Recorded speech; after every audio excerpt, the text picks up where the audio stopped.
Thank you. And Atherton immediately find the equalizing goal, making it 2-2 with 4:50 left to play. I'll fix that after. As player zooms, it's going to be controlled in the backcourt by Stores. Stores move it to his right. That's Tunney being pressed away, giving it back to Stores, eventually finding it into the hands of Kurtz. Great ball movement coming from Lamorinda as they feed it inside, and that's an exclusion drawn once again by number 8, Tristan Tucker. Excluded player will be number 4, Tyler Hogan. So it's a 6-on-5 opportunity for Lamorinda. Ball eventually finding its way down to the 6 spot. They go 6 in.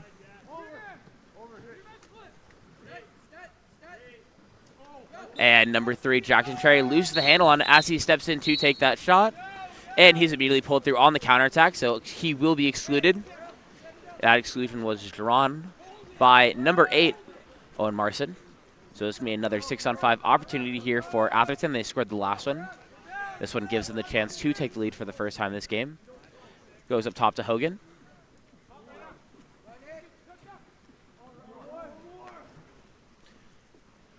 Eventually swing across to one, and they go one in, working to bring number 11, Andrew Spencer, into the pocket. Hogan, center into the hands of Carrington. He tries to go cross cage high, but will be over the cage, and the counter ball's dropped in for Christensen. Christensen outright into the hands of number 11, Griffin Tunney. Tunney moves to center. Entry pass inside, and that's going to be a save made off the shot from Tristan Tucker. Save for Nick Lane.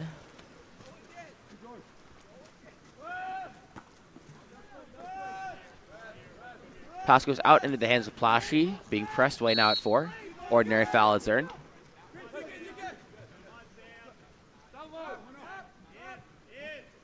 Goes up top into Carrington, trying to get it inside to Spencer, who is set up on this 3-post. He clears now, working for Marson.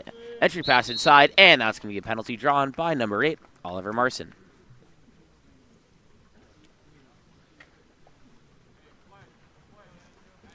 And lining up to take the penalty will be number 11, Andrew Spencer.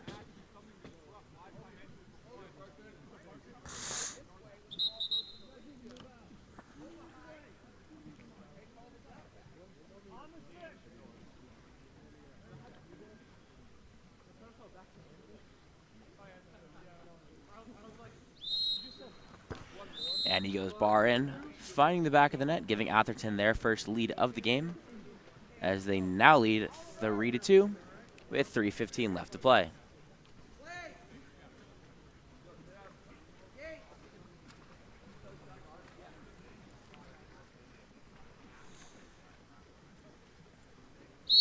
Ball will be starting in the backcourt with number 14, that's Sam Stores.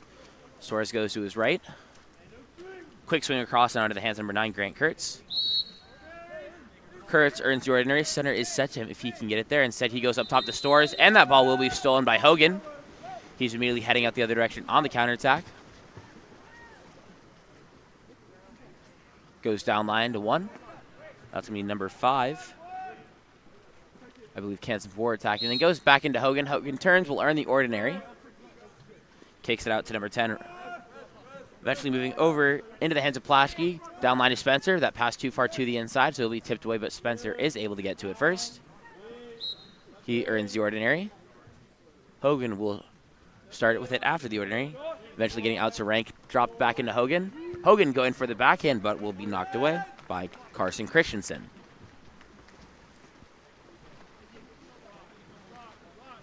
Christensen looking for an outlet. Will go out left to number 15. That's Brock Bliss. Bliss stepping to space out center is set to him. Splitting up from the 2 and 1, but that shot will be taken from the 1 spot by number 9, Grant Kurtz, and denied. Nick Lane now looking to make an outlet up the pool.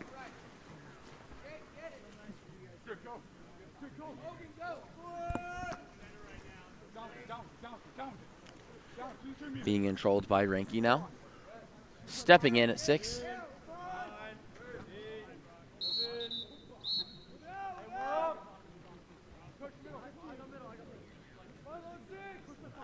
It's be another 6-on-5 opportunity here for Atherton. Ball goes down line to Spencer, takes it in, and finds a quick pass into Hogan. popping on the 3-post, making it a 4-2 game for Atherton.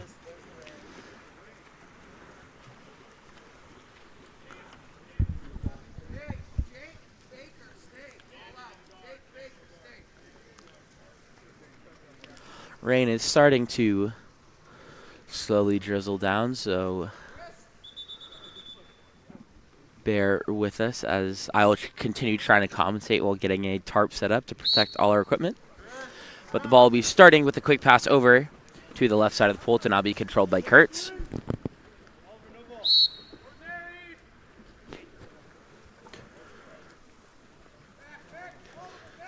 Kurtz swings across, eventually getting back into the hands of Lucas up top. Back to Kurtz. Kurtz sends it down line. That's Smith now controlling. Smith, long swing across. Dropped inside. And the shot taken out of center by number 6, Benjamin Lucas, will be turned away once again by McLean.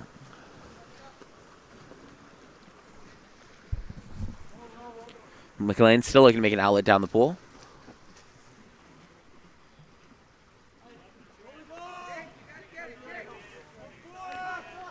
Pass it goes out right into the hands of Jank Ranke. Eventually swinging across and out to number 12. That's Carl Sylvester. Sylvester being pressed away. Back to Ranke, last second shot. Will try the lob, but will be short of the cage. Controlled by Christensen, and he has number 9, Grant Kurtz, with space in front of him. He goes out right, eventually finding it back to Kurtz. Kurtz diving in. His shot going bar out. And will be controlled in the backcourt by number 15, Gates Gamble.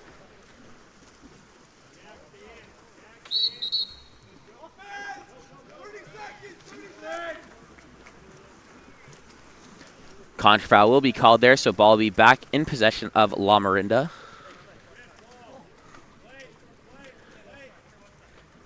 It'll be starting with number 11. That's Tunney. He kicks it out. Wraps up the 4, gets it back, now being controlled by Grant Kurtz. Kurtz swings back to Tunney. Tunney up top into the hands of Smith. Smith over to Kurtz once again, back to Smith. Smith stepping in. Back to Tunney. Kurtz. Kurtz now stepping in, attacking, tries to go cross cage, and really another save made. And with the buzzer running out, it'll be a 4-2 first quarter for Atherton. We'll be back for our next quarter of action in just a bit.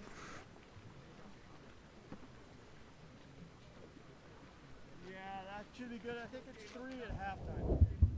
Explore every corner of Europe with water polo experience. A water polo experience is more than water polo. It's an adventure that combines sport and culture, perfect for forging team bonds and creating lifelong memories. Destinations include Barcelona, Croatia, Italy, and Budapest. Start planning your trip today. Water Polo Experience, your passport to the world of water polo.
Welcome back as we get back into the action as we deal with the rain. Camera will be a little wonky for now as we try to get it under the tent so we have everything safe and covered.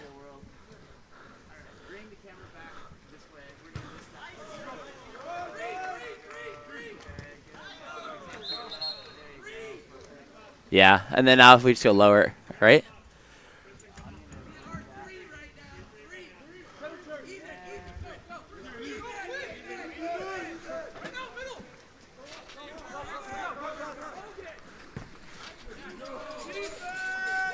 Oops, sorry. Okay.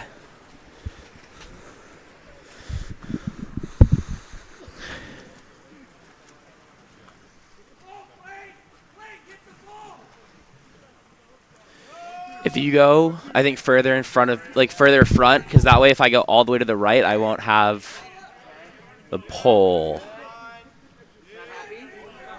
Yeah, I think also.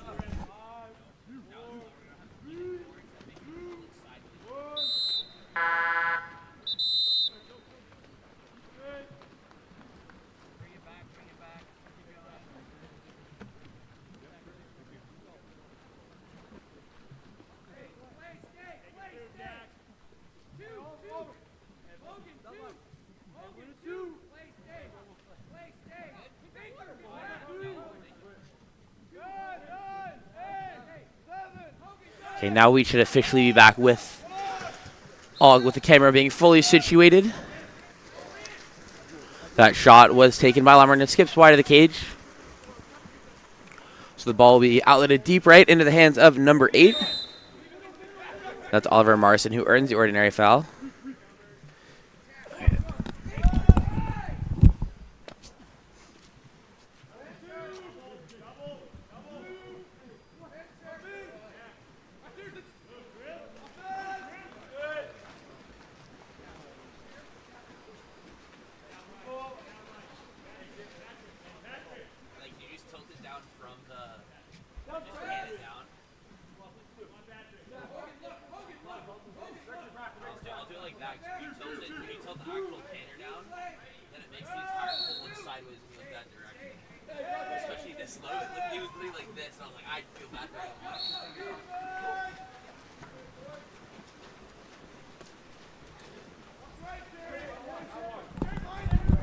Then I just go up a little bit, and I think I got it from here.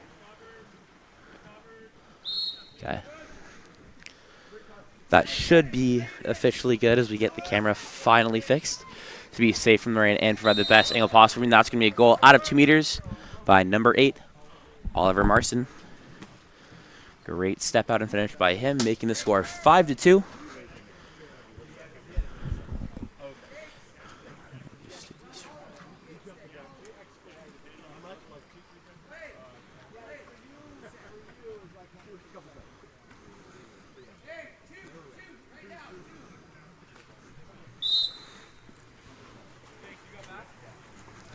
Play will resume for Lamorinda with the ball being controlled by number 6, Benjamin Lucas. He's stepping into space. M zone being played once again here by Atherton. One of the key characteristics of both them and Sacred Heart. And that's from the inside the 2. Called against number 15, Brock Bliss, as he tried to drive backdoor from 1. So the ball will turn over back into the hands of McLean. Swinging the ball out left. That's Gamble being pressed away. Is able to earn the ordinary foul. Puts it up top in the hands of number 10.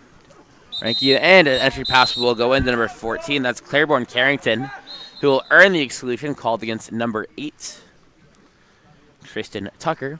And a timeout will be called by Atherton to set up and attack this timeout. We'll be back in just a moment.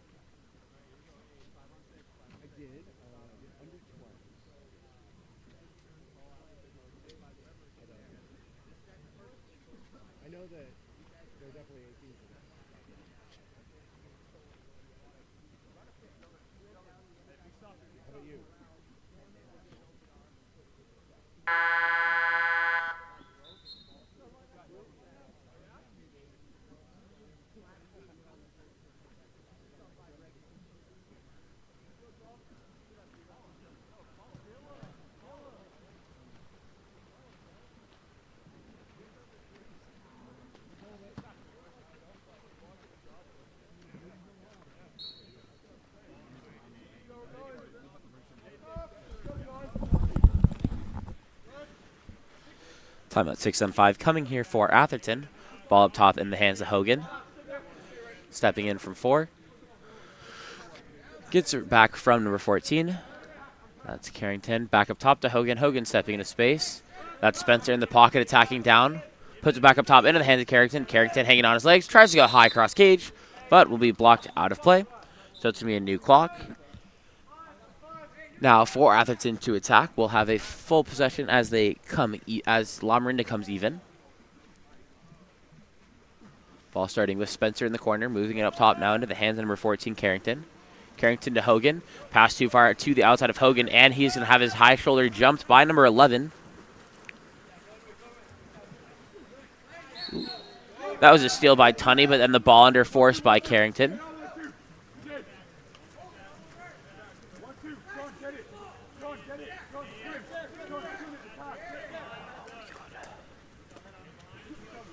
Ball's outletted left to number 9, that's Plaschke. Plaschke moving up top in the hands of Hogan. Hogan stepping into space. Goes to his right in the hands of Carrington. Long swing over now into the hands of number 9, Plaschke. Stepping in. Tries to go cross cage, but will be field blocked by the 2-meter defender. And ball recovered by Lamorinda. They head up the other direction now. As Christensen is controlling and throws it out left now into the hands of Patrick Stice. Stice stepping in space before moving it across.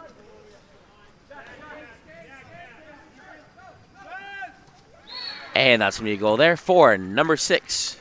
Benjamin Lucas out of 2 meters for Lamorinda as they cut the lead back to 2. Score is 5-3.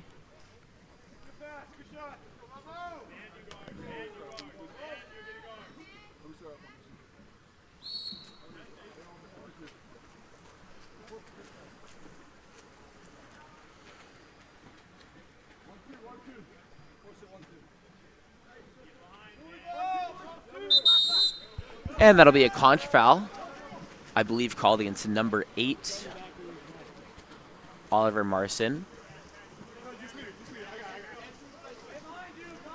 Ball outletted into the hands now of number 12, Patrick Stice, eventually kicking it back, but it's going to swing now to Grant Kurtz. Kurtz finds Stice inside. Stice trying to turn, blindsided by Hogan, and the ball will be taken away by number 9, that's Plaschke. So immediately Atherton going out on the counterattack the other direction. McLean goes to his left, swinging all the way across into the hands of Spencer. Spencer stepping in, sends it down line into the hands of number 14, Carrington. Carrington wrapping up into the pocket. He has Marston set to him. Up to Spencer. Spencer earns the ordinary, is outside 6, takes the wreck, but will be field blocked out of play by Brock Bliss. Counterball comes in. Outlets to number 11, Tunney. Bringing it up the right side of the pool. Lucas will be set 1-2 here, so they're going to have to try and swing it. Actually, Stice will be set 1-2 as well, so they swing it across to number 15, Brock Bliss. Bliss earns the ordinary.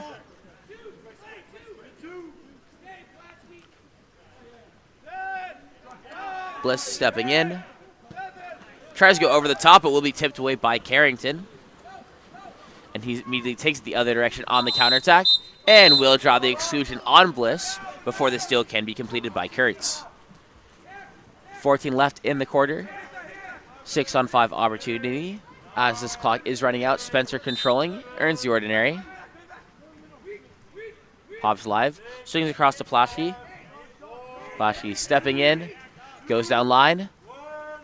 Last second shot taken by number 15, Gates Gamble, goes cross cage and finds the back of the net as Atherton now lead 6-3 at the end of 2 quarters of play. We'll be back for our second half of action in just a bit.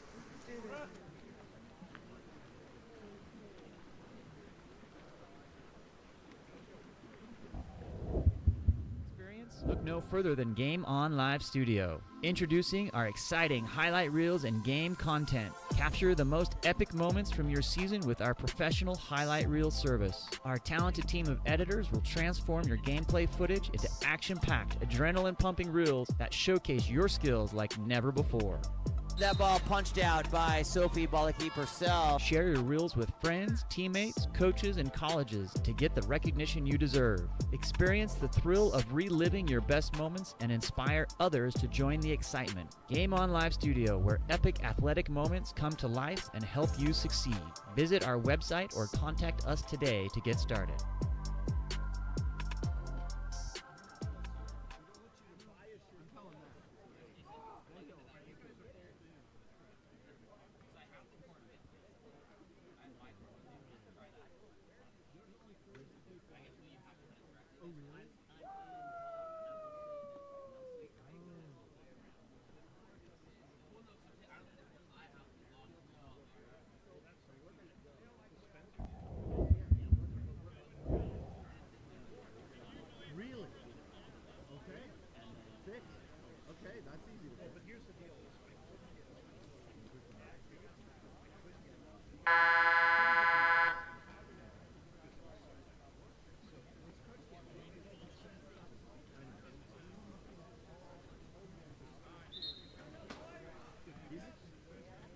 He's talking to us when he's not talking to his team.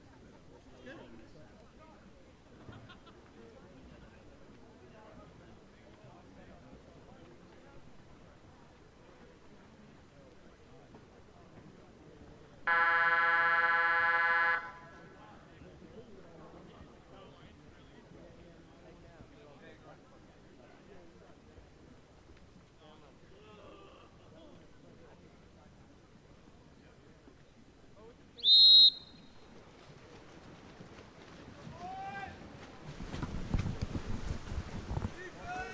And the third quarter sprint will be won by number 5, Cameron Kazimapur for Atherton.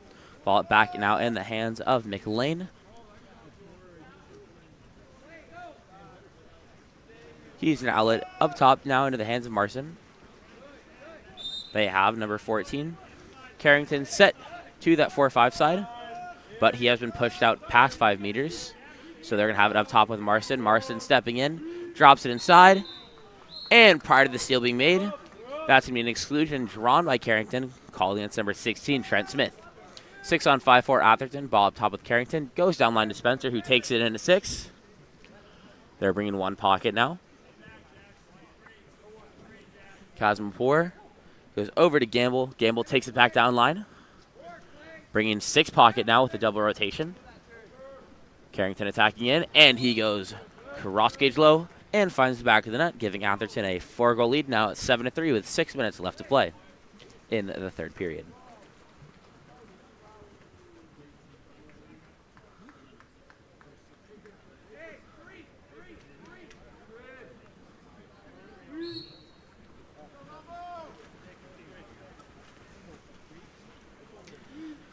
Play will begin with the ball in the hands of number 3, Cherry, eventually finding its way into the hands of number 11, Griffin Tunney.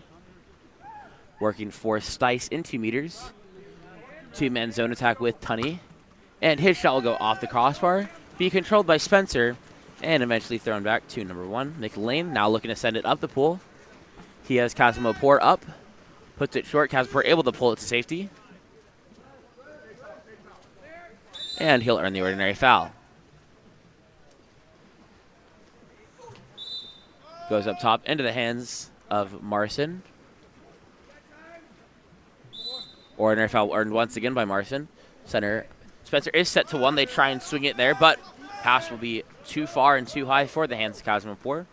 So instead it's going to be picked up by number 11, Griffin Tunney. Thrown back to Christensen and immediately outlet into the hands of Stice. Stice attacking in. Center is set to the opposite side of the pool, so he's not swinging. Instead, going for the quick shot, going cross gauge high, finding the back of the net. Lamorinda trail by 3 once again, this time with a score of 7-4.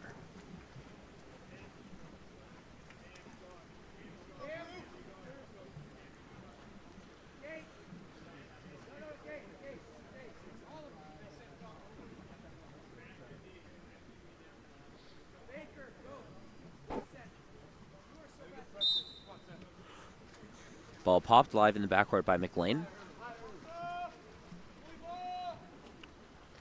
Atherton to start the possession by Spencer controlling. Going to set up a double post here, but number 12 will pull out. That was Sylvester. They're now attacking for number 16, Charles Baker, on that 3 post. However, he's going to be legged out of 2 meters. And that's going to be a exclusion called to number 3. Jackson Cherry was drawn by Tyler Hogan on the drive. So another 6-on-5 opportunity for Atherton. Once again, starting with Spencer as he goes in, bringing 4 center and 1 into the pocket. That's Rank attacking in, goes over to Hogan. Tries to go down line to Gamble, but risky play pays off for Lamorinda as number 11, Griffin Tunney, jumps that passing lane to force the steal, and it's immediately outletted down the pool into the hands of Kurtz. Kurtz going 1-on-1, gets the turn. Hogan come over to help, and Kurtz's arm was hit by Hogan as he tried to take a shot, so that'd be a penalty called on Hogan, drawn by Kurtz. And it's going to be number 9, Grant Kurtz, lining up to take the penalty that he drew.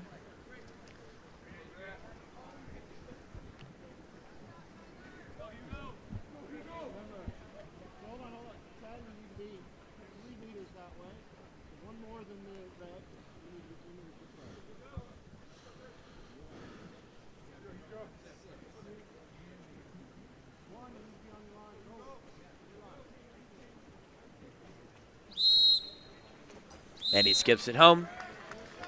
Lamorinda trailing by 2 now, 7-5 with 4 minutes, 18 seconds left to play.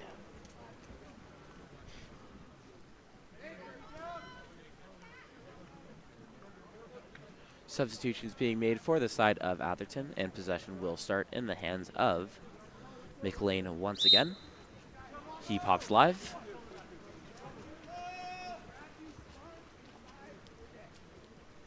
Starts possession, this time going into the hands of Plaschke.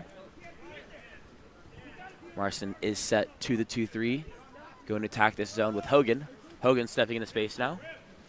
Drops inside of Marson. Pass it short, but he earns ordinary. Back up top. Makes his way down to Spencer. He tries to go catch and shoot on that pass, but we've absolutely stuffed on the field block from number 9. Grant Kurtz, so the clock will reset. Up top into the hands of Carrington. Back to Hogan. Once again working for Marson here, and he's going to draw the off-ball exclusion against number 14. That's Stores, who heads to the exclusion box. Another 6-on-5 for Atherton. Hogan stepping center. Finds number 15, Gates Gamble. Taking it back in at 1 with the double rotation, bringing 6 into the pocket with Spencer. Hogan stepping in from 4 wide, up top to Carrington. Carrington attacking in. Spencer also taking it in again, swinging across to Gamble. Gamble tries to go with that over-the-head near side from 1 once again that he has scored on twice so far, but this time will be turned away. And the possession will begin with number 11, Griffin Tunney, bringing the ball up for Lamorinda. Tunney swings across to Kurtz. Kurtz goes down line. And a great pass and setup there from number 16. That was Trent Smith, who found Stice set inside, who stepped to the cage and put it into the back of the net. 3 unanswered goals for Lamorinda as they now trail by only 1. Score 7-6 with 2:56 left to play.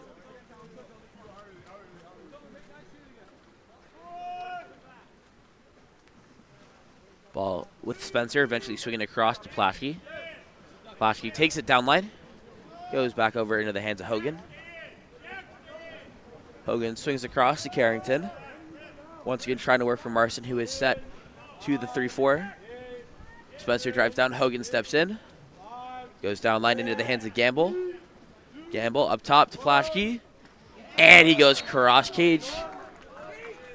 Perfectly placed to find the back of the net. Atherton now lead by 2 once again. Score 8-6 with 2:25 left to play in the 3rd period.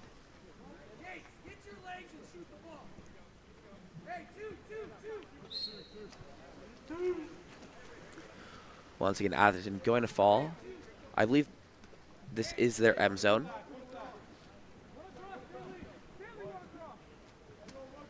Lamorinda to respond to the M zone by driving 1 down so they can work for it, but there will be an offensive foul called.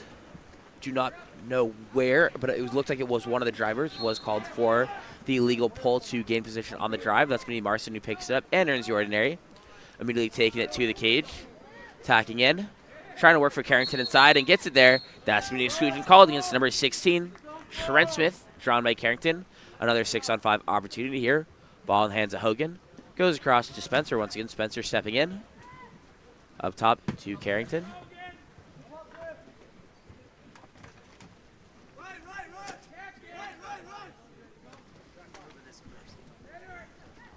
Thank you. And the shot taken there from Spencer will go bar down and sit on the goal line. No goal. So coming out of the exclusion box will be number 6. That's Benjamin Lucas bringing the ball up here for Lamorinda. He puts it up top into the hands of Kurtz, eventually moving its way into 2 meters. Entry pass thrown by Elder, but was too far to the inside, so it's going to be a steal instead for McLean coming out of the cage. He now controls in the backcourt.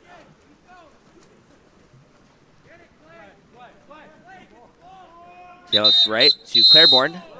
And there's going to be an off-ball exclusion calling against number 6, Benjamin Lucas. Once again, another 6-on-5 opportunity here for Atherton.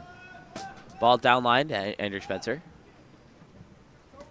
Spencer goes up top with Hogan. Eventually goes downline to Gamble. Gamble taking it in from 1. Up top to Hogan. Hogan now with Claiborne. Downline to Spencer again. Once again in at 6. Back up top and in the hands of Carrington. Carrington stepping in. Tries to go cross cage. Will be off the crossbar, but recovered by Spencer. So it's going to be a new possession here to end out the quarter for Atherton. Hogan controlling. Goes down line to Gamble. Gamble takes it into 1. Once again working for Marson in 2 meters. 1-man zone being played off of Hogan. Now it's a 1-2 zone being played. Hogan goes inside to Marson. Marson turning, stepping, and is able to go cross cage for the goal. Atherton lead by 3 once again. This time with a score of 9-6. 13 seconds left to play here in the 3rd period.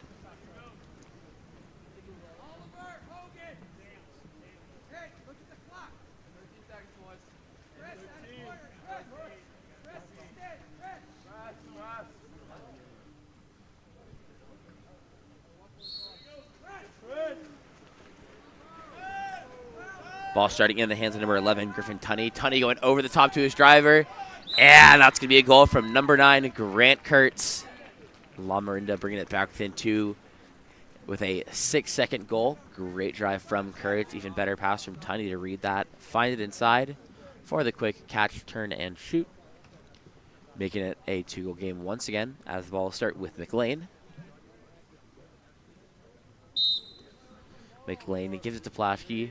Over to Spencer. Spencer takes a long shot and will be field blocked away by Lamorinda.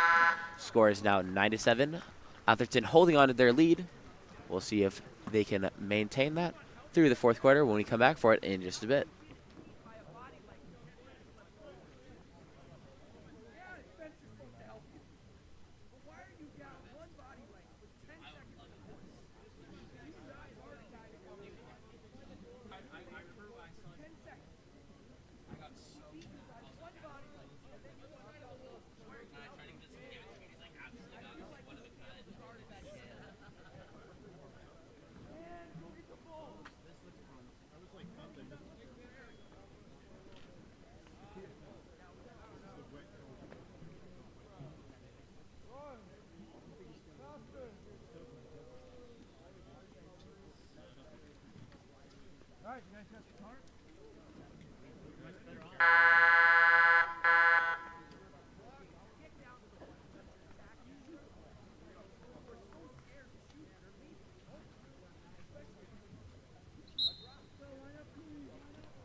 Welcome back as we get ready for our 4th and final quarter of action here between Lamorinda and Atherton.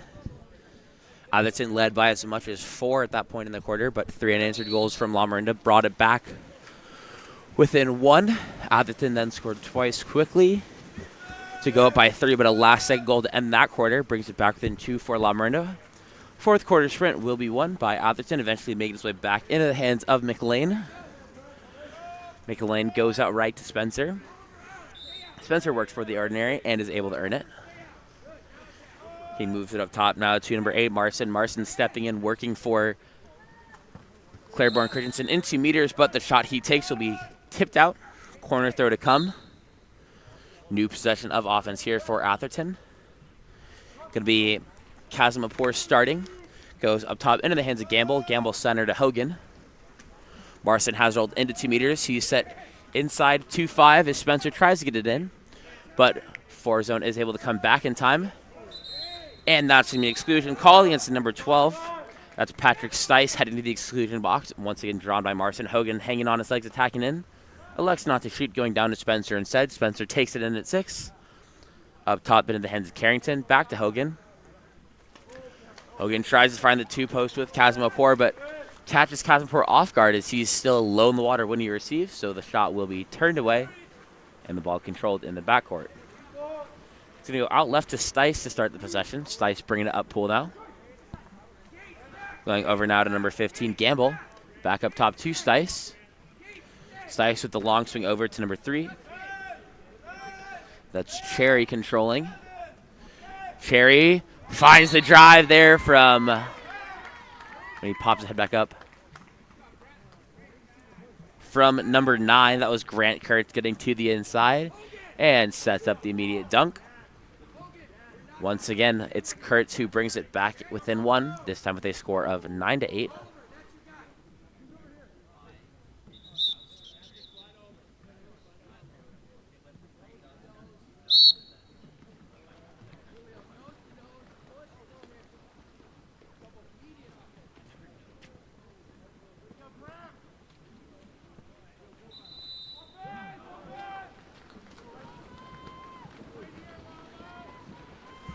That's going to be a contra foul against Atherton there, so McLean has to leave the ball. It's going to be picked up in the front court. They go immediately center, and that ball will go inside to number 8, Tristan Tucker, who draws the penalty.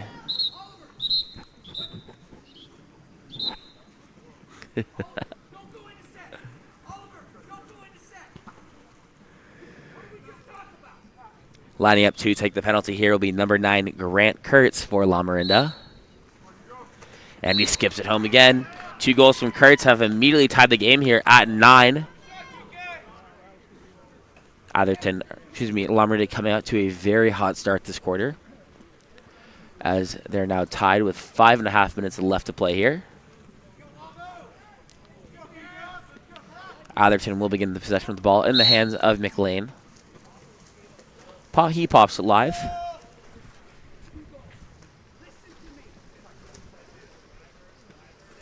Drives from 2 and 3. Hogan now set to that 4 or 5 side on the 3-post. He's going to roll out.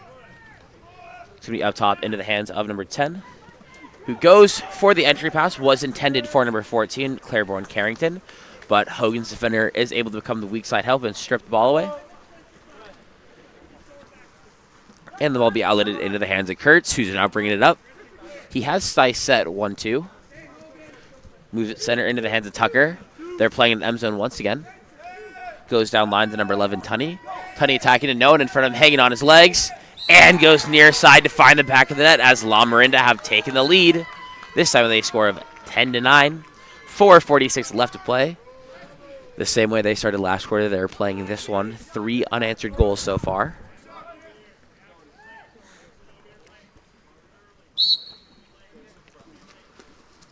McLean popping live to start the possession once again. Goes to the right side. That's Rinky controlling. Ordinary foul is earned there by Marson. Goes down line to Spencer. Eventually goes up top to Hogan, but too much on the pass, so it's going to sail over Hogan's head. He's able to get to it in time. 10 seconds left in the shot clock. Spencer attacking in. He takes that shot, but will be field blocked away. I believe that was number 9, Kurtz, with the field block. Could be wrong.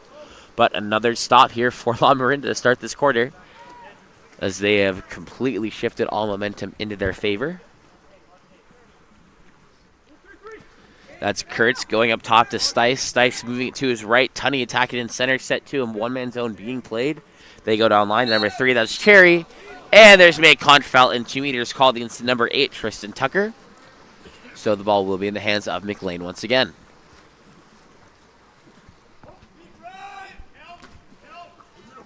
McLean gets it down line to Hogan, going for the backdoor turn, turning, stepping. His arm will be hit. And that's going to be a penalty called on number 11, Griffin Tunney. It's going to be Spencer lining up to take the penalty for Atherton. Great chance for them to equalize if he's able to bury it.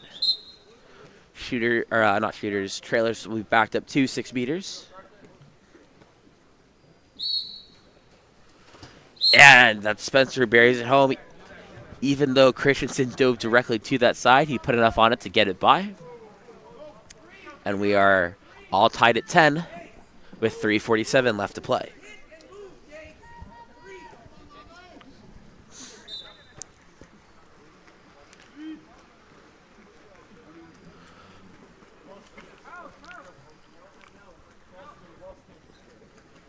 Excuse me.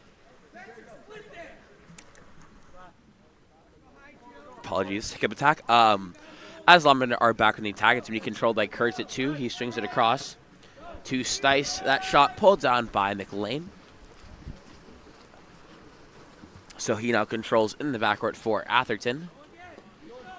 Good outlet left to number 9, John Plaschke. Plaschke bringing up pull now. Hogan set 4-5. Low to Carrington, so they're going to try and get it there. It goes over to Spencer first. Spencer earns the ordinary. He goes back up top to Marson. Hogan set 3-4-5. If they can get it low, gets it inside to Hogan, and he's going to be able to draw the exclusion. Calling against the number 11, Griffin Tunney, and a timeout will be called by Atherton to set up and attack the 6-on-5. We'll be back in just a moment after the timeout.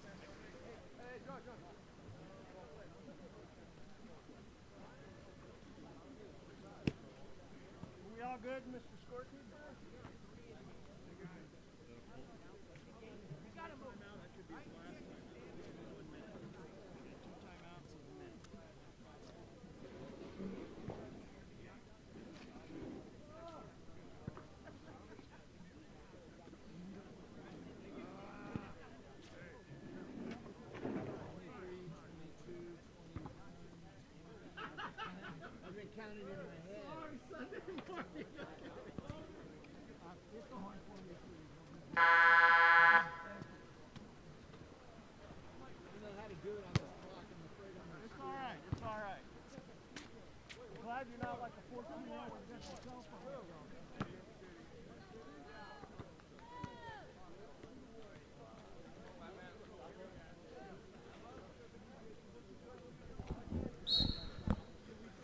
Ball will be popped live in the backcourt by McLean.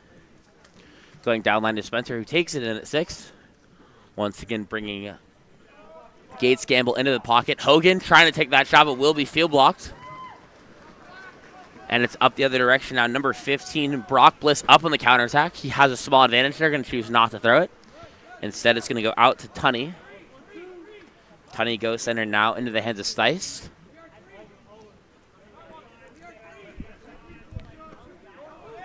Ball swinging across to the 1, going inside, and that's a goal once again from number 9, Grant Kurtz.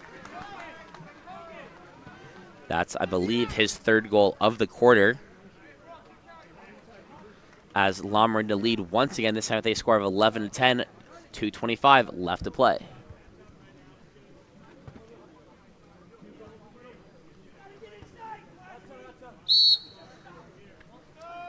McLean pops live.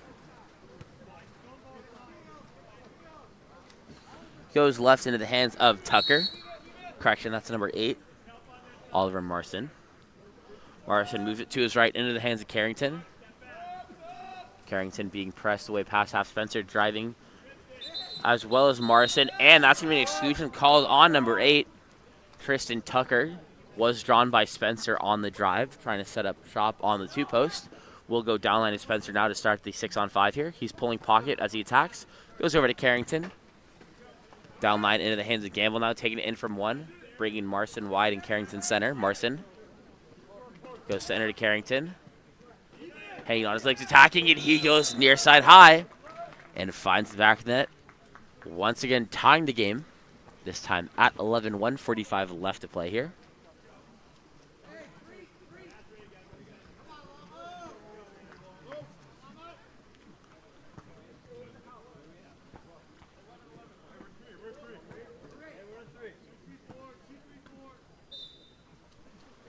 Going to be a 2-3-4 zone being played here for Atherton. Switching into an M zone now.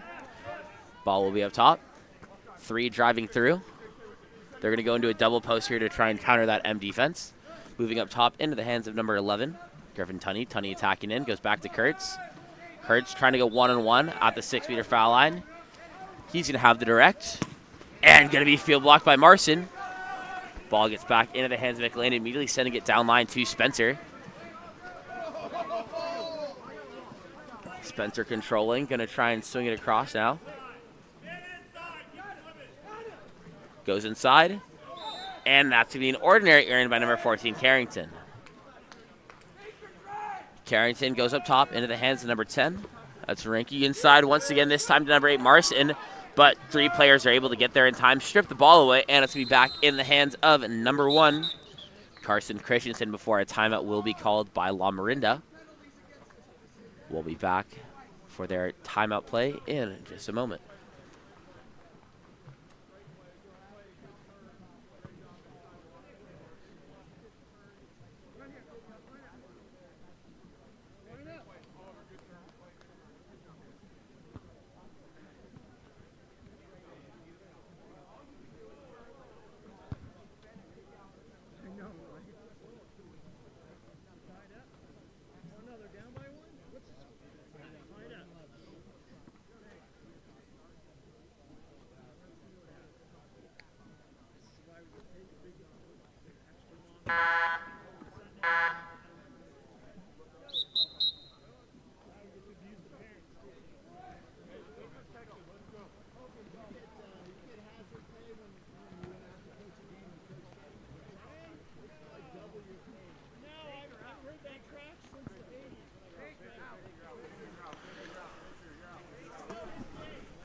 Timeout play coming here for Lamorinda. We're all tied at 11, 54 seconds left in the game. Full shot clock here for Lamo to attack.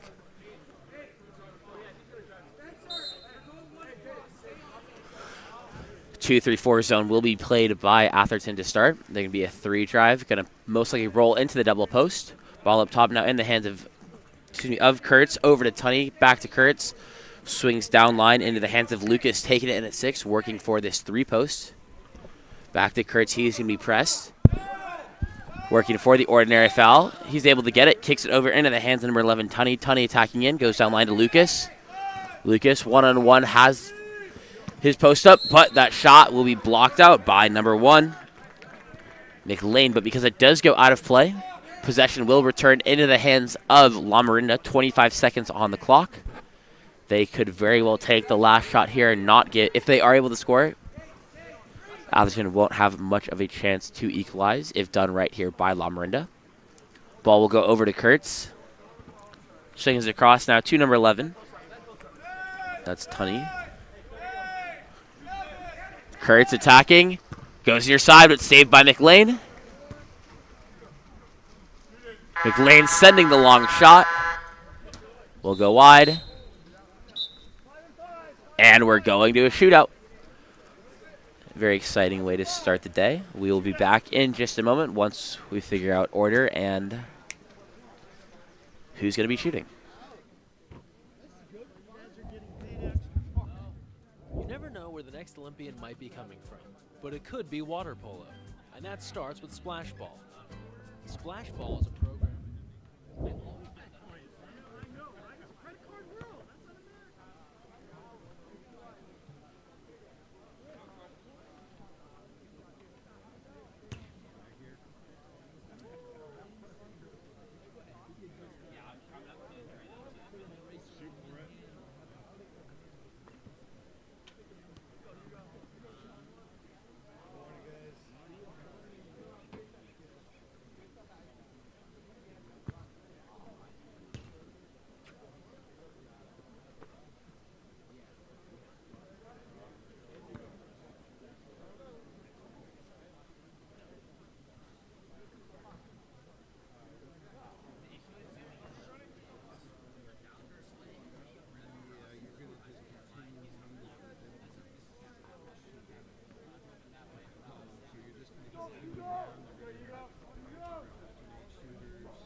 shooting first?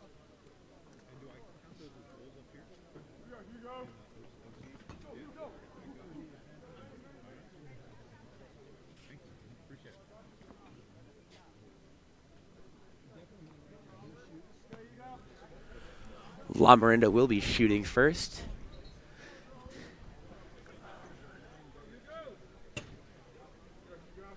It's number 9. And that's Grant Kurtz who buries it. Lamorinda take the early 1-0 lead in round 1.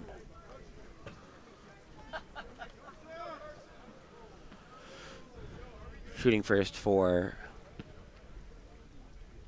Atherton is going to be number 11, Andrew Spencer.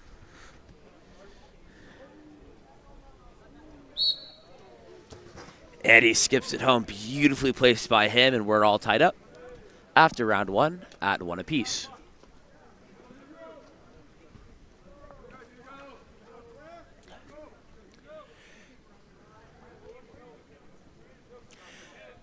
Now it's me, number 11, Griffin Tunney. And he skips it home as well. Lamorinda 2 for 2. They lead 2-1 halfway through round 2.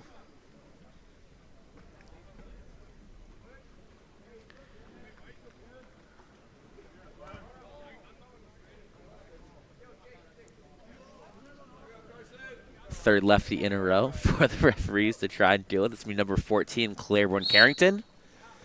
And he finds the back of the net as well. We're equalized after 2 rounds. As number 3, Jackson Cherry, looks to give Lamorinda the lead back. And he's able to do it. Lamorinda currently at advantage as number 8, Oliver Marson, comes out.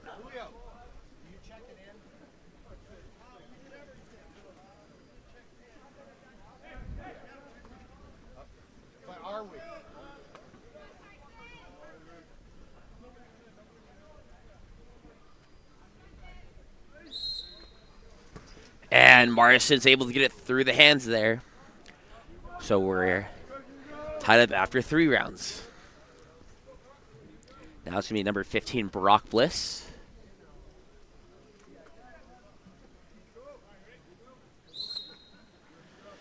And he's able to find the back of the net as well, giving Lamorinda the lead once again.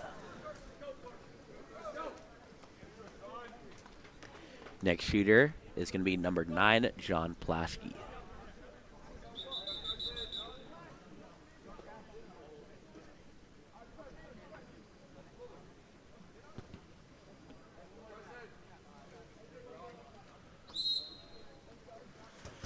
And Plaschke hammers it home. We're all tied after 4 rounds. Last round of the regulation here, before we would have to go to sudden death if we stay tied. It's going to be number 12, Patrick Stice.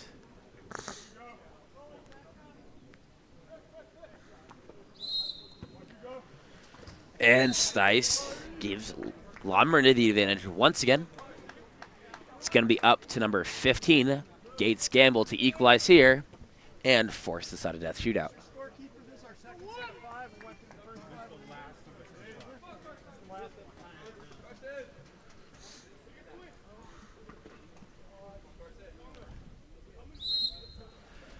And we're going to, and we're going to overtime, sudden death here.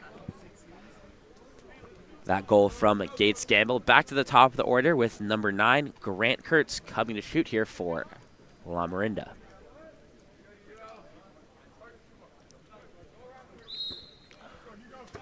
And he's going to score once again. Falls on the shoulders of Spencer now to find the back of the net once again.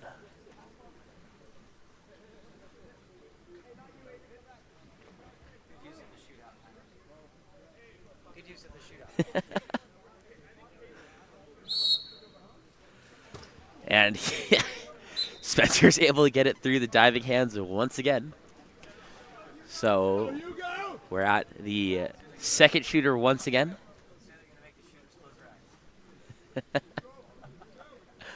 It's going to be number 11, Griffin Tunney once again.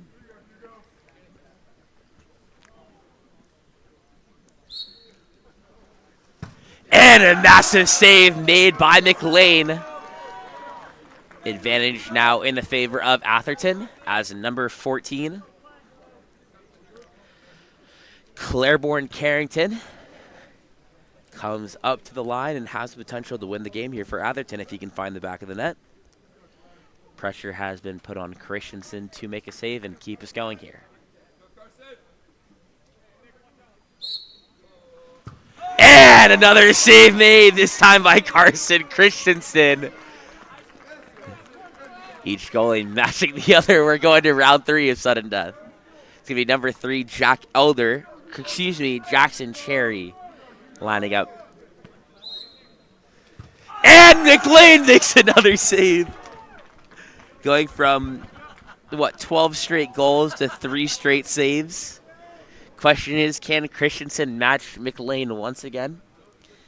As number 8, Oliver Marson swims to the line.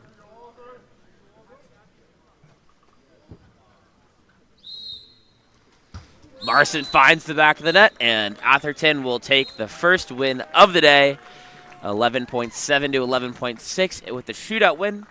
We'll be back for our next game in just a moment.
I saw it as soon as I parked.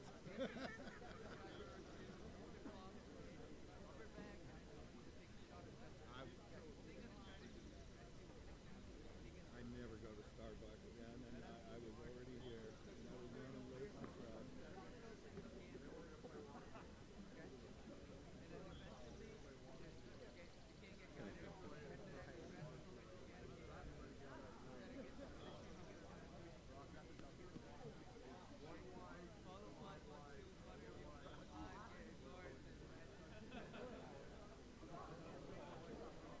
Express on three. 1, 2, 3, Express!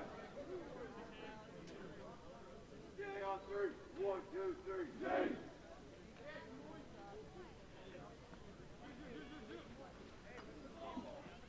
So funny how Palo Alto gets this blue sky circle right here. I know. Well, I think they're paying for this blue sky, man. They gotta have some kind of thing going on.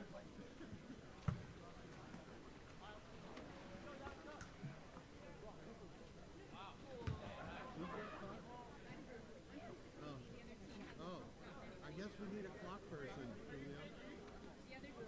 Who's your 680? I guess they have to supply a clock person.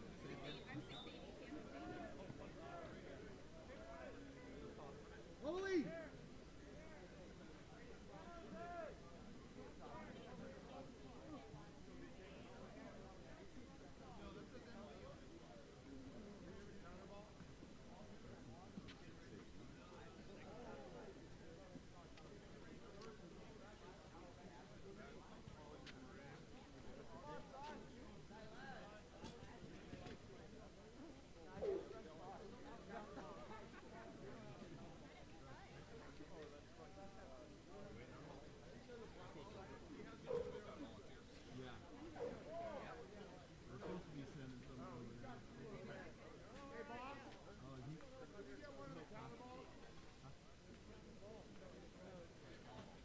Where to?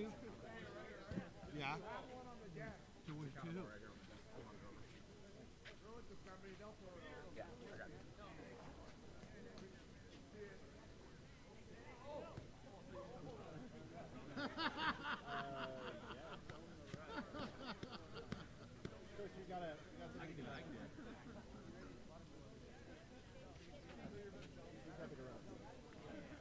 Ready, set? Yeah.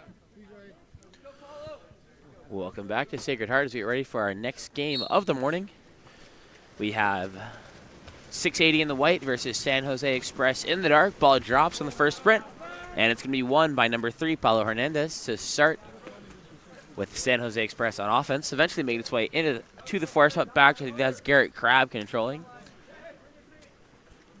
Crabb trying to get down to 1 or 5 so they can get it into 2 meters. That's Hernandez. 680 is able to refront, so it's going to have to go inside. Hernandez tries to go for the lollipop, but it'll be number 13, Nicholas Tavani, coming out of the cage and throws it up the pool into the hands of Carrera. Carrera goes down line, now to number 8. That's David Skov. Skov heading straight to the cage. Tries to go inside to number 3. I don't have a 3 out on the roster. If you do know who that is, please let me know. I'll find out between quarter breaks as to who is currently wearing that cap. But 680 jump out to an early 1-0 lead from that goal.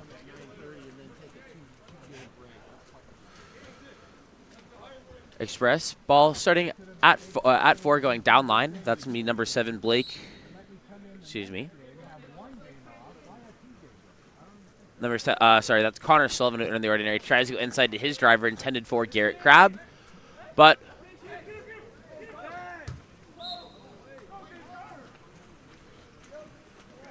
honestly, ball was stolen and then restolen, but the shot does miss. Did not see exactly how 680 lost possession there, but it eventually makes its way into the hands now of number 8 David Skov, bringing it down from 5 once again. Goes across, beautiful catch and shoot from number 10. That's Braden Congo who finds the back of the net. And 680 now lead 2-0.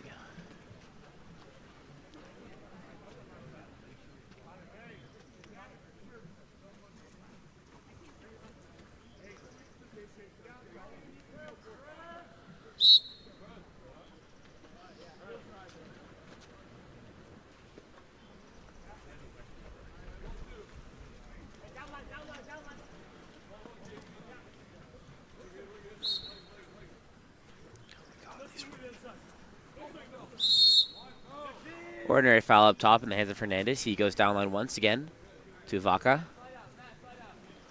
Vaca back up top to Hernandez. Hernandez being pressed by Carrera. Carrera drops back into the zone. And that's going to be a duck under, I believe, in 2 meters, called against number 5, Sadhadi. So ball will be in the backcourt with number 13. That's going to be Tervani, who goes right, eventually find its way middle into the hands of number 4, Caden Paleo. And he'll earn the exclusion. That exclusion was called, I believe, against number 2, Garrett Crabb. 6 on 5 now. Ball going from the, going down line to Carrera, who takes it in at 6. Moves it up top now to Swan. Swan moving center to Congo, who's forced center into the pocket. Down line to Carrera at 5. God, I should move further. And the shot taken out of the 1 pocket will go off the crossbar and be recovered by number 10, Braden Congo. New clock. Ball with Carrera. Sends the entry pass into number 3. And that's going to be another exclusion earned by 680 to attack. Goes down line to Carrera. Takes it. Goes all the way across. Another catch and shoot attempt from number 10, Braden Congo. But will be field blocked and land on top of the cage. Counter ball will be dropped in here for number 1, Jacob Henshaw. Henshaw goes out left, out right to Garrett Crabb coming out of the exclusion box. Crabb attacking in. Goes down line. I believe that's Connor Sullivan going one-on-one from 5. He gets to the inside. Turning, stepping, tries to use the right hand, but his arm is hit from behind when taking the shot, so he's going to earn the penalty. Penalty was called on number 6. That's Brennan Fuchlin, who has the penalty called against him. It's be number 3, Paulo Hernandez, lining up to take the penalty now for San Jose Express. And he bars out, and it will be recovered by number 13, Nicholas Tervani.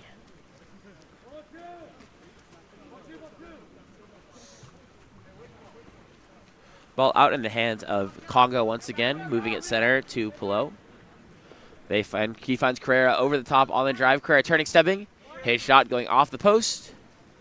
And eventually recovered by Hernandez, who's now going to take it the other direction. Hernandez with a little bit of space in front of him, moving it forward. Goes down line. That's Sarhadi controlling. Correction, that's number 6, Vaca controlling. Up top to Hernandez once again. Working for Sarhadi, set here. Goes across. Catch and shoot taken there by number 7. Connor Sullivan will sneak through in the near side low corner. So San Jose Express score their first of the game and now trail by 1 with 2:58 left to play.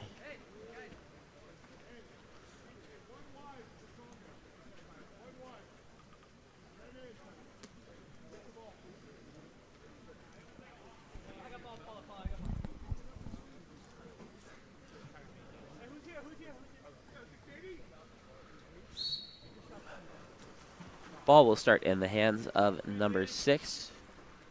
That's Brendan Fuchlin before he goes right now. David Skov controlling. Skov earns the ordinary. Sends the long swing. And there's an off-ball exclusion called against the number 2, Garrett Crabb, for checking on the drive. So the ball will make its way into the hands of Blake Fuchlin's hands. Down at 6, he takes it in. Swings across to 1. Was intended for Congo, but low, so Congo has to pick it up off the water. Skov back to Fuchlin, going for the 2 dive, but great defense there at X1. Cannot see his cap number, but he was able to jump around to the inside and tip the ball away and regain possession for San Jose Express. I believe that was number 8,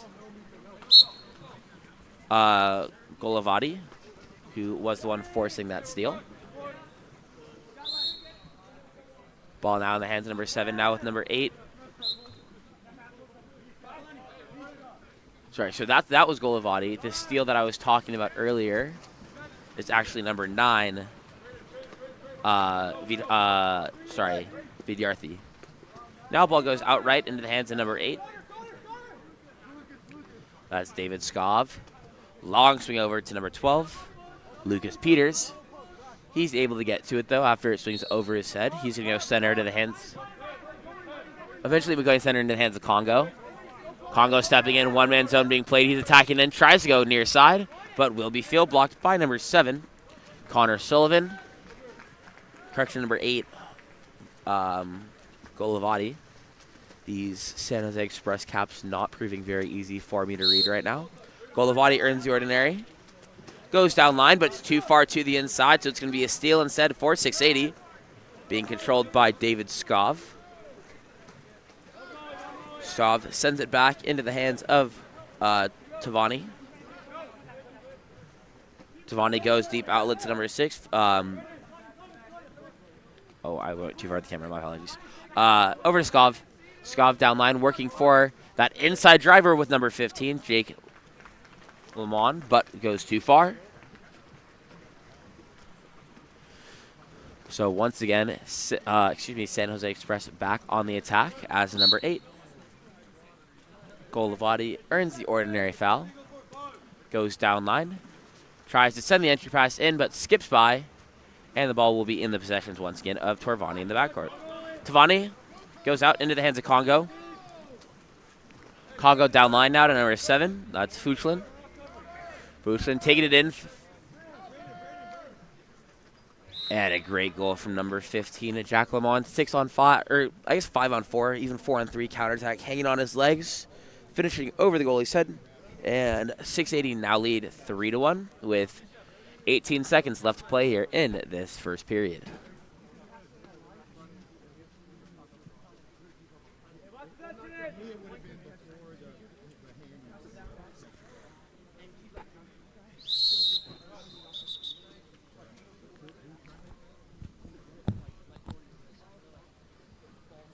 Players are backed up. And we're ready to start. Ball in the hands of number 7. Eventually going over now. Into the hands of Vidyardi. Down line. Works it inside the number 5. That's Sarhadi. Sarhadi earns the exclusion, so it's going to be a 6-second 6 on 5. Correction, 5-second 6 on 5. Throws it up top into the hands of number 8.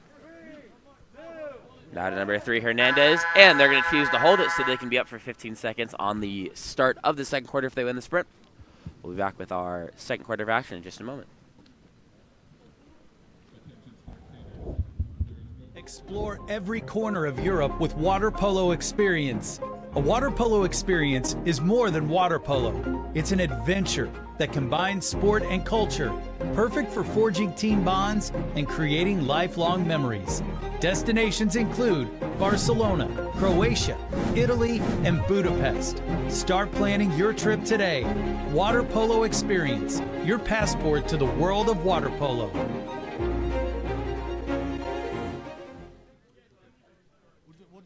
We'll just give them the full minute then before we blow the whistle.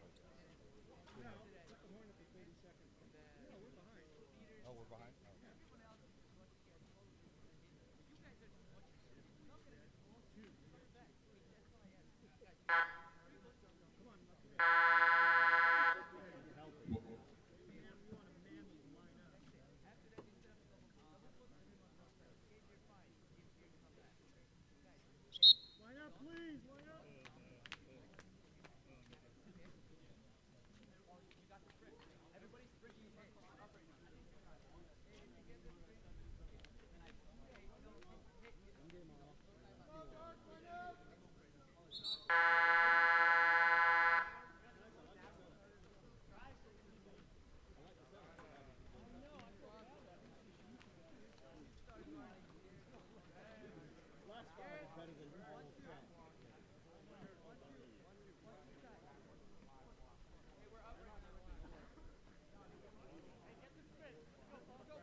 Welcome back.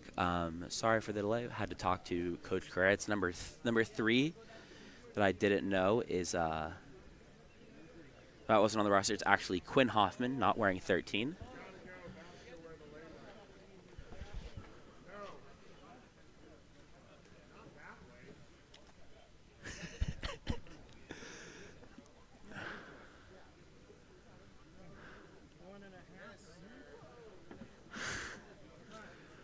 I believe the cone for the half was off. So Coach Everest had them back it up. And we should be ready to go in just a few seconds as the whistle is blown. And the sprint will once again be won by Hernandez. So despite the half being moved back a few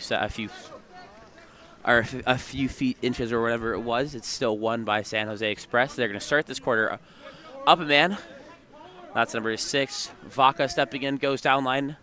It's number 7, Sullivan. Eventually, well, it was intended for Hernandez, but can be picked off instead by number 7, Blake Fuchland. He jumps the passing lane. And the pass is sent deep left into the hands of number 15, Jack Lamont, stepping in over the top to number 9, Donovan Swan, and he's able to find the back of the net as 680 are now up by 3 with a score of 4-1. We'll change that to be second period and get this camera to properly show our shot clock. There we go.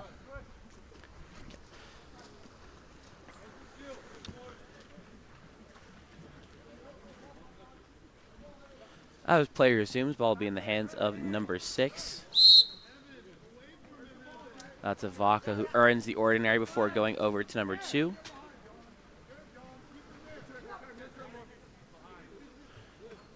And as Hernandez tries to go for that inside turn, it will be stolen away instead by number 7, Blake Fuchland, as he receives the ball up on the counterattack now. 5-on-4 counterattack opportunity here. 680 stepping in, attacking Fuchland. And the quick catch and shoot from number 8, David Skov, down at 6, will find the back of the net. As 680 have jumped out to a 4-goal lead as they lead 5-1.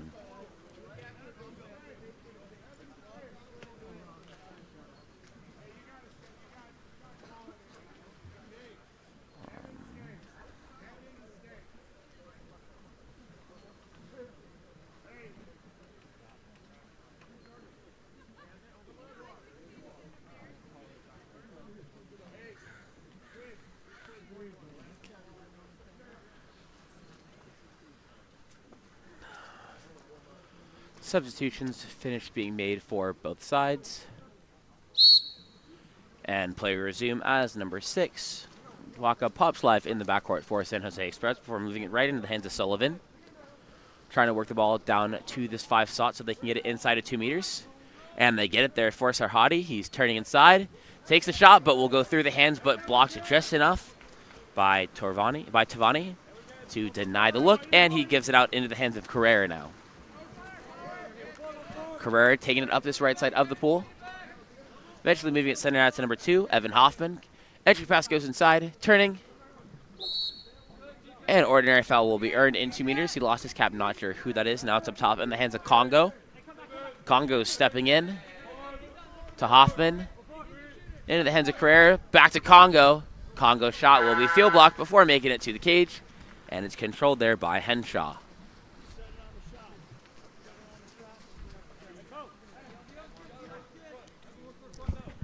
Ball goes out right into the hands of Vidyarthi. Eventually controlled up top by Vaca. Vidyarthi swings it over to Crab, working for the ordinary, gets it down line to Hernandez, and that's going to be a contra foul for ducking under, called against their center. Not sure who that was, but now it's going to be another 5-on-4 counterattack opportunity as 680 is up out of 2 meters. And there's going to be an off-ball exclusion called against number 2, Crab, drawn by Carrera. Carrera heading to the cage, attacking in, tries to go near side, but will be turned away by Henshaw. Henshaw throws it to the corner, trying to go to the exclusion box, but no player was coming in there.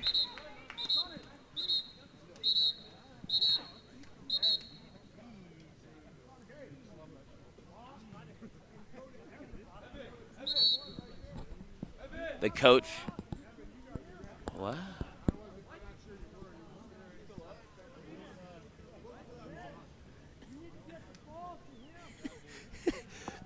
The coach from San Jose Express has been yellow carded for not getting the ball out to the ref soon enough. Did not realize that could happen. But the 6-on-5 will continue here, I believe. Oh, no, it's even because the ball was thrown but then stolen back by 680, but that shot will be off the post, and it's going to be brought up instead by number 3, Paulo Hernandez, up on the counterattack, able to pull it away from weak side pressure, earns the ordinary foul, sends the long swing across to number 8. That's Golavati, eventually going up top now to number 7, Sullivan. Ordinary foul earned up top by Vidyarthi. Tries to direct, but will go off the post and come back into play, being controlled in the backcourt by number 13, Tavani. He outlets into the hands now of Braden Congo, who's bringing it up the pool. Congo with the long swing across to Carrera. Carrera attacking in from 5, goes up top. Entry pass inside. And that's going to be an ordinary foul earned by number 11. That's Sullivan. Gets up top to Carrera. And there was an incorrect shot clock reset. So the ball will be pulled out so we can correct this.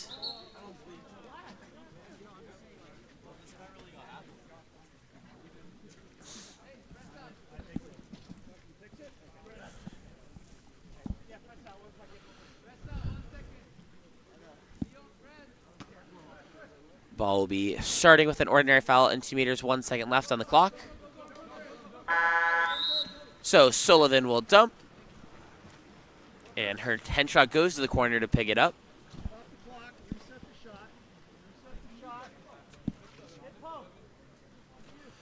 Ball goes center into the hands of Vidyarthi.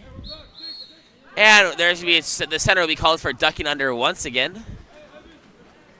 And it's going to be a counterattack opportunity the other direction now. Ball being brought up by number 3. That's Quentin Hoffman, who earns the exclusion, tries to throw it to Carrera.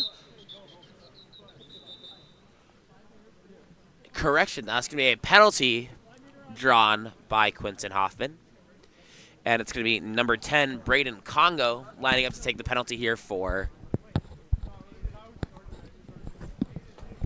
lining up to take the penalty here for 680.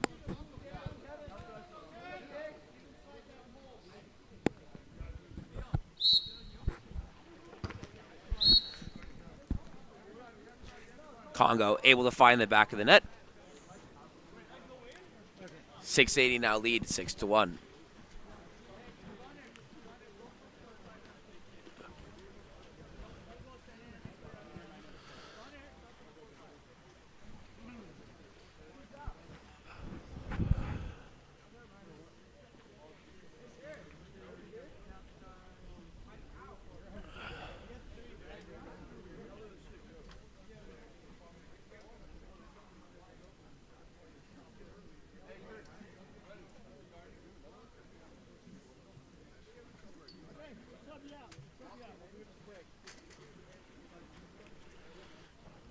Gonna end up subbing that capless player out. Has no idea where his cap did go. So we will see him return later. Substitutions are finalized with that. Ball starting in the hands of Hernandez. Goes left to Vaca. Vaca controlling. Goes inside. Ordinary foul earned in 2 meters by number 7, Connor Sullivan. Goes out to number 8, Golavati. Shot taken out of 2 meters by Sullivan will fall short of the cage. Controlled in the backcourt by Torvani once again. Tavani controls backcourt exclusion called against the number 10. That's Garlic. So it's going to be another 6-on-5 here for 680. That's going to be Drodzowitz at 6. He takes it in now. But it falls out of his hands and out of play. So counter ball will come in for San Jose.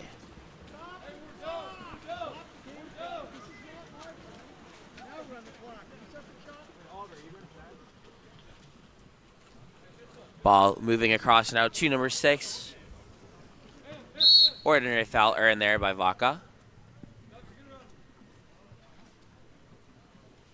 He goes over to Garlic. Down line to Hernandez. Trying to get down into their 2-meter play. That's going to be Sullivan who gets it. with the right hand as a lefty, able to move it around the incoming keeper and skim it home, finding the back of the net, giving San Jose Express their second goal of the game. They trail by 4 with a score of 6-2. 1.5 minutes left to play.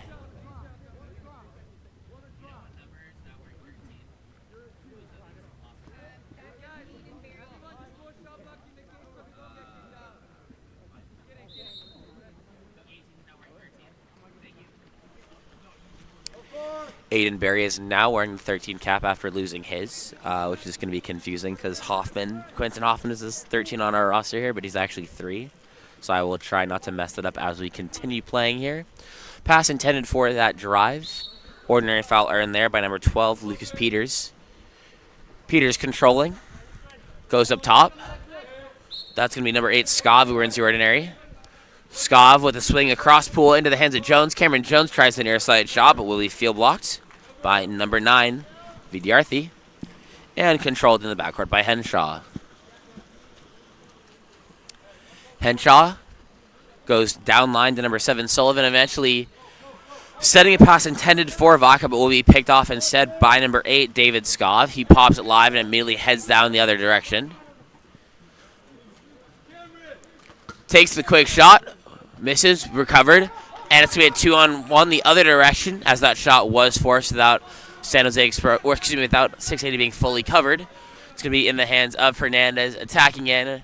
He tries to go cross cage, but will bar out. Recovered by San Jose Express.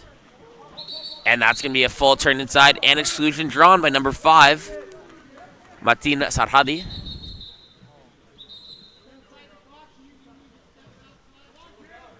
Ball will be starting in the hands of Hernandez. And a timeout will be called by San Jose Express so they can attack this 6-on-5. 17 seconds will be left in the quarter for that 6-on-5 attack. We'll be back after the timeout.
Six-on-5 attack to come here for San Jose Express. Ball will be starting in the backcourt with Henshaw. 680 going to go for a very aggressive 5-man defense, going to just press where that ball's going to be passed through, trying to force long passes. That's going to be exclusion on the 3 post against number 4. That's Palou heading to the exclusion box. And the catch and shoot there from number 3, Paulo Hernandez, will be after the buzzer. So ball will be thrown out. We stay at 6-2, and we'll be back for our third quarter of action in just a bit.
And did you notice Kirk? As soon as we were about to start the quarter, can you hit the horn for me, please?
And another penalty was earned by 680. Once again, going to be Congo lining up to take it here for 680.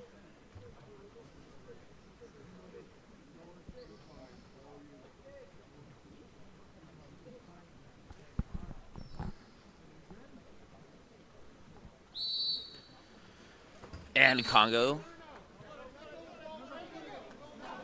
will be called for a no-good penalty because he moved too far forward prior to that penalty being taken. So possession will be turned back into the hands of San Jose. Apologies here, running into some audio feedback issues on my end. I'm going to try and correct this and be back with commentary as soon as I can.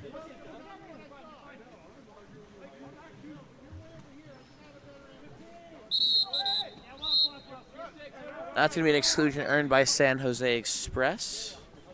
Another 6-on-5 for them to attack. They've been unsuccessful so far. 680 bringing a myriad of different defenses for their 5-man that has prevented them from being able to score that time they go to the 2-post. But too far in front. Sorry, excuse me, too far behind, so he loses the handle on it. And the ball is going to go out left now. Being brought up. For 680 in the hands of number 8, going over to Congo once again. Long swing across.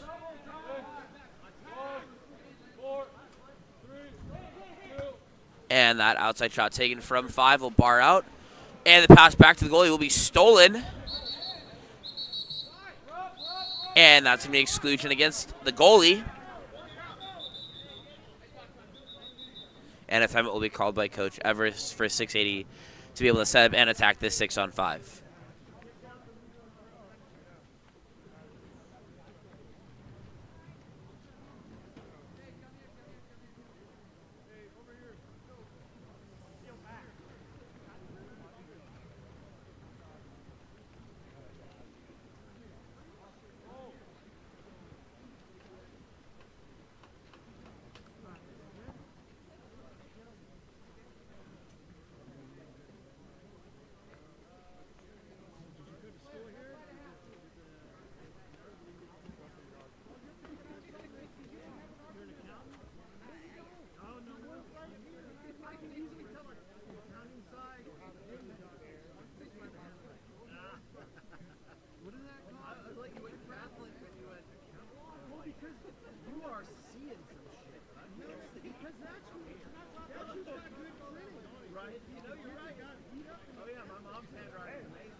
Coach Everest, fiery as always.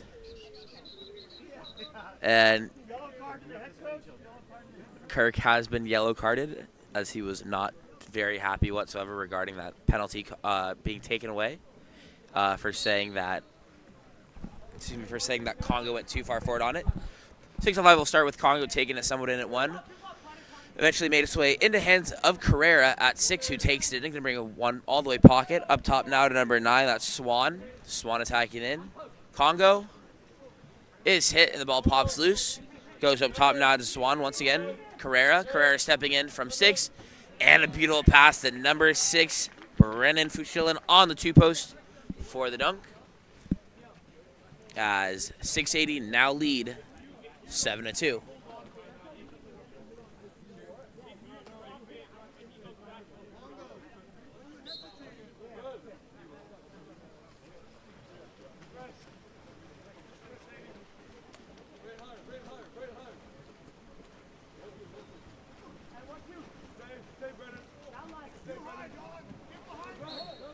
Ordinary foul are in there. Ball goes inside now. I believe that's number 5. That was number 5. Martin Tarhadi, who took the initial shot, was blocked, but then the second attempt taken by Connor Sullivan was able to find the back of the net as San Jose Express find their 3rd goal of the game to keep trailing by 4. Score is 7-3.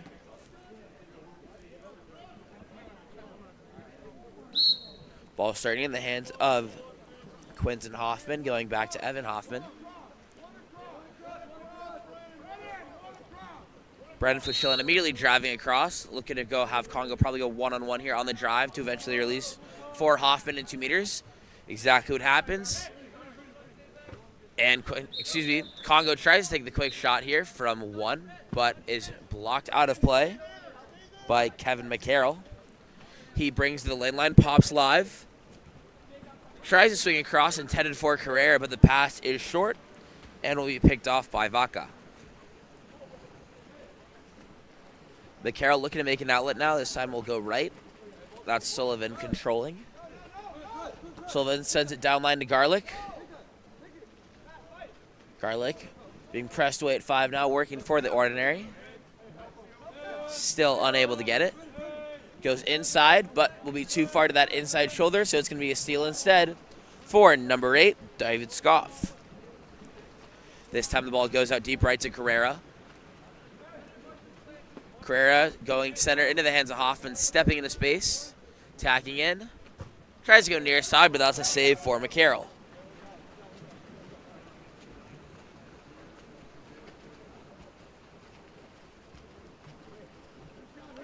This time, ball goes out to Hernandez, eventually making its way down line to number 5, Sarhadi, back up top to Hernandez. Now, Vidyarthi, I believe there's a contra foul in 2 meters called against number 5, Martin Sarhadi. And there was no pop there by Hoffman, so the ball switched back into the hands of San Jose Express. Garlic's up on a 1-0, lots of time. Tries to go near side, and it's going to be a save there for number 13, Nicholas Tavani. Immediately thrown up the other direction. Now it's going to be a 4-on-4 attack here. Carrera starting with it, goes to his left, so that's going to be number 6. So Schillen going 1-on-1. Goes back up to Carrera. Down line. Back to Carrera. Carrera takes it from the outside, going off the crossbar, and will be recovered by number 9. That's going to be Vidyarthi, who earns the Ordinary. And the ball thrown out left. Skav fouls, controlled by Vaca. Vaca eventually sends it down line. Long swing now for number 7, Sullivan. Sullivan looking to go 1-on-1 here. Gets turned to the inside. Able to step, but his shot will be blocked. Well, first blocked and then off the crossbar, eventually recovered by 680 and thrown out deep right into the hands of number 8. That's David Skov controlling. Finds Quentin Hoffman, and he goes off the hands of McCarroll into the back of the net. And 680 have now taken an 8-3 lead.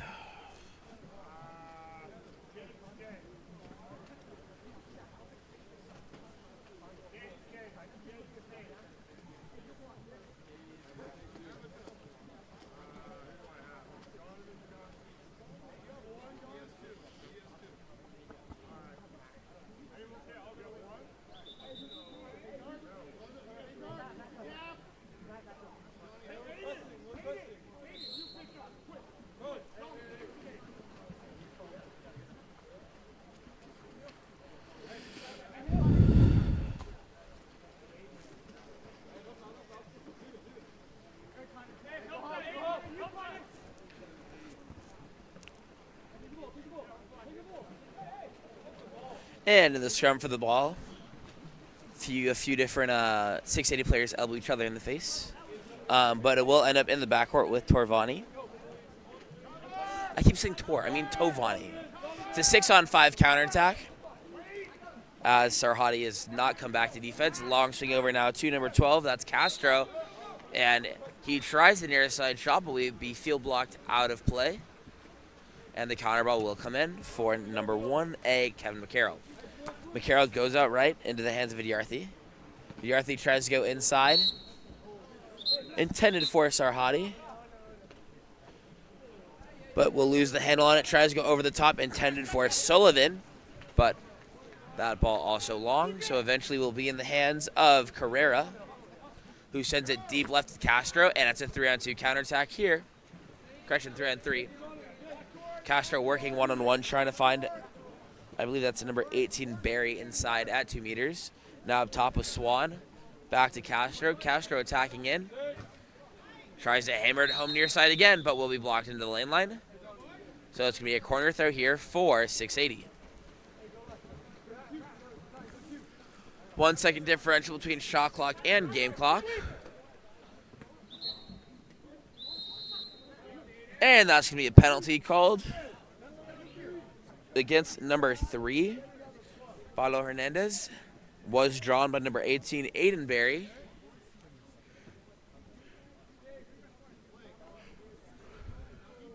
And the penalty will be taken by number 15, Jack Lamon. Also, if I do butcher any names with pronunciation today, please just let me know in that live chat how to phonetically say it, and I will do my best to correct my pronunciation from there. And Lamon's able to find the back of the net. 680 now lead 9-3 with 24 seconds left to play here in this third period.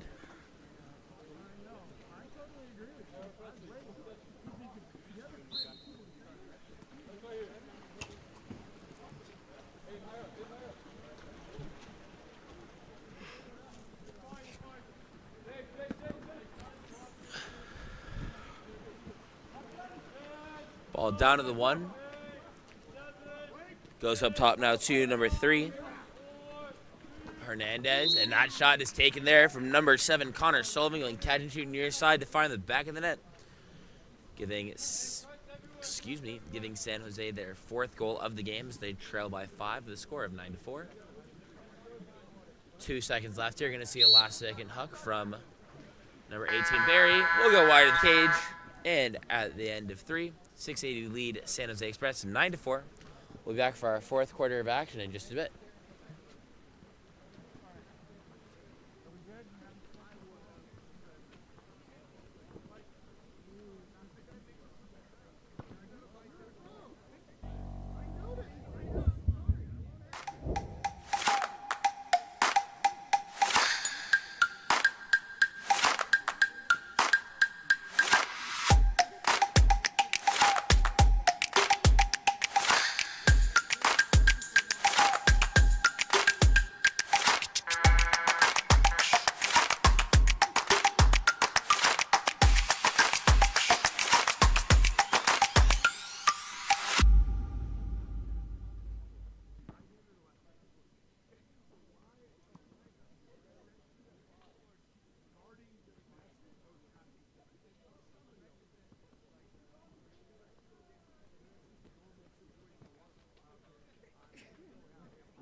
I guess in Spanish, they say salud. If you sneeze twice, they say dinero. And if you sneeze the 3rd time, amor. Amore. Crazy, right? They confirmed it with some Colombians that were in the audience, so. So you get luckier the better you see.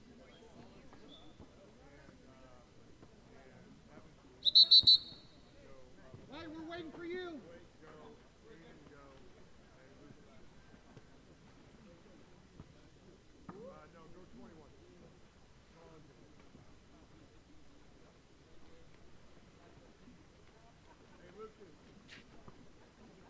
forward. Don't push off that wall. All right, I'm going.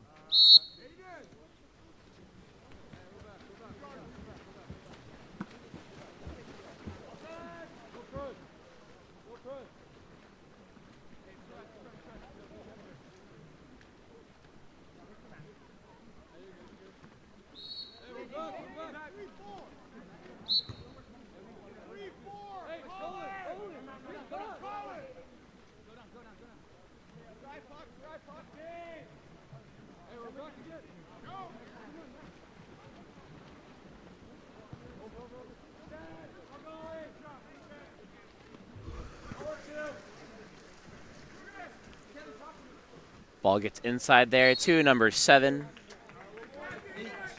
That was Blake Fuchlin, who's able to get to the inside position and earn the penalty, which will be taken by Jack Lamont.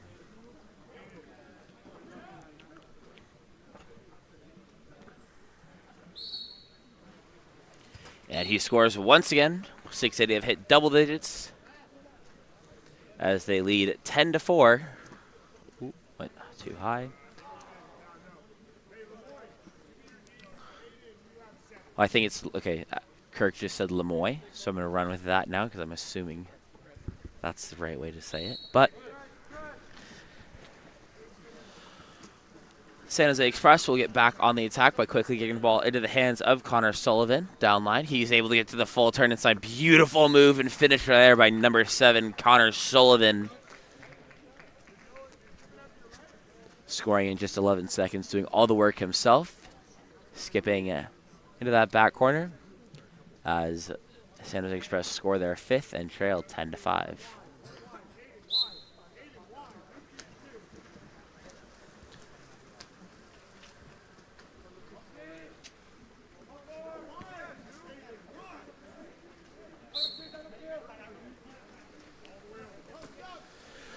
Ball swings across to number 18. That's Aiden Barry attacking in. Goes back up top to Lemoy. To Barry. Barry attacking into the pocket. Back to Lemoy, working for their center here. Down line to Barry. And he goes catch and shoot near side, sneaking it underneath the arms of McCarroll. As 680 now lead by 6 with a score of 11-5.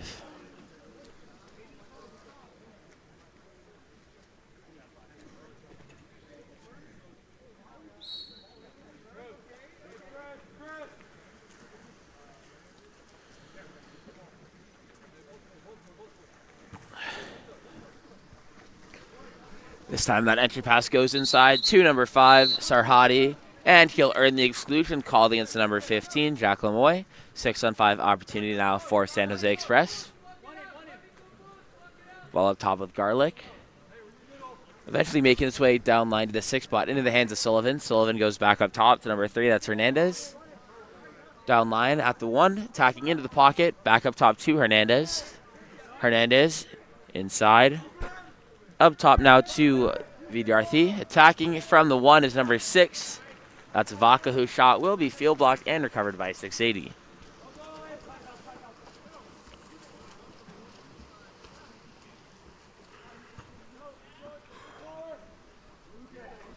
Pass goes deep right to Lemoy. He swings it across now into the hands of Barry. Barry attacking into the pocket. Eventually going center now to Fuchlin. Back to Barry. Barry stepping in. Tries to go near side over his head, but will sail over the top of the cage, and the counter ball is dropped in for San Jose.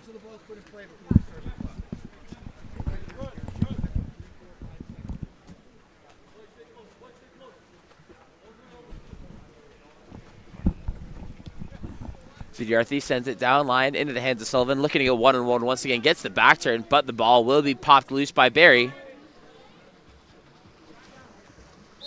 And a timeout will be called by Coach Everest to make a set of substitutions here. And we'll be back for 680's timeout play after the timeout.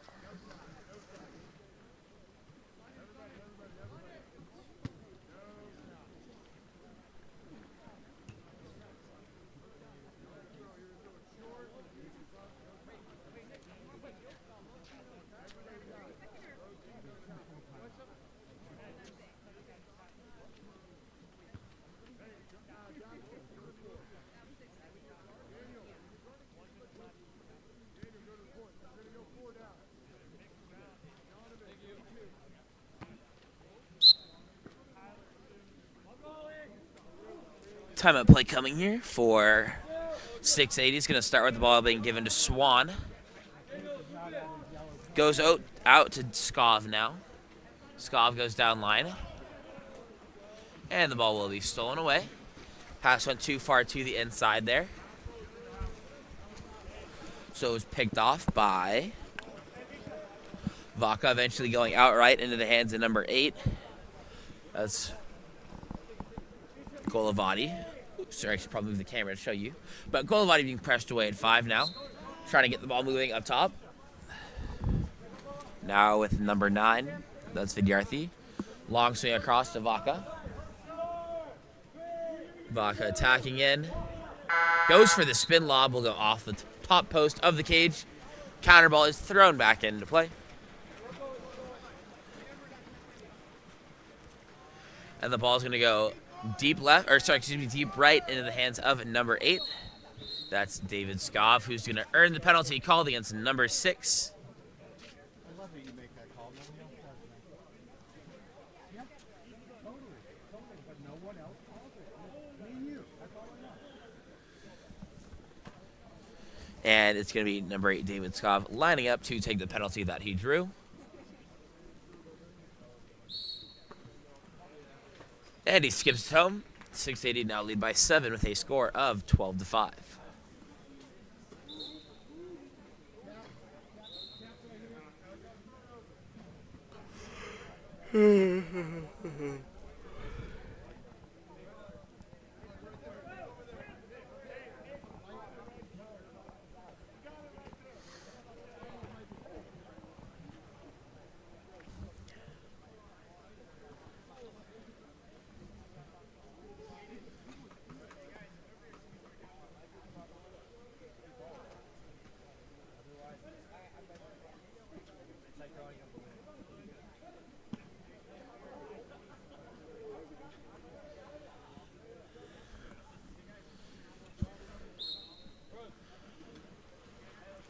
Ball starting in the backcourt with Garlic.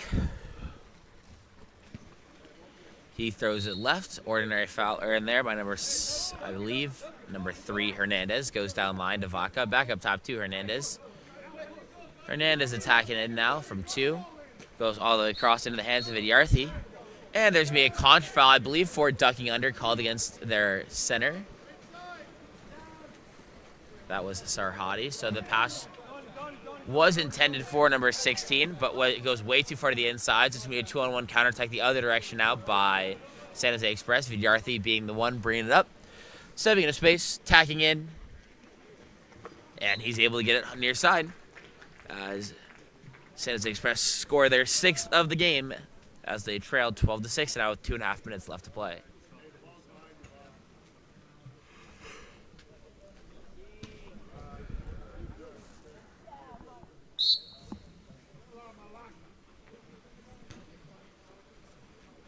What? What is this coach yelling at me for here? Yeah, he is.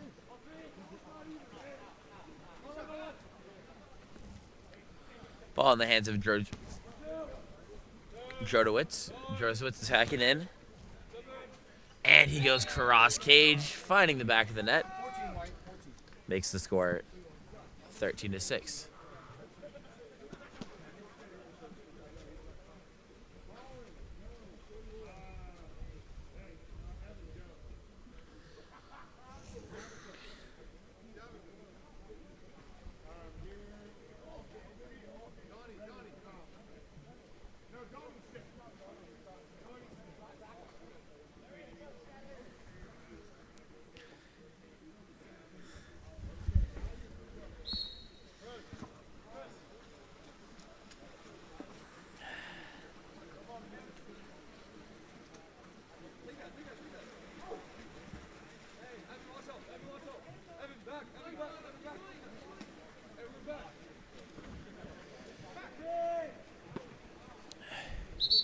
And that's going to be an exclusion drawn by number 3, Paulo Hernandez, for the full turn. Excluded player. Do not know who it is. If I'm being honest, did not see. But 6 out of 5 opportunity here for San Jose. That's me, number 6, Vaca, attacking in, swings across to Vidyarthi. Vidyarthi stepping into the pocket, tries to go near side, but will be pulled down with 2 hands. And the ball will be stolen away from the goalie and put into the back of the net. Score is now 13-7 for 680.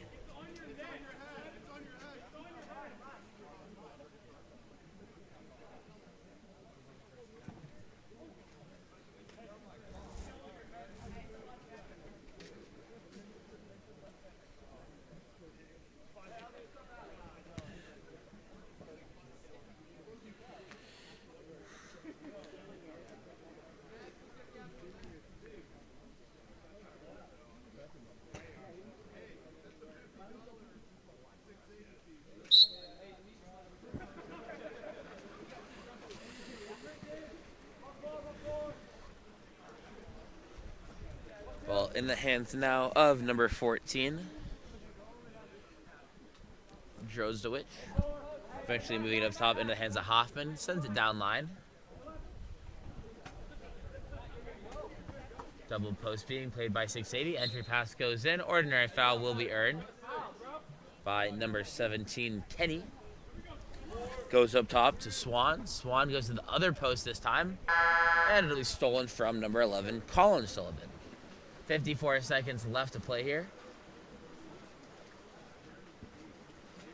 Ball going out into the hands of number 9, Vidyarthi to Garlic. Now at number 6, Vaca. Ordinary foul earned at 1. Long swing over now into the hands of Sullivan. Dropped inside. And a great step and finish by number 5, Sarhadi. Makes the score 13-8. San Jose Express bring it back within 5 with 31 seconds left in the quarter.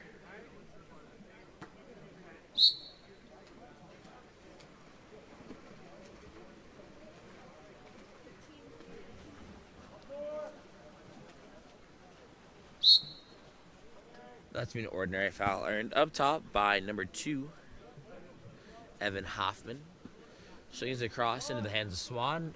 Enters into the post up on the 3 post. That's going to be number 11, Colin Sullivan, who earns the exclusion against Garlic. Ball swung back to the goalie. And 680 is going to run the clock out. So with that, 680 will take the win over San Jose Express with a final score of 13-8.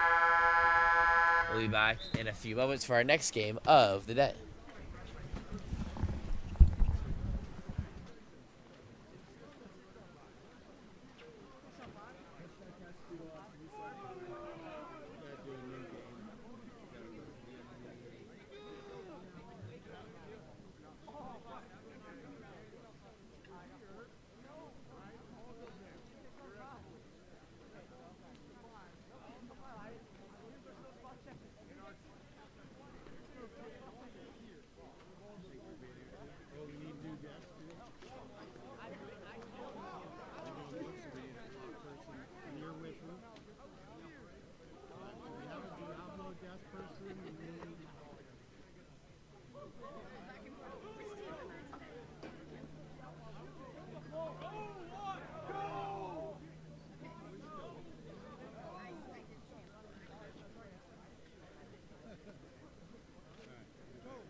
set of roster checks, and I went to the second set and I went, I think you've got a guy who's the exact same name.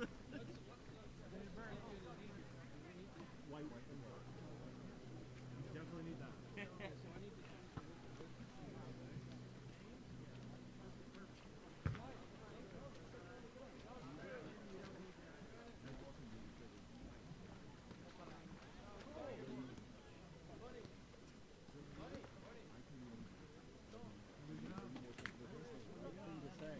I know. I can do anything.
Welcome back to Sacred Heart as we get ready for our next game of the day. We're starting our first round of 16 under games after our first two being 18U. For this matchup, we have Diablo in the white caps, Lamorinda in the dark. Ball drops, and the first sprint will be won by Diablo. Ball moving back into the hands of McCall, eventually moving center now to number 15. That's Julius Martell. Martell swinging, first swinging to Lustig and then going for the long swing, trying to get it to their 2-meter player who is set to this 3-4. Going to target 3-4 zone here between Martell. Goes inside, but pass will go too far in front. Tipped away instead by number 1. That's Xavier Ryder with the steal. And he's going to outlet right into the hands of Sokol. Sokol earns the ordinary. Goes over to number 2, Tyler Williams. Williams attacking in now. Trying to get to Koopa. Koopa has switched over to being set to the 1-2 side, so they're going to have to swing if they want to get it into him. But great press defense there from number 4, Tanner Lustig, who's able to get the steal, but there's going to be a contra foul in transition for ducking under, called against Diablo.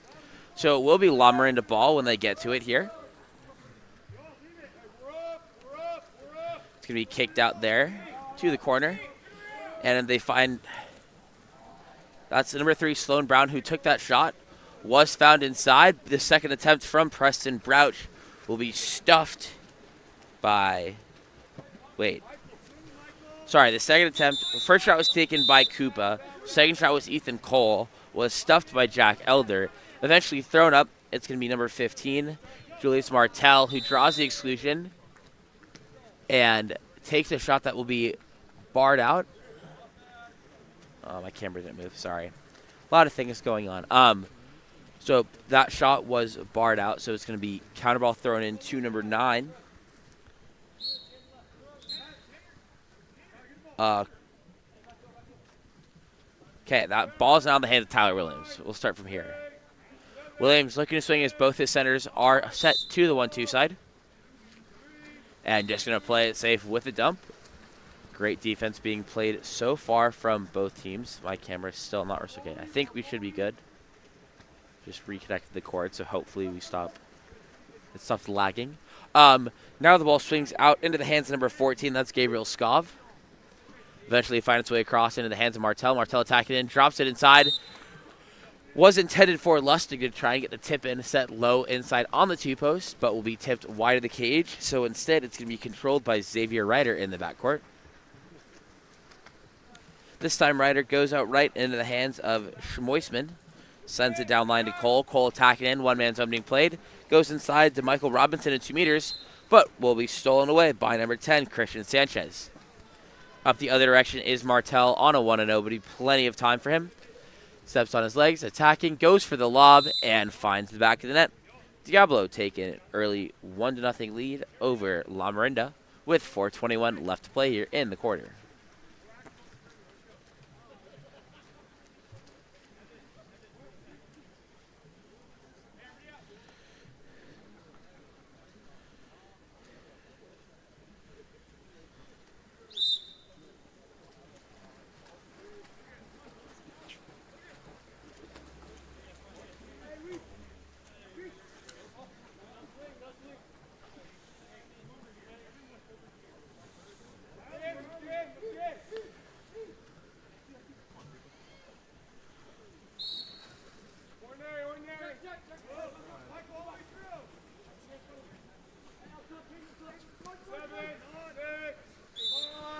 Ordinary foul earned up top by number 9.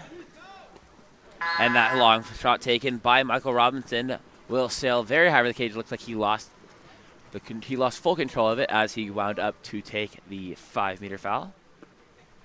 I guess 6-meter foul now. Ball will be outletted to the 1 spot. Attacking it is number 10, Christian Sanchez. Sanchez moves it up top to number 9. That's Dylan Bouch. Bouch moving it to his right, now controlled by Marks.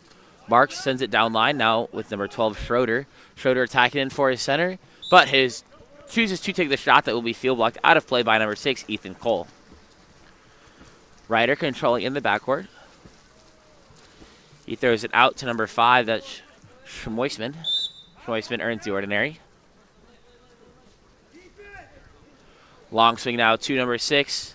Ethan Cole dropped inside. Very well placed pass intended for Karush Koopa, whose shot is tipped by his defender, so it will fall just short of crossing the goal line. Now controlled by Elder before being thrown out to number 12. Caden Schroeder eventually going down line. Now that's number 11, Griffin Marks. Marks earns the ordinary.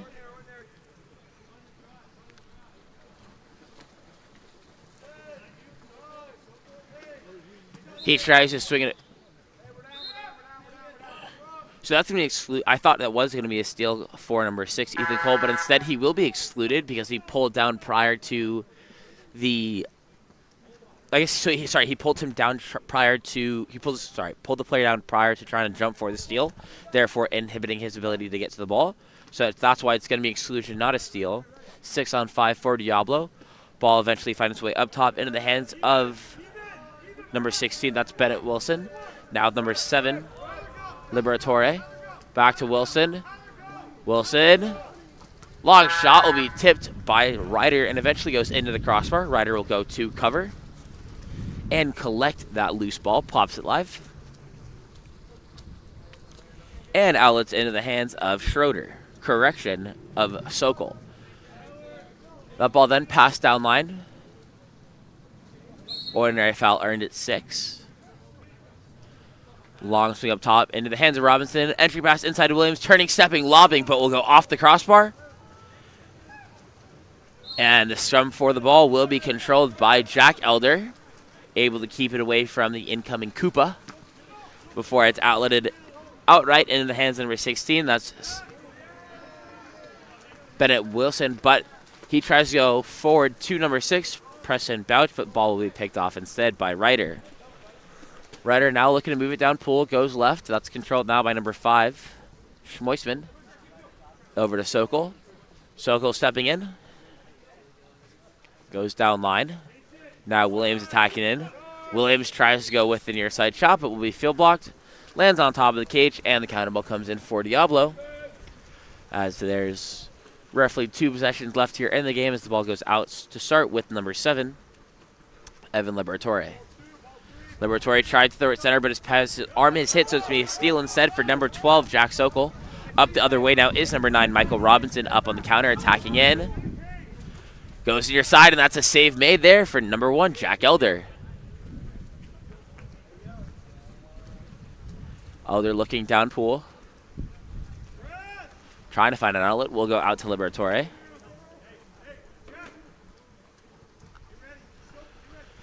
Entry pass inside to number 6, Preston Bouch, but ball will be forced under, so it transitions back. Camera's not moving fast enough, but it's number 9, Michael Robinson, up on the counterattack, but is stuffed by number 16, Bennett Wilson. And immediately up the other direction now is number 12, Caden Schroeder. Last second shot will miss, so at the end of 1, Diablo lead Lamorinda 1-0. We'll be back for a second quarter of action in just a bit.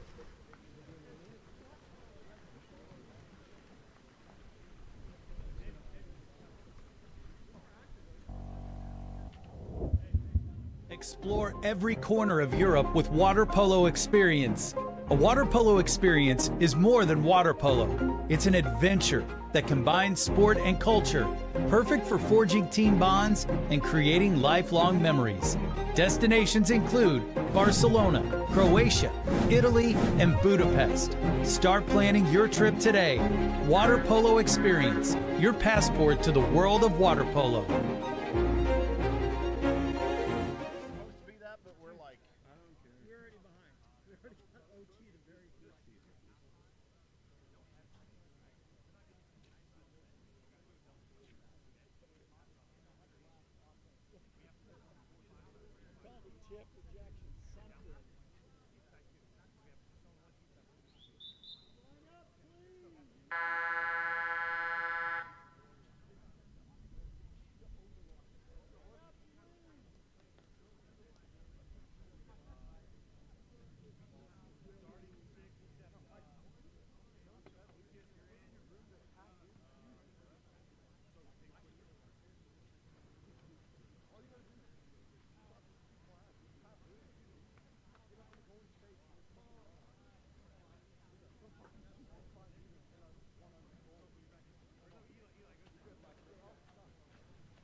Sorry about that. Ran to the parking lot to grab a much warmer jacket due to the wind starting to somewhat pick up around here. First shot was missed by Diablo after they won the sprint. And that's going to be a penalty drawn there by number 2, Tyler Williams, after he's able to get to that inside turn. Penalty was called on number 10, Christian Sanchez. And it's going to be number 5, Schmoisman, lining up to take the penalty here for Lamorinda.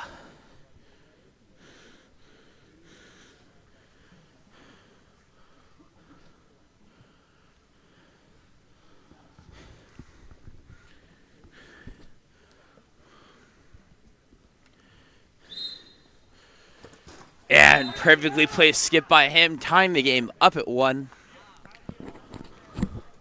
with 6:23 left to play in the second.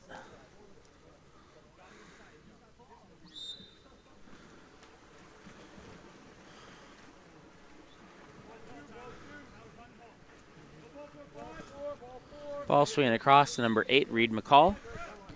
McCall earns the ordinary, goes down line to number 2, Peter Kroger. Kroger swinging across now to Sanchez. Sanchez turning inside. Stepping away to the cage, but his arm will be tipped just enough to pop the ball loose. And 2 crashing defenders from Lamorinda secure the steal. Ryder controls in the backcourt, looking to throw it forward. Goes out right to number 9, Michael Robinson. Robinson sends it down into the hands of Williams. Williams working inside for Van Leeuwen. He's able to be fronted, so ball stuck in the corner with Williams. Now he's just going to play it safe with the dump. And Jack Elder heads to the corner to pick it up for Diablo. Ball now in the hands of Martel. Tries to go for the long entry, but will be tipped away and controlled by Lamorinda. Ball goes out. Williams earns the ordinary. Goes down line to number 9, Michael Robinson. Robinson tries to take the shot from the bad angle at 5, but will miss. Counter ball comes in for Elder.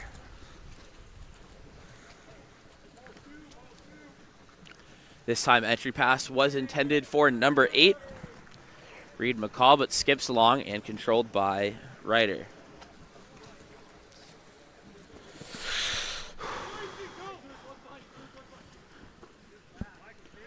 Long swing finds its way into the hands of Michael Robinson, and now attacking for number 15.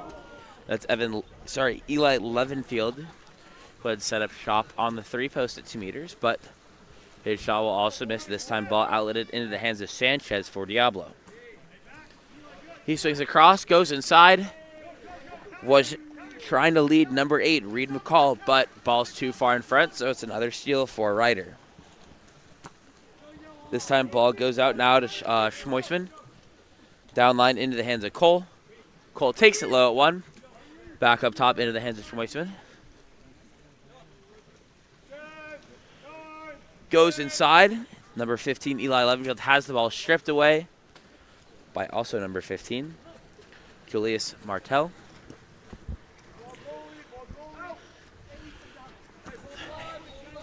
And Martel will get the ball down at the 5 spot now for Diablo. Goes across pool to the driver, and that's going to be number 4, Tanner Lustig, who manages to hit the bar. Does not go, but will be picked up off the rebound by Reed McCall, who finds Lustig for the second attempt and the dunk.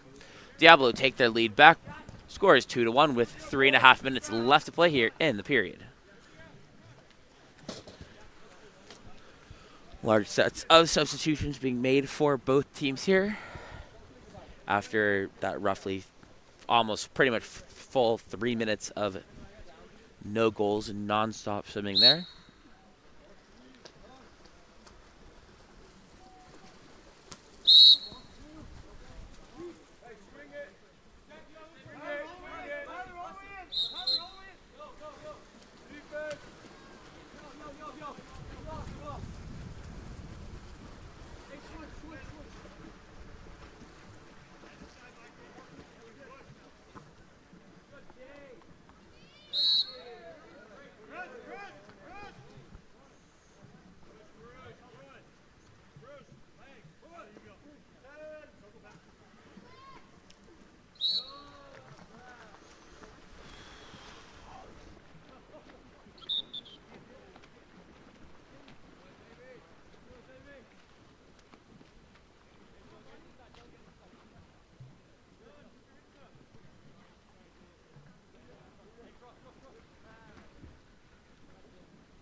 And another great possession of defense from Diablo, forcing Lamorinda to dump the ball there. As Diablo go back and they attack, the ball will be swinging into the hands of Griffin Marks down at 5, being pressed away on the lane line. Well, I guess on the wall here. But now he puts the ball up top to 4, now being controlled by number 7. That's Liberatore. Liberatore being pressed away. And a great possession of defense from Lamorinda, once again forcing Diablo to dump the ball. This time ball goes back into the hands of Ryder as he looks to move the ball up the pool. He goes out to Tyler Williams. Williams now going center to number 5, Schmoisman. Schmoisman with the... And a contra foul, I believe, in 2 meters. Called against Koopa. So the ball will be in possession of Liberatore here. Correct, sorry. Liberatore is the one on the drive, but now it's entered into Liberatore. And he's going to draw the penalty. I believe called against... They're saying that penalty was called against number 9. Michael Robinson for coming over that shoulder too aggressively when trying to tip that ball away. So excuse me. And the penalty will be taken by number 6, Preston Bouch for Diablo. And an absolute rip by him going, it looks like goalie nut from there. Just perfectly placed shot. I mean, goalie jumps the right way, but he's still able to get it home. As Diablo now lead 3-1 with 1.5 minutes left here in the period.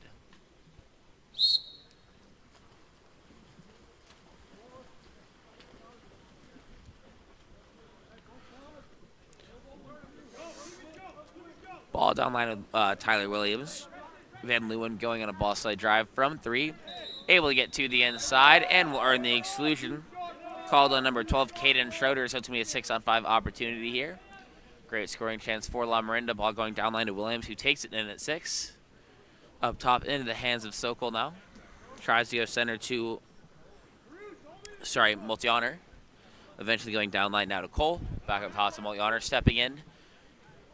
Finds Williams stepping into the pocket at 6. And his shot goes off the crossbar and will be recovered by Diablo. This time ball going out left now to number 12. Caden Schroeder bringing it up out of the exclusion box.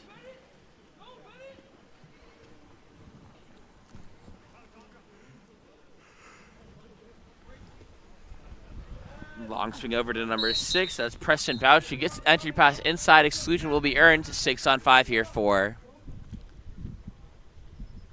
6-on-5 here.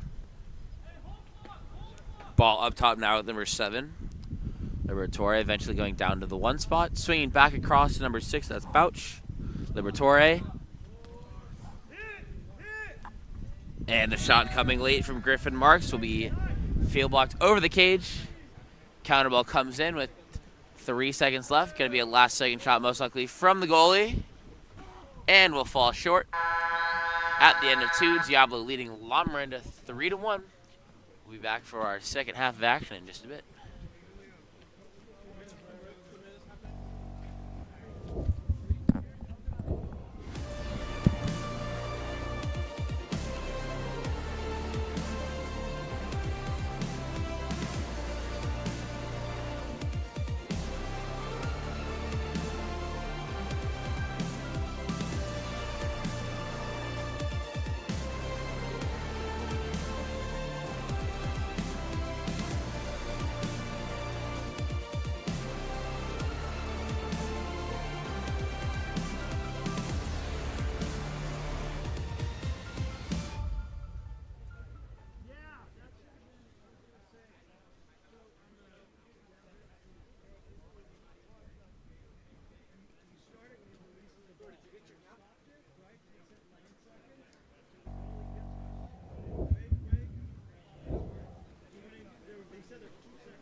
second half moments from getting underway here.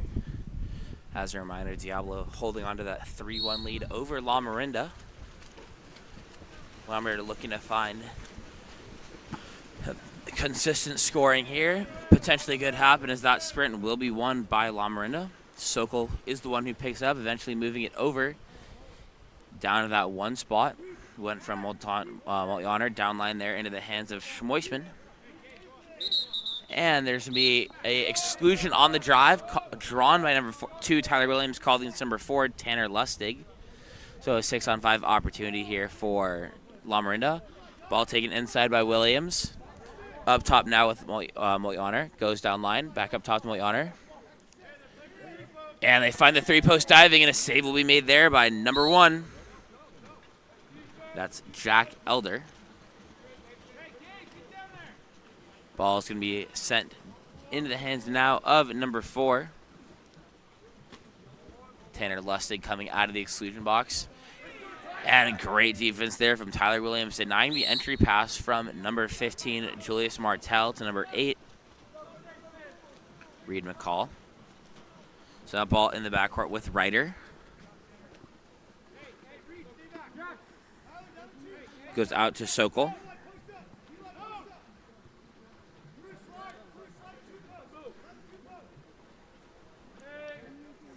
Sokol sends it down line and tries to go back over the top. It's going to be picked off instead by number 4, Tanner Lustig, who throws it forward. Able to get to it first and keeps it going in front of him. It's a 3-on-2 counterattack. Goes long swing over, but his arm is hit on the pass, so instead it's going to be a steal for Jack Sokol. And now it's a 4-on-3 counterattack the other direction. Williams controlling. Goes inside. And shot was intended to be taken by Eli Levenfield, but his arm's hit, so now it's a 2-on-1 back the other direction. Martell is the man up here, goes for the lob and finds the back of the net. Diablo now lead 4-1 over Lamorinda.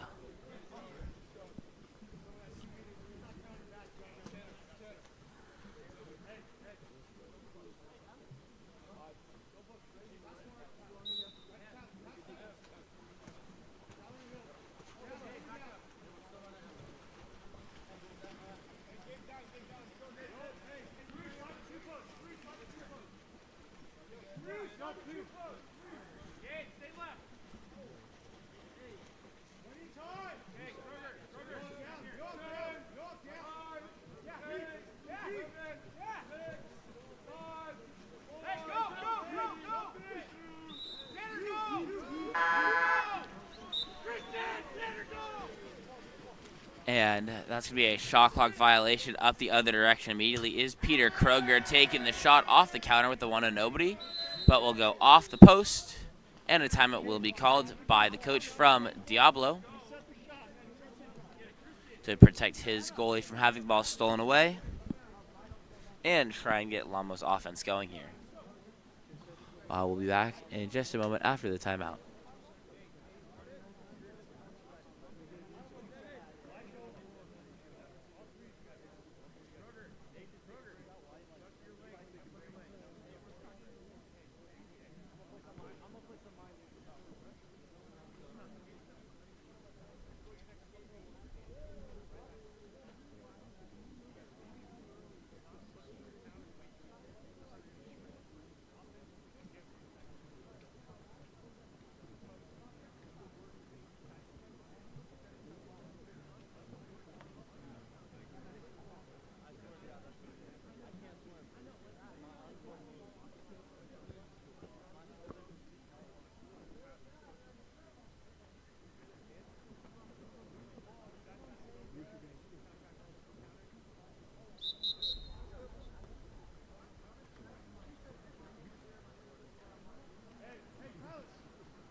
Timeout play coming here for Lamorinda. 2-3-4 zone is being played by Diablo. Tyler Williams now driving in from 4 to set up a double post. Goes back down line to number 11, Van Leeuwen. Van Leeuwen inside to Williams. He's going to be blindsided. Ball will be stolen away by Martel. And Martel earns the ordinary foul. Gives it back to Elder. Elder throws it forward to Martel.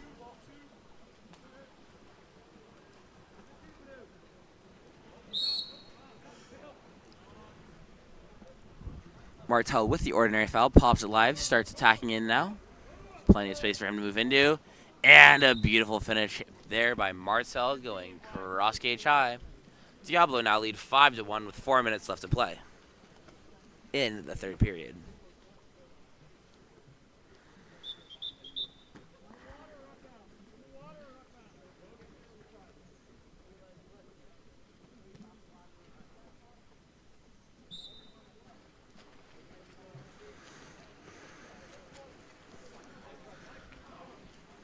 Ball in the hands now of number 5, Schmoisman. Swing it all the way across now. In the hands of number 11, drops it inside. Williams earns the ordinary foul. And that's going to be Martel, who's excluded as he continues to interfere with the free throw. So it's a 6-on-5 for Lamorinda. Ball up top now with Robinson. Robinson attacking and sends it down line to number 11, Van Leeuwen. And Van Leeuwen tries to find number 2, Williams, for the tip.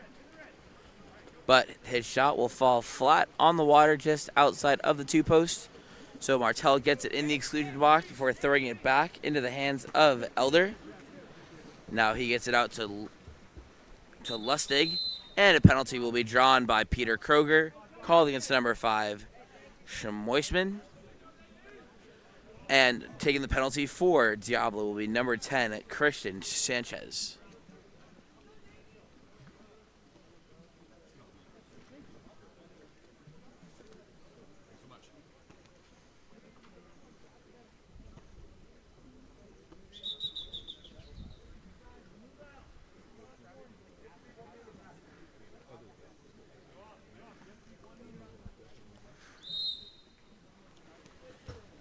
And that shot goes off the post and to the lane line. Eventually hits it, so it'll be back in the hands of Ryder, looking to make an outlet pass down the pool.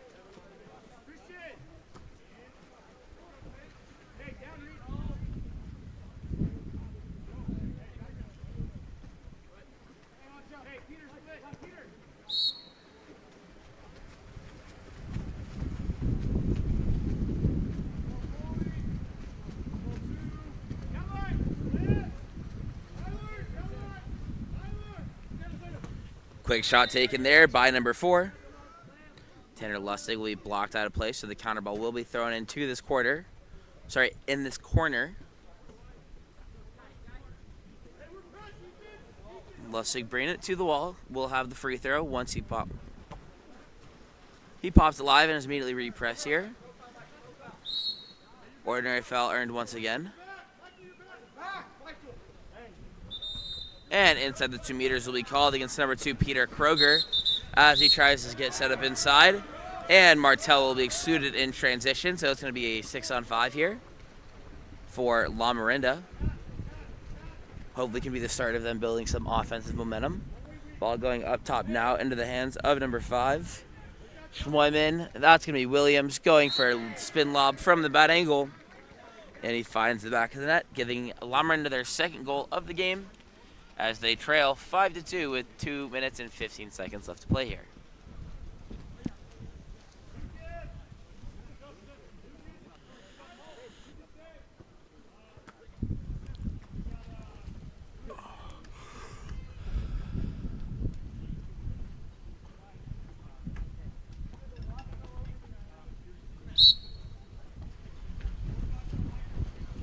The wind is picking up quite a bit and is not very enjoyable right now. I'm freezing over here. My SoCal self can't handle this. As player zooms, the ball will be in the hands now of number 9. With a beautiful pass inside to Sorry, that was Dylan Bouch with a beautiful pass inside to Preston Bouch. But Bouch unable to find the finish. His shot turned away by Ryder with that left hand before it's sent out left now. That's controlled by Nathan Moltonier. Goes down line. Cole tries to go back up top to get things going. And that's going to be ball under. And that's going to be number 6. Ethan Cole excluded, or correction, number 8. Nathan Moltonier excluded, as I don't think he realized the ball under had been called. So it's a 6-on-5 for Diablo. Ball swinging across now to number 7. That's Liberatore. Eventually swings up top into the hands of Wilson. Wilson attacking in. Goes down line to Bouch. Swings across to Liberatore.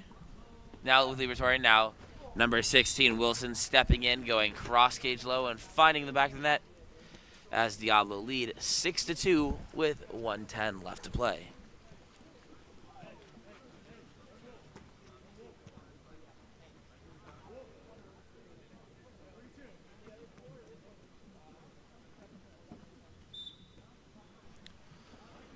Ball starting Mike being given back into the hands of number 9, Michael Robinson. Robinson sending it back to Ryder. Ryder going out right now. That's going to be controlled by Sokol. Now goes over to number 9, Robinson. Ordinary foul will be earned. Ordinary foul also earned there. And okay, we're just not moved over enough. That's Van Leeuwen, who's able to find the back of that as they leave him on the crash. And he steps into space and is able to find the back of the net to bring the game back within 3 with 40 seconds left to play in the third.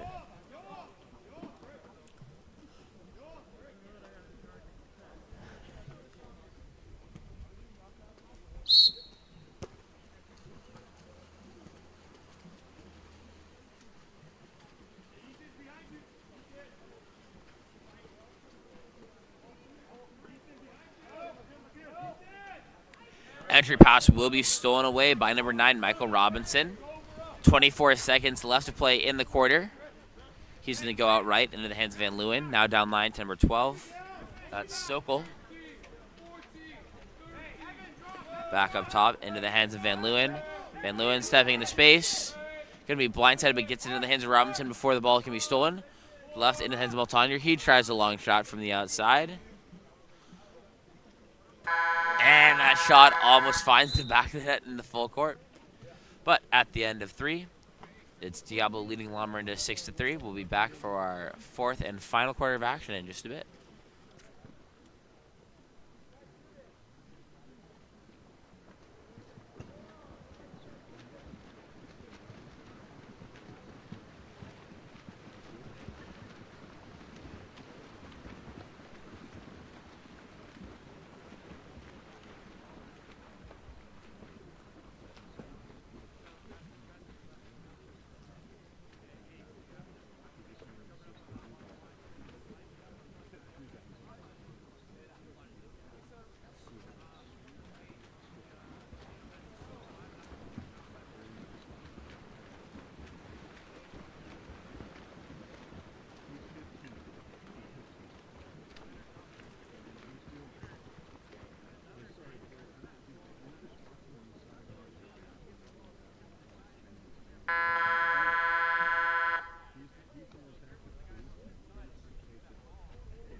Our final sprint of the game is underway.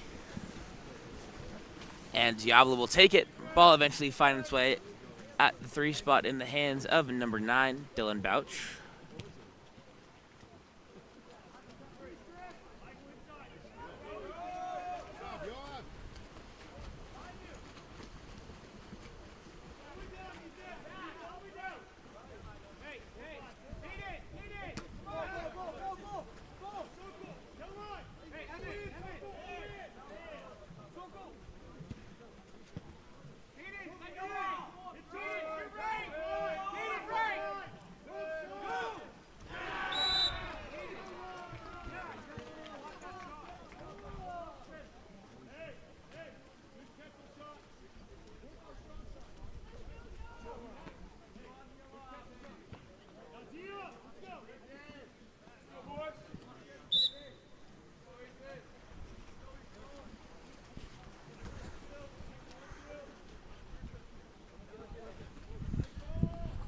Pass goes inside to number 12, Caden Schroeder, but Robinson able to foul before Schroeder can get the turn off.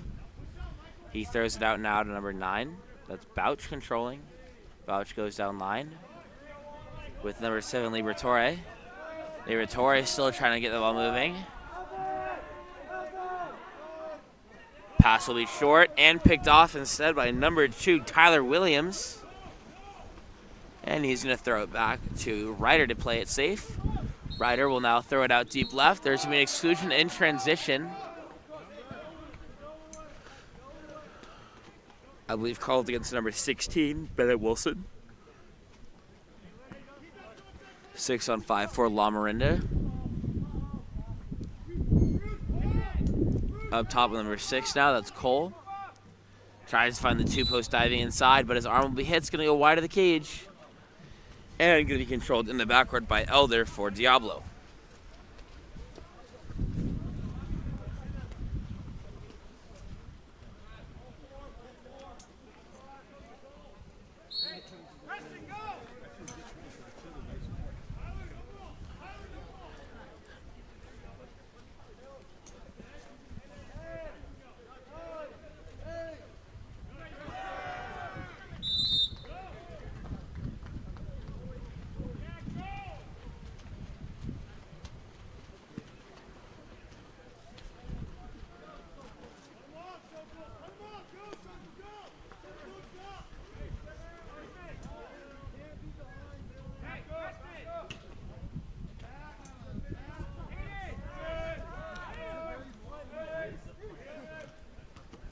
And almost a perfectly placed lob there from number 6.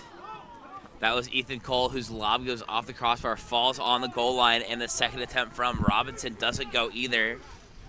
So now Diablo going out the other direction on the counterattack. Ball in the hands of number 7, Liberatore. Long swing across number 16, Wilson.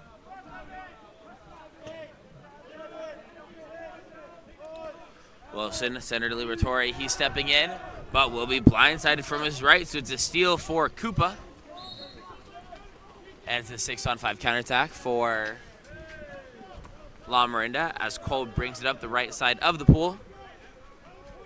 Cole sends it down line to Williams. Sorry, correction, that's number 12, Sokol, who has it before going back up top to Cole. Now in the hands of Robinson. Robinson, one-man zone being played off of him, trying to get an entry inside to number 3. Gets into the hands of Koopa. He turns, and his shot will be blocked out of play. So the counter ball will come in with a new shot clock for Lamorinda with 3.5 minutes left to play. Gonna take a quick pause so he can get our capless player can get his cap back on.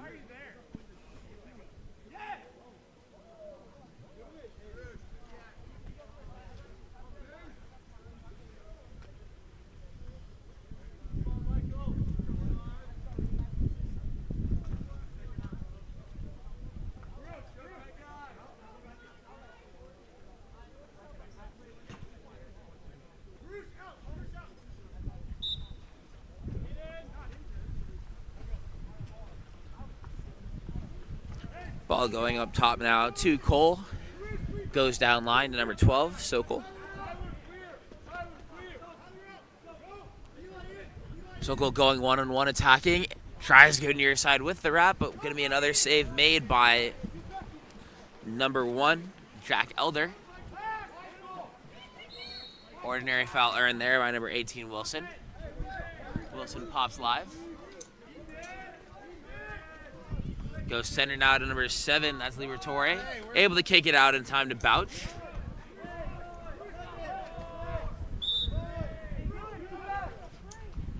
Entry pass goes in, but will be stolen instead by Lamorinda by number 6. That's Ethan Cole eventually getting out now into the hands of number 9, Michael Robinson. He goes inside, but pass too far to the inside of Cole and will be stolen. And Diablo calling an immediate timeout to try and stop the swim meet we've had so far. We'll be back with commentary after the timeout.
Timeout play coming for Diablo here. Ball starting in the backcourt. Ball starting in the backcourt with a Ryder. Goes center to number 4.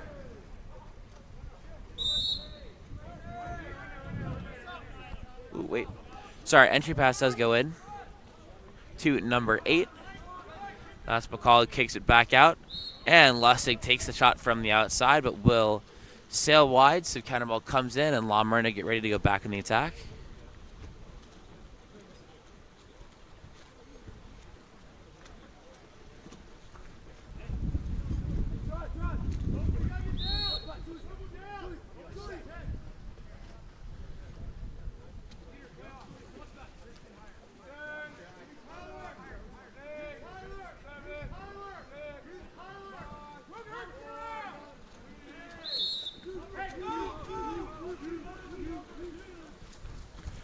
And the shot taken there. Sails wide of the cage. Score is still 6-4. Lamorinda trying to bring this back within 1.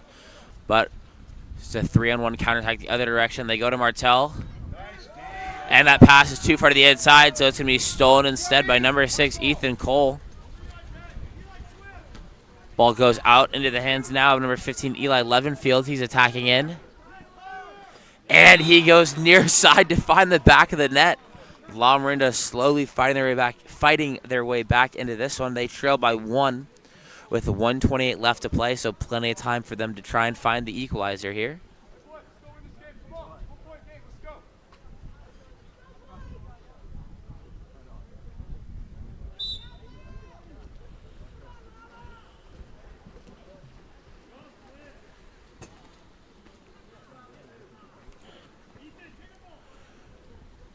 And that's going to be an ordinary foul earned there by number 10, Christian Sanchez at the 5. He pulls it outside of 2 meters. Ball going up top. Entry pass made inside, but that's number 8, Reed McCall, who's underwater, so the pass will be stolen instead by Ryder. He's controlling in the backcourt, trying to find an outlet. Will go center to Williams, eventually making its way down line into the hands of number 11. That's Van Leeuwen. Van Leeuwen earns the ordinary.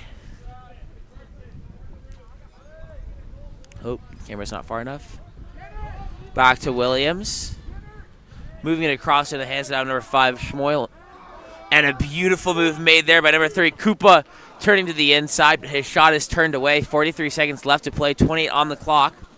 Ball is thrown out quickly to number 14, Gabriel Skov. Skov controlling 15-second differential between shot and game.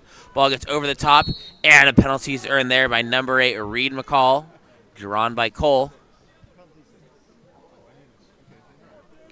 And it's going to be number 4, Tanner Lustig, lining up to take the penalty here, as well as number 6, Ethan Cole's 3rd exclusion of the game, so he won't be eligible to return.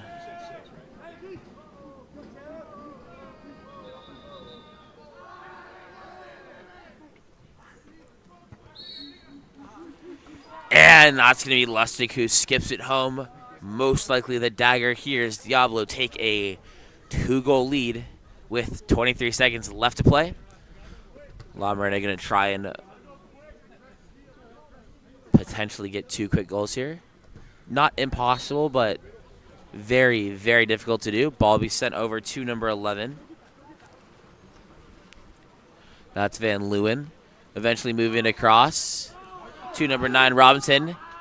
And he tries to go inside, intended for Koopa, but the ball will be stolen away. Diablo just looking to run this clock out. And with that, the buzzer will sound, and Diablo take the first win of 16s today with a score of 7-5 over Lamorinda. We'll be back for our next game of 16s in just a moment.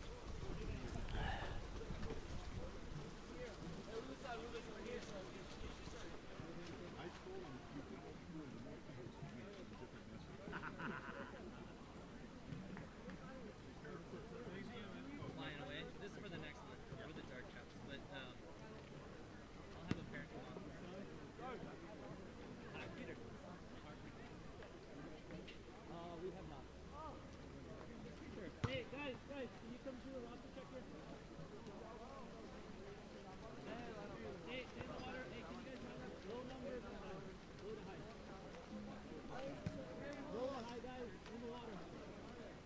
So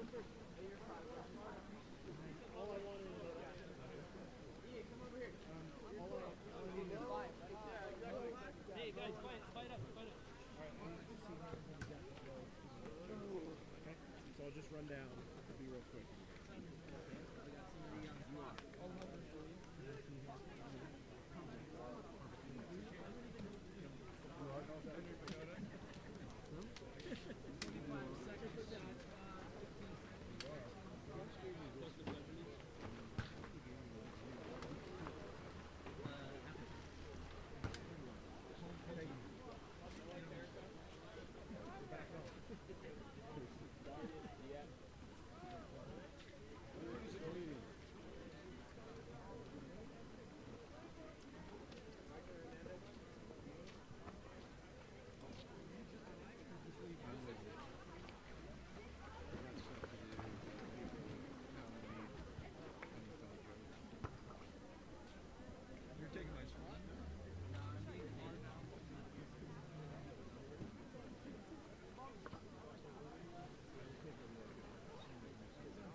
Over. Yep. Once he was on the back, he didn't hear a whistle, so then he's like, I guess I got to try to finish it. Yeah. And then I saw once he pulled at the ball, you were going to call it. I was going to call it, but I wanted to give him the time to shoot. And then if he picks it up I know, but it's like damned if we do, damned if we don't, because it's like we have to teach our guys to play through until they hear the whistle, but they're expected to hear that whistle. I know, yeah. Sorry. But I want him to try. Yeah, but it's like a 5 meters easier than someone on your back contesting. And they need to come up with. They need to. It's tough on you guys because there's no like straightforward like this is a. What I would love is if they told us even if he takes a shot, You guys call set it all the time. then I would every time Because I want him to.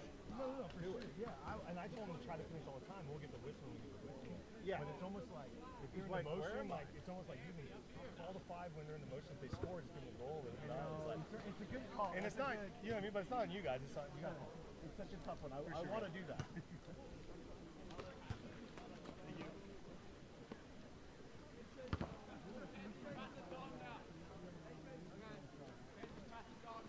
Okay, let me check.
I've got a hand.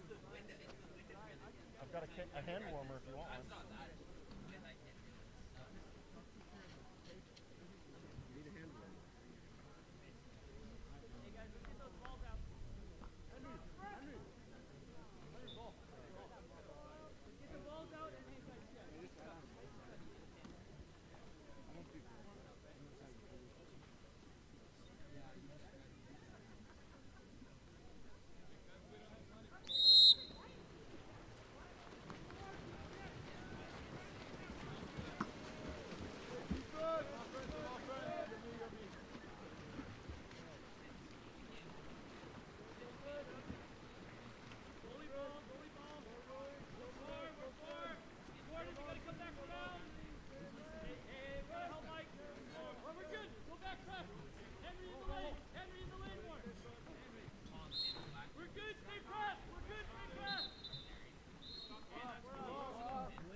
My apologies. I just realized I was muted that entire time.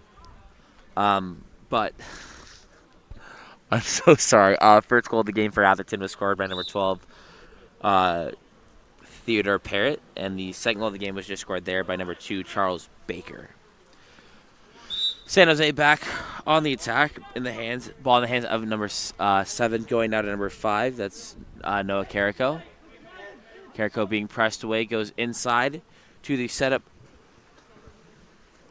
Dropped inside now to Madsen, and Madsen will draw the exclusion called against number 2, Charles Baker. 6-on-5 now for San Jose. Costa takes the ball in at 1. Up top to number 3, Blitzer. Blitzer back down into the hands of Costa. Back to Blitzer.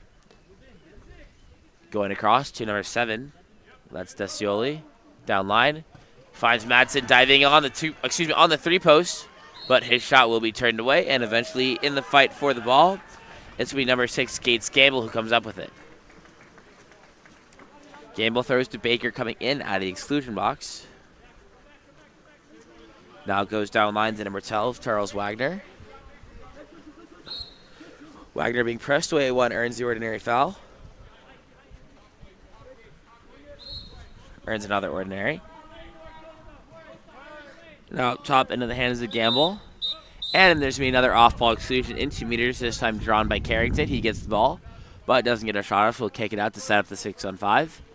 Carrington heads out to 6 as the ball is brought in by Gamble. Gamble goes down to Carrington. Eventually, ball be moved to that 1 spot so they can bring Carrington into the pocket. Up top now to Wagner. Wagner earns the ordinary. In the hands of Gamble. Carrington attacking the block. Tries to go near side, but will be blocked out there by number 3, Chase Blitzer. And the counter ball comes in for Cellini. Cellini sends the outlet pass right. Eventually going center now into the hands of Carrico. Now over to Blitzer. Blitzer attacking in. Hanging on his legs. Goes down line to number 4, Costa. Back to Blitzer. Blitzer drops it inside to Madsen. Turning, stepping. And goes cross cage for the finish. Making the game 2-1. Following that goal from San Jose Express.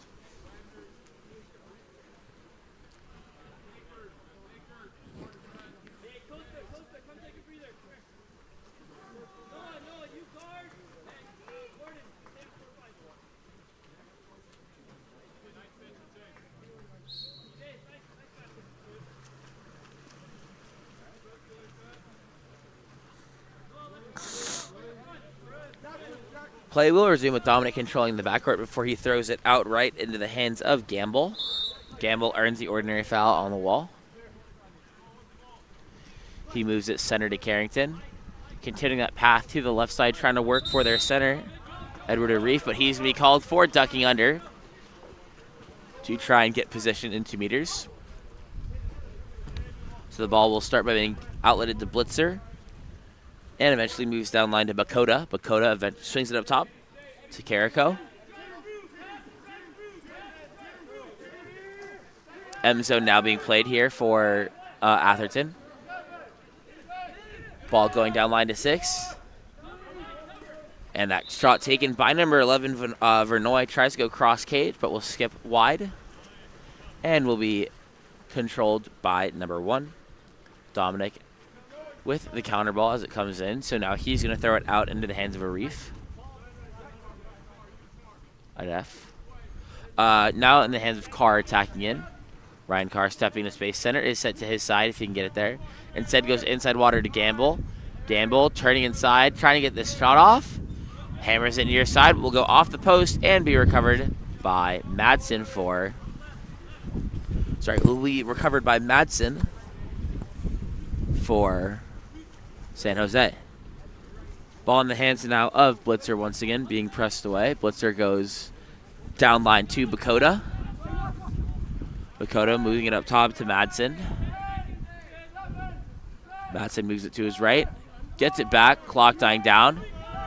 He lets one go from the outside and is able to get the cross cage skip from very long range, I'd say around 9 meters, and that ties the game at 2 apiece with 44 seconds left to play in the first period.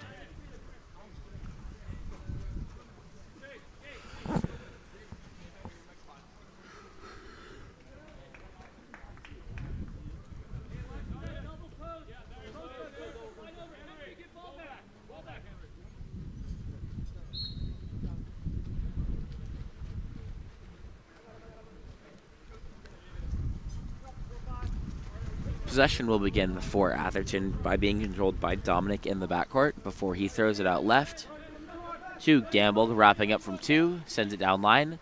Entry pass inside to Edward, turning, stepping, and a beautiful cross cage skip off the setup play for the quick goal for Atherton, giving them their lead back very quickly.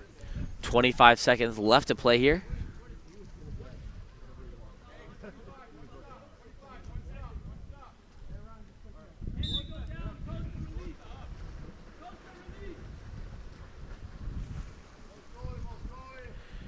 Ball starting with Cellini in the backcourt. He throws it out right. That's Descioli who controls. Goes for the entry pass inside. That's going to be number 8. Correct, that's number 6, Darius Deek, who tries to turn. Doesn't get it off, and that was Shin trying to find his driver, which was number 7, Descioli, but pass will go long. Long shot going to be taken here by number 7, and will be field blocked by Shin. So at the end of 1 quarter, Atherton leads San Jose Express 3-2. We'll be back for our second quarter of action in just a bit.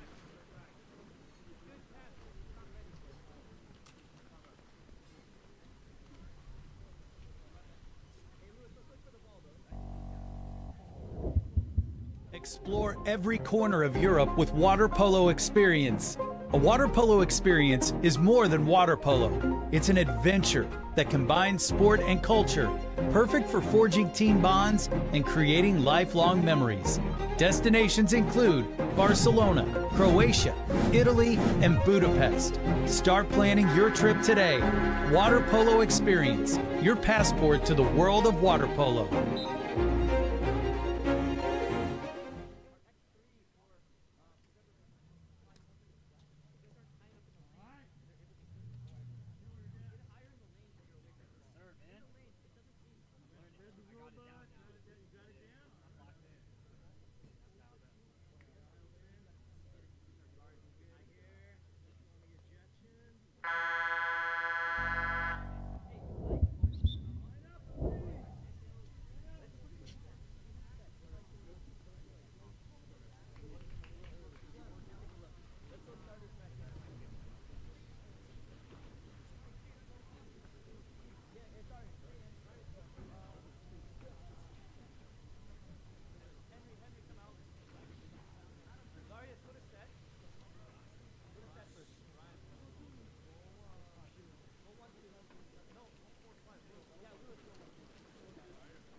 Ball in the hands of number 12, dropped inside. That's Carrington in 2 meters, who earns the ordinary.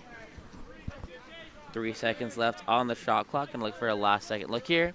Instead, just going to dump the ball, playing it safe.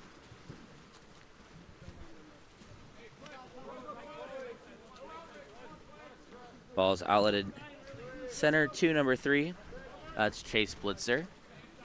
Blitzer goes inside to Madsen. Madsen's going to kick it out, but the outlet pass will be stolen by number 9, Theodore Perrette, and controlled in the backcourt now by Charles Wagner. Wagner sends the ball across pool into the hands of Gamble. Gamble working for the ordinary foul and is able to get it. Now ball goes up top to Edward Reef. Stepping in, inside to Carrington, but that pass goes too far to the outside shoulder and skims by. So Blitzer will give it back to his goalie, and San Jose Express head the other direction now. Ball going out to number 8. That's Micah Hernandez before it's sent down line to Descioli. Entry pass inside to number 11 Vernoy will be an exclusion called against number 5. That's Edwards, so it's going to be a 6-on-5 here for San Jose. That's going to be Madsen at 6, who takes it inside. Now Blitzer 5 wide. Stepping in. Back to Madsen. Across to number 8, that's Hernandez. Blitzer tries to go cross cage high, but it'll sail over the cage. And the counter ball comes in for Atherton.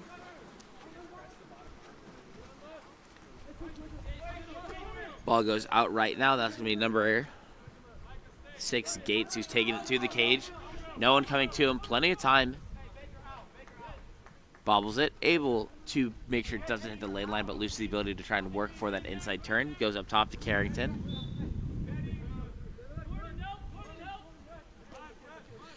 Now being controlled by Parrott, back to Carrington. Goes inside, and a step out and finish from number 5, Edward Arif, giving a 4-2 lead to Atherton.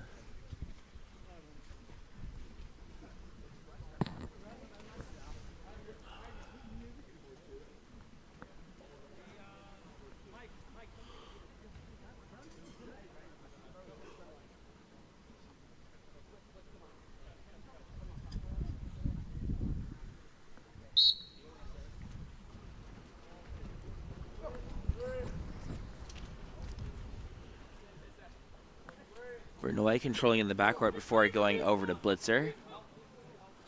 Blitzer goes down line. That's going to be number 4. Costa controlling. Costa earns the ordinary. Back up top to Blitzer. Blitzer swings across. That's number 7, Desioli. Drops the entry pass inside. Will be too short. Kicked out, but recovered by number 2, Bakota. And the late shot there will be swallowed up. Going to be a 6-on-5 counterattack here. Potentially even a 3-on-2 with a much smaller time margin as Gamble controls. Gamble stepping into space, goes across. And a read there from number 8. Ryan Carr sent that pass down line. That shot will be blocked out of play. So the counter ball is going to be dropped into number 9. Theodore Perrette goes up top to Carr.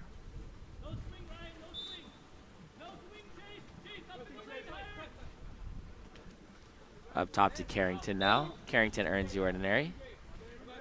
Down line now into the hands of Gamble. Gamble attacking in.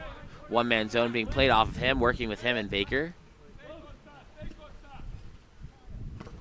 And he tries to go near side, but will be blocked out of play. And the counter ball will come in once again. Gamble will be bringing it live from the wall at the 5 spot.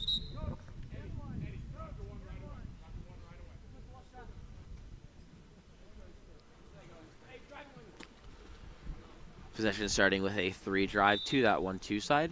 Getting the ball in the hands of Carrington.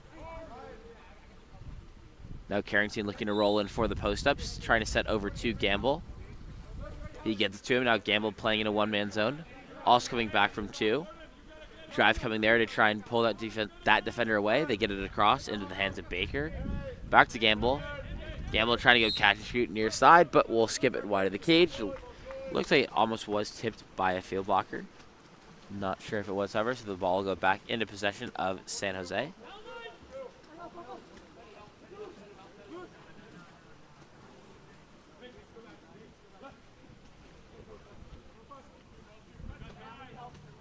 Costa controlling up top, goes to Blitzer. Blitzer drops it inside to Madsen, turning, stepping, and he finds the back of the net. Number 9, Ryan Madsen with another goal to bring it back within 1, this time with a score of 4-3. Atherton still holding on to their lead after 3 minutes of play. Or sorry, with 3 minutes left to play.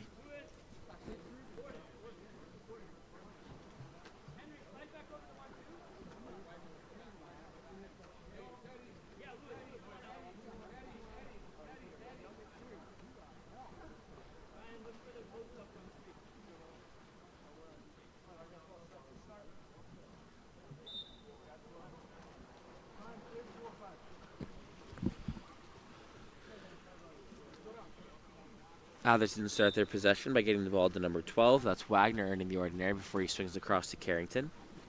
Carrington, ordinary foul. Goes inside.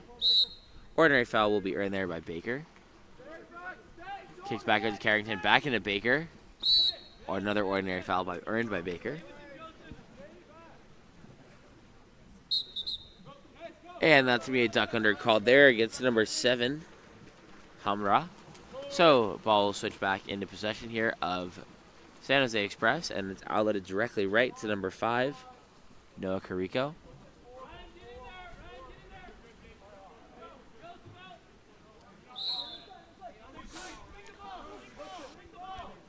Carrico with another ordinary foul. Goes up top now into the hands of Hernandez. Hernandez over to Blitzer. Blitzer attacking in. Tries to go cross cage, but sails over, and the counter ball is dropped in for Dominic. Ball goes out left to start the possession for Wagner, but there's going to be a contra at 2 meters, I believe. Called against Gamble, so it's going back the other direction. Madsen controlling. Madsen tries the quick shot, but skips it wide of the cage. Counter ball comes in now. Once again for Dominic. 1:44 left to play. Ball going out into the hands of number 12. Wagner once again. Ordinary foul earned. Moves it up top into the hands of Carr. Swing into Carrington. Carrington still working for that ordinary. Gets it this time. Goes down line, now being controlled by number 7. That's Hamra. Puts it inside. And the shot taken out of 2 meters by Carr, tipped just enough to stop it from crossing the goal line. And controlled by Cellini in the back row once again.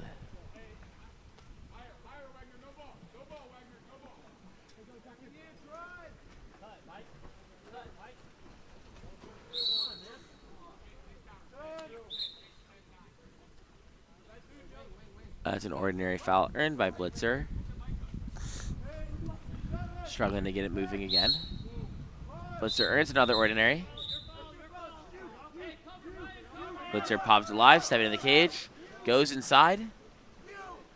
And the shot taken by number 8, Micah Hernandez, out of 2 meters, will go off the outside of the post. And be controlled by Dominic in the backcourt once again. And that's going to be an exclusion by, I believe, called against Blitzer. Correction, that's exclusion called against number 8, Micah Hernandez. A timeout called by Atherton to attack. I think 6-on-5. We'll be back for their timeout 6-on-5 play after the break.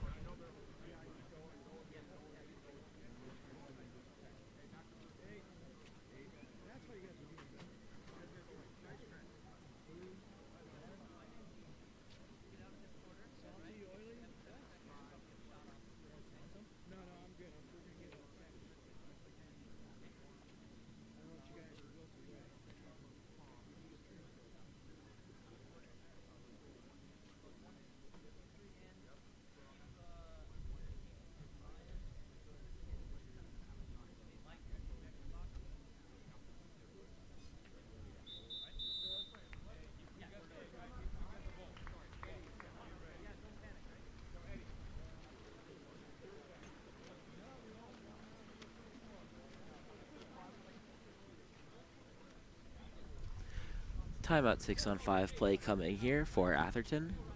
Ball will be starting with Dominic in the backcourt.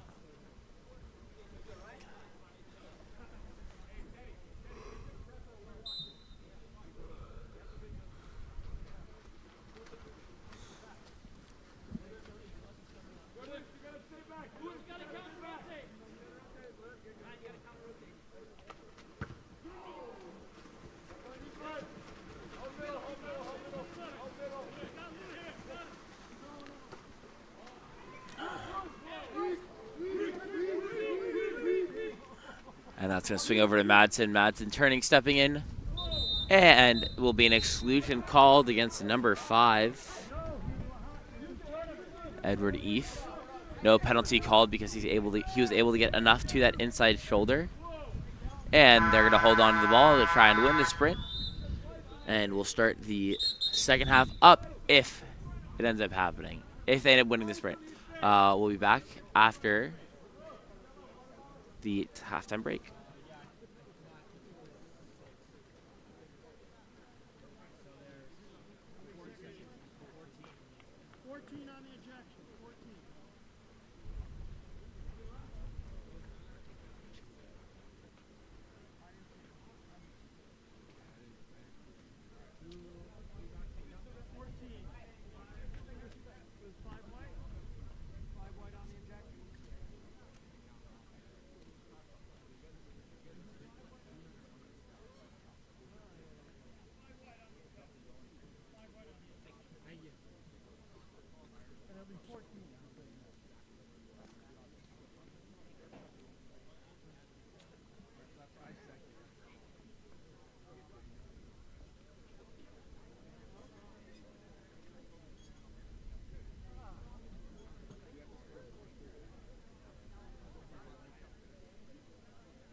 One pause here, I think. It's because they won the sprint, Atherton should have started the quarter down because San Jose Express won the sprint. So it's going to be most likely they. My mistake. Refs we're going to discuss. I'll be back when I figure out exactly what the call is.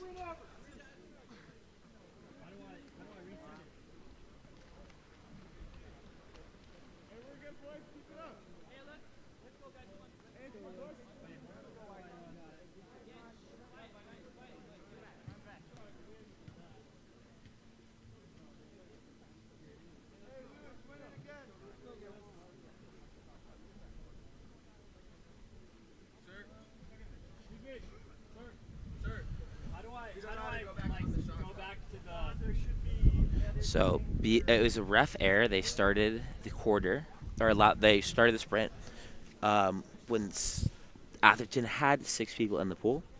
When Atherton should be down a man because there was someone excluded at the end of that quarter. So what'll happen is we will sprint again here. So it's going to be another chance for Atherton to try and take away that opportunity of the 6-on-5 to start the quarter here for San Jose. Ball drops, and the sprint's won again by San Jose, so they're going to have a 6-on-5 for roughly 14 seconds.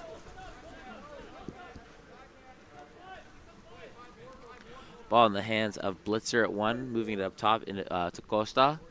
Over with Hernandez. Hernandez sends it down line to Scioli. Attacking in. Up top. And he tries to go center, but that's going to be picked off by Claiborne Carrington. Carrington swinging forward with it. It's going to be a 3-on-2 counterattack. He kicks it right into the hands of number 2, Baker. Correction, that's number 12, Wagner, with who currently controls. Long swing over into the hands of Gamble now. 5-on-5 as Madsen did not come back to defense. Carrington with the ball now. Swings it across to number 12, Wagner. Wagner earns the ordinary. And that's going to be a contra foul for a shot clock violation. So ball will be back in the hands of number 1, Cellini. Going forward. And eventually downline to the 5 spot to our capless player. Ordinary foul earned. Back to the capless player after getting it live with Vernoy. Vernoy attacking and up back down line. Vernoy drops it inside. Madsen trying to turn and gets it around and away from the crashing defender and goes bar in to tie the game at 4-4.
An ordinary foul earned at 5. Can't see around the ref right here, but I believe that's number 6. Yep, that's number 6. Gates Gamble attacking in, goes over to Carrington. Back to Gates, he goes skip over the cage. So the counter ball will come in for Cellini. Now getting over to number 9. Correction, that's number 10, Shin, who earns the ordinary. Goes inside, intended for Madsen. But ball, he'll be able to earn the ordinary before that ball's taken away. Now up top to number 5. That's Carrico swinging it over to number 11, Vernoy. Vernoy goes down line. Back up top to Vernoy now. Oh, I forgot to move the camera. Sorry about that. Inside to Madsen once again, and he's going to draw the exclusion. Can't see who's again because his cap is completely askew afterwards, but now it's with number 10, Shin. Shin's taking it towards the 6. Now goes down line to Vernoy, who's going to go 6 in with it. To Shin, stepping in, no field blocker, near side in front of him if he wants. Back to Vernoy. Back to Shin. And the pass across pool will be tipped, but Blitzer is able to get to it first. Blitzer swings to Vernoy. Pass is too long, will sail over his head. Up top to Shin. Shin stepping in. Goes cross cage off the post and will be recovered. 2-on-1 counterattack immediately the other direction now. Ball in the hands of Reef. Has Carrington center. He's turning. Stepping away from the trailing defender and able to find the cross cage goal as Atherton now take a 5-4 lead.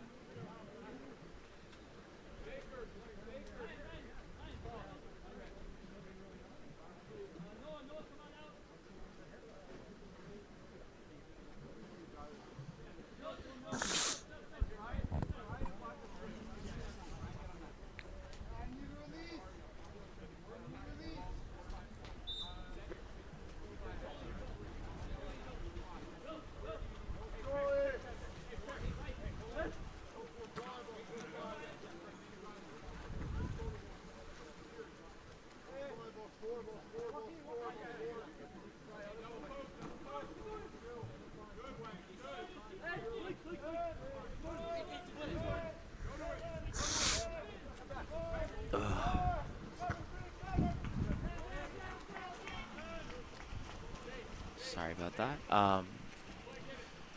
That shot taken will be recovered by Atherton, eventually given out into the hands of Carrington on the right side of the pool. He throws it across into the hands of Perrette. Goes down line. Back up top to Perrette now stepping into space to attack the zone. Carrington trying to hit from behind, but gets the ordinary foul before. Gonna take the direct here. And will be field blocked out of play. Or excuse me, not out of play, but away from the cage by number 7, Luis Descioli. Descioli bringing up that left side of the pool now. Goes inside. Ordinary foul earned in 2 meters there by number 6, Darius Deek. Up top now into the hands of Madsen. Madsen stepping in. Tries to go cross cage and will hit the top of the crossbar and bounce over to the wall. Will not go out of play. So it'll be recovered by Gordon Vernoy. And a new clock here for San Jose Express. Vernoy, long swing over to number 7, Luis Descioli. Passed up top to Blitzer. Deflected off a field blocker off the chest of Dominic. And eventually goes back in full possession of Atherton, but that's going to be a steal for Madsen. And he immediately throws it up the pool to Blitzer. Blitzer earns the ordinary. Center set 1-2, so Blitzer swings it across.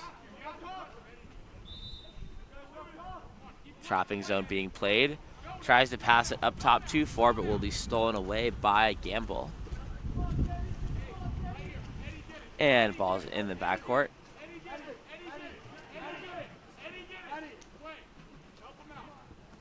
Ball thrown out into the hands of Covington. I meant Carrington, my apologies. Clearboard Carrington controlling now, goes to his left to number 9, Perrette. Perrette being passed away, goes down line to number 12, Wagner. Wagner tries to swing inside to the drive, but will be too far in front of Gates Gamble.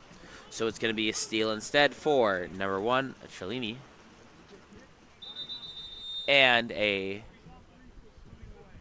don't think it was a timeout, I think it's an injury timeout here. An injury timeout for number 2, Darius Deek. It looked like he was kicked in the chest, so they're going to make sure that he's okay.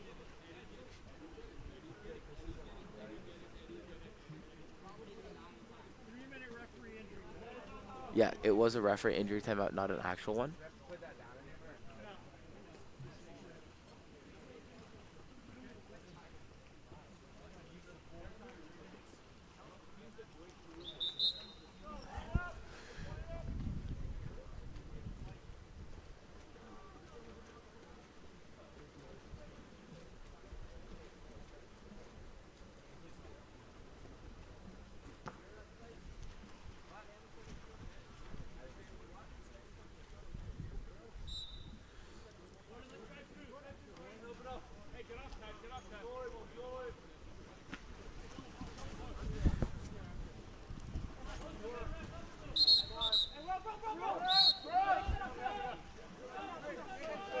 Going to be a 6-on-5 earned by San Jose.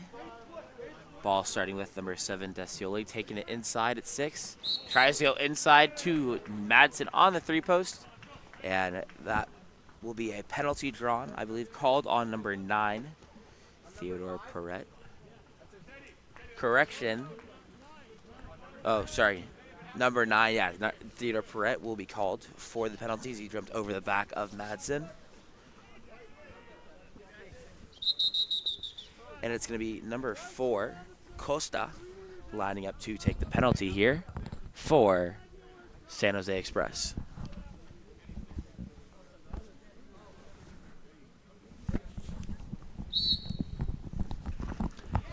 And he's able to find the back of the net, equalizing the game here at 5 apiece.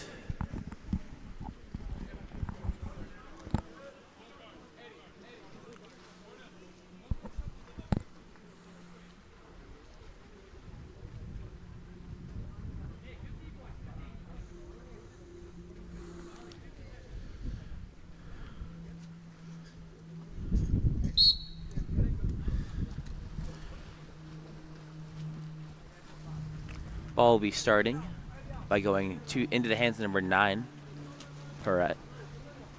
Being pressed away, but swings it across into the hands now of number 6, Gamble. Gamble attacking and trying to get it to Carrington. And that's going to be exclusion drawn there by Claiborne Carrington. Going to be a 6-on-5 here. Ball going up top to Gamble. Goes down line to Wagner, taking it in at 1. Now in the hands of Perret. Once again, Gamble. Carrington attacking in from 6 pocket. Gamble going catch and shoot, but will be barred out.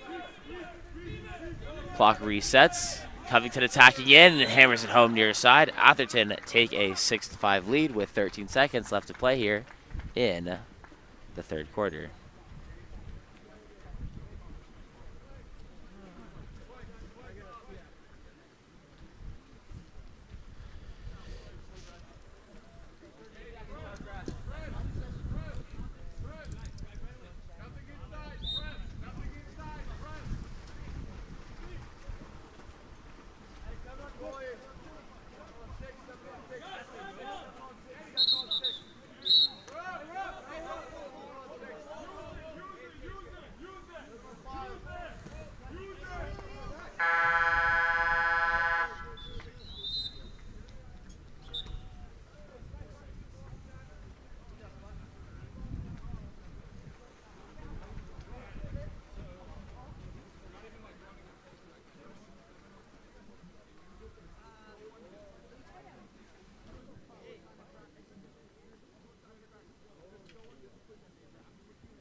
Explore every corner of Europe with water polo experience.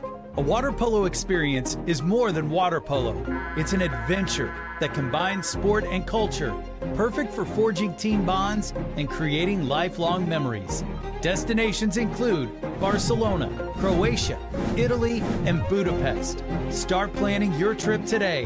Water Polo Experience, your passport to the world of water polo.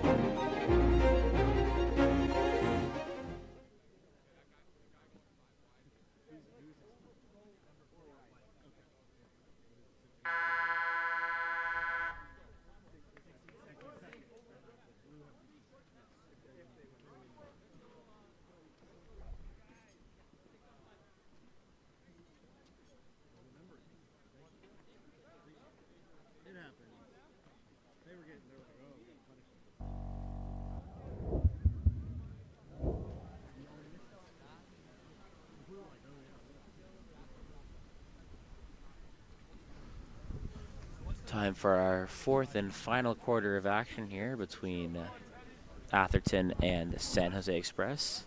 Was a end of quarter exclusion there called against Atherton. So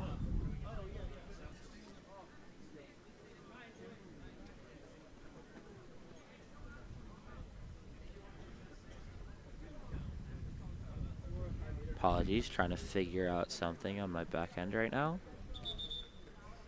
Think I should be good in terms of the stream. I had a red flashing light, so just want to make sure that was nothing wrong.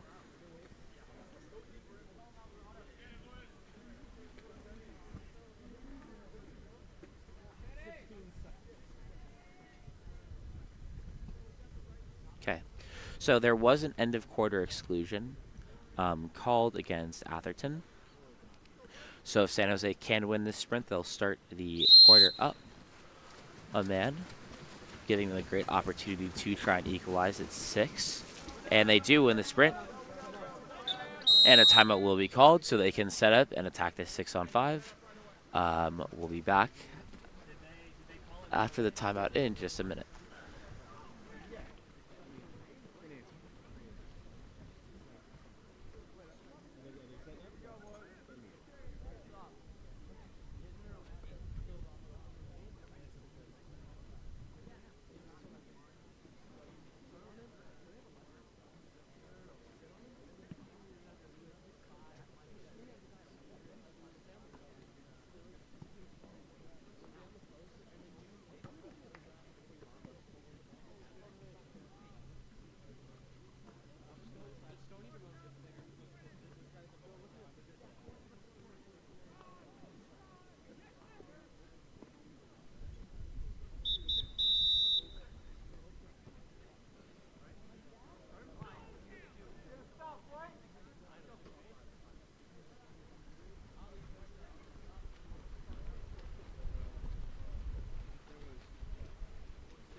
.16 6-on-5 to come here for San Jose Express. Ball goes down to number 14.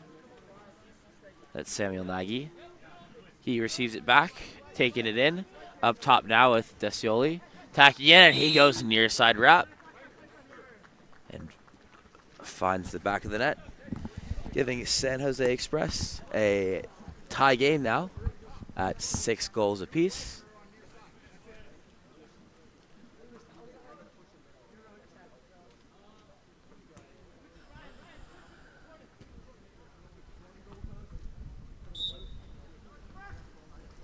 Ball starting in the backcourt now with Dominic as Atherton look to reclaim their lead. Ordinary foul will be earned by Wagner. Swinging across into the hands of Carrington. Carrington earns the ordinary. Goes over now to number 6, Gamble. Gamble also earning the ordinary. He can't go to the cage because he is live being outside 6, which he does. Goes back up top to Carrington. Stepping one-man zone attack. And he goes near side high, but will be blocked. After it's hit by a field blocker up the other direction is number 7, Desioli. Pass it short. He gets to it, though. Ends up kicking it out to Nagy to keep that ball safe. Oh, sorry, went too far. Now the hands of Bakota going to Blitzer. Blitzer back to Bakota. Up top now to number 11. That's Vernoy. And Vernoy goes down line to Nagy, but that's going to be a shot clock violation. Ball's going to be picked up by number 9, Theodore Perrette here. He throws it back into the hands of Dominic. Playing it safe. Trying to get to move down pool, not going to number 6, Gamble. Gamble goes inside. And a ball under is going to be forced there on Carrington. So another stop coming for San Jose Express, starting off this quarter very well. 1 goal, 2 consecutive stops. Potentially building the momentum they need to be able to come back and win this one after trailing for the majority of the game so far. Dominic still trying to outlet. Goes out to number 14. Sent down line. Clock running out. Tries the long shot, but goes over the cage. Also a shot clock violation. It's a 5-on-4 counterattack the other way now. But the pass from Dominic going to be too short and instead stolen by number 11. That's for Noy and eventually gives it back to the keeper. So San Jose Express looking to get out on their own counterattack. This time ball going deep left to number 7, Desioli. Desioli attacking in. Working for the Ordinary, instead kicks it up top to Bakota. Bakota, a lot of space in front of him. He's stepping into it. Lets one go and skips it home in the near side corner. San Jose Express take the lead, I believe, for the first time this game, as they lead 7-6 with 4.5 minutes left to play.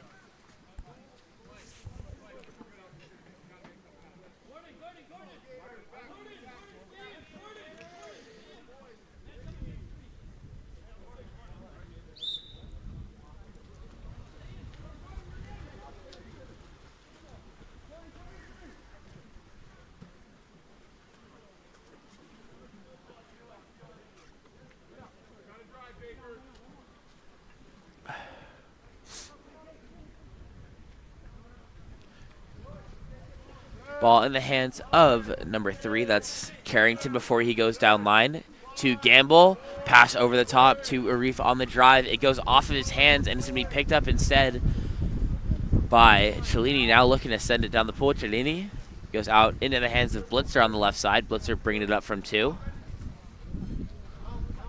Blitzer stepping into space. Drops inside. And ball under will be forced by 3 different crashing defenders from Atherton. Up the other direction is Gamble now on the counterattack.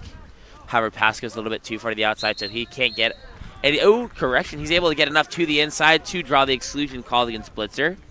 6-on-5 opportunity now. And a timeout will be called by Atherton to attack the 6-on-5. We'll be back as soon as their timeout is finished.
And the timeout 6-on-5 will start with the ball in the hands of Dominic, eventually moving over to number 5, Arif at the 4. He takes it wide, swinging it across to Carrington. And the catch and shoot from number 6 is Gates Gamble with the equalizer, tying the game at 7 apiece. 3:17 left to play here in this fourth quarter.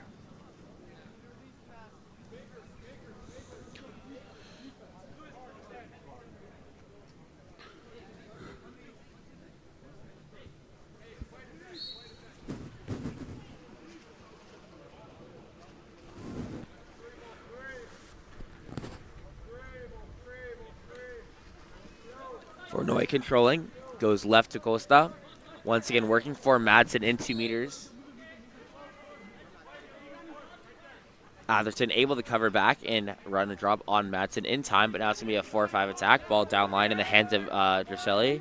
Catch and shoot coming from number 14, Nagy Hornick. Will bar out and be recovered by number 11, Gordon Vernoy. So a new shot clock for Express to try and attack on offense. Back up top to Nagy. Center into the hands of Costa. Moving to the 1 spot with Vernoy. Going to try and swing it back to this side for Madsen. He is set 3-4. Now going to be Nagy taking a shot from 4, but will be wide of the post. And Gamble is up with a small lead. See if they try and throw it to him. Not going to. You're going to try and play it safe. Instead, it's going to go out left into the hands of number 8, Ryan Carr. Carr sends it down line. Lots of space in front of Perrette he can attack into. Perrette earns the ordinary. Up top to Carr. Over to Claiborne. Across to Gamble. He has the center set to him. He's attacking in. One-man zone being played. Drops it inside. Turning.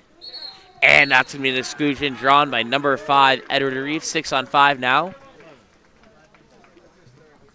That's going to be his 3rd exclusion as well, so he's no longer eligible to return. And another 6-on-5 opportunity, giving a very good chance for Atherton to take the lead back. Ball up top. That's an ordinary for Arif. Going to skip the ball across into the hands of Carrington. Tacking in from the 6 pocket. Cut to the back.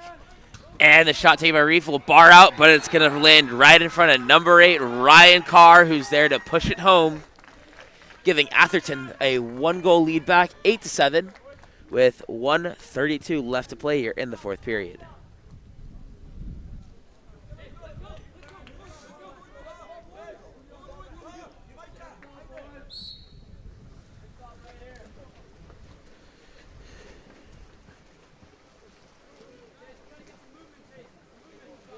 That ball is in the hands now of number 7, Louis Descioli, giving it forward. And this, as they try and work for Madsen once again, they get it in from 1, but he's not able to get a piece of the ball to step out with it, so it's going to be stolen away by 2 different crashing defenders and swings back into the hands of Dominic, who outlets out left to Ryan Carr, bringing up that left side. He cuts it across to Gamble. Claiborne Covington going to post up on the 3-post as well as Arif on the 2-post. 2 different places for Atherton to attack to. Gamble attacking in. Drops it into Covington. And it's going to be a steal there. And it's a 2-on-1 counterattack the other direction now. Ball in the hands of number 2, Henry Bakota, up on the counter. Being trailed closely behind, stepping in. And he finds the back of the net, tying the game at 8 apiece with 30 seconds left to play. One last possession of offense here for Atherton to try and score the go-ahead. They've already used their timeout, so they have to go from the line.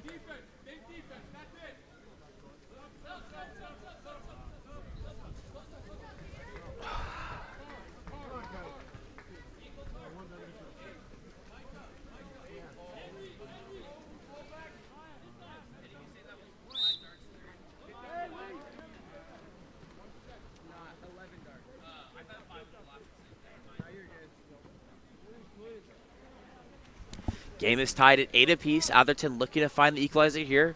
Ball with Gamble going in over to Covington. Wow, I mean Carrington. I keep saying Covington. My apologies. Carrington attacking in now. Back to Gamble. Back to Carrington.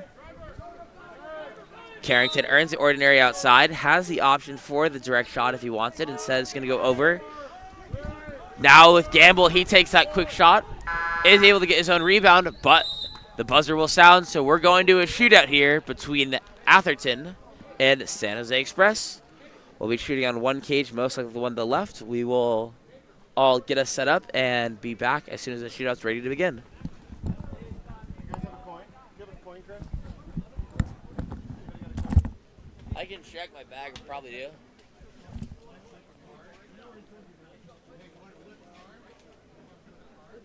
I have a coin for you. Where did it just go? There's one in here. I just saw it. You saw it. Okay. Here we go. It's a penny. Oh. It's the greatest penny in the whole entire world. There's a quarter there that's probably better. More massive. No, I like it. Okay, we're doing a penny then. And then are we shooting one cage again? Yes. Okay, this one? Yeah, we'll do it. Okay, I'm gonna set up my camera again.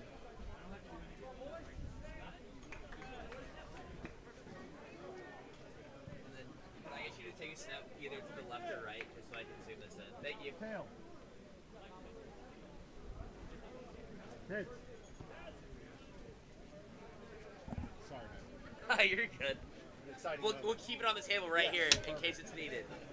So we've already had 2 shootouts. What is it with you guys today? It's all Atherton's fault, man. Atherton's 2 games, 118s, 116s, both go to shootout.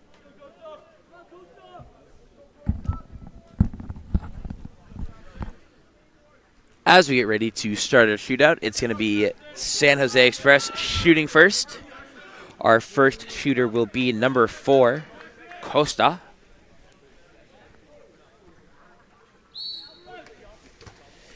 And that bar's out. Chance here for number 3, Claiborne Carrington, to give the advantage in the first round to Atherton.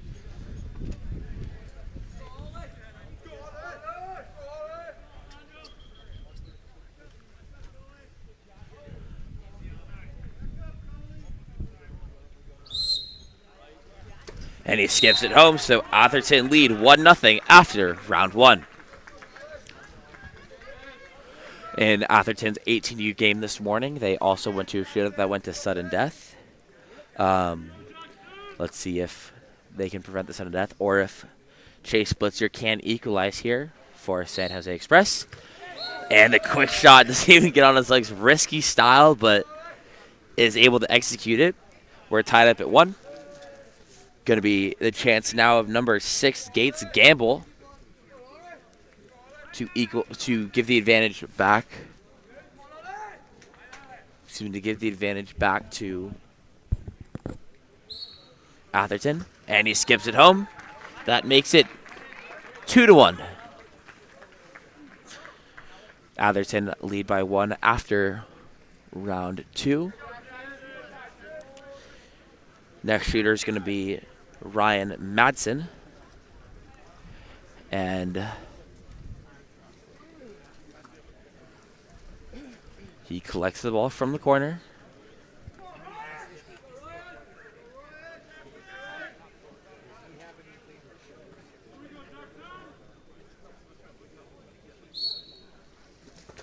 And Madsen buries it home.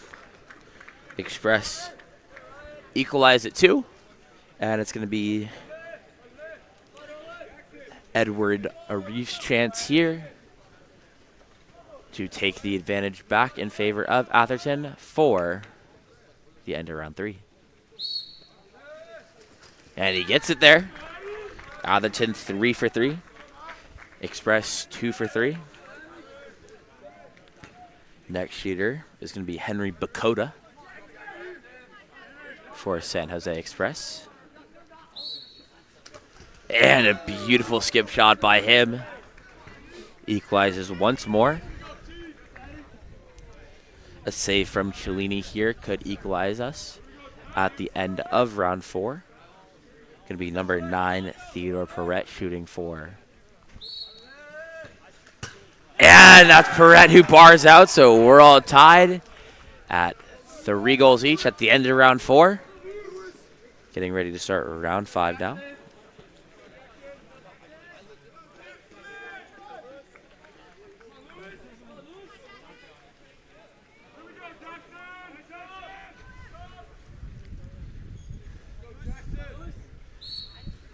And the quick shot is taken by number 7, Luis Desioli, gives the advantage to San Jose Express.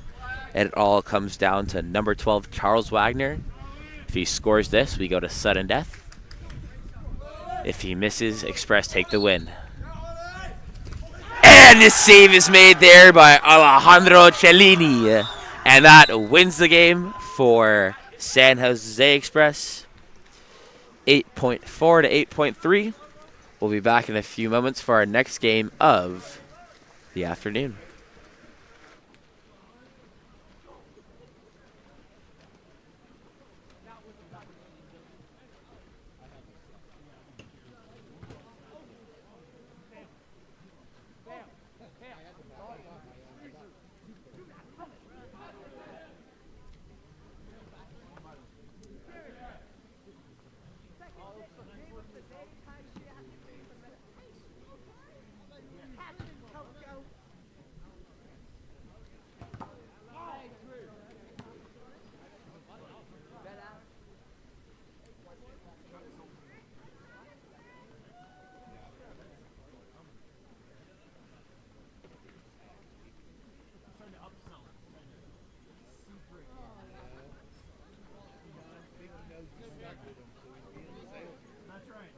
bought a pair too, but didn't last long. No.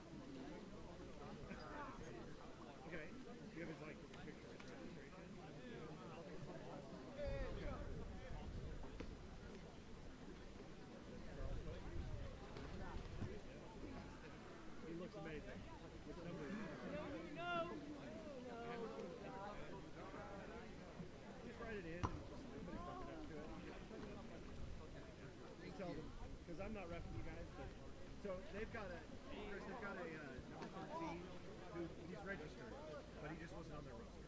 So he was a late, but he's US water polo. Well, yeah, we'll let Blue has a player that's not on their roster, but he's registered.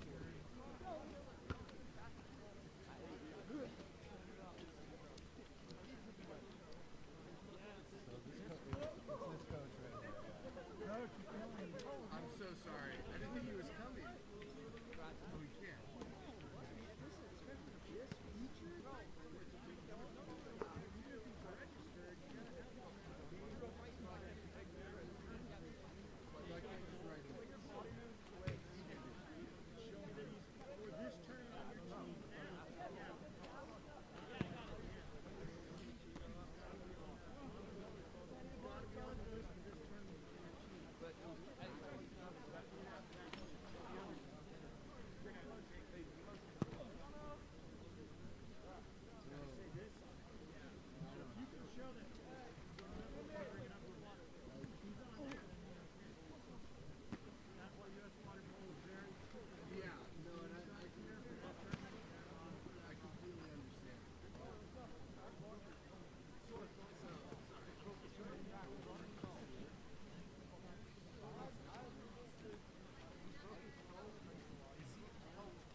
He's got a good memory, though. He remembered everything I liked on my phone.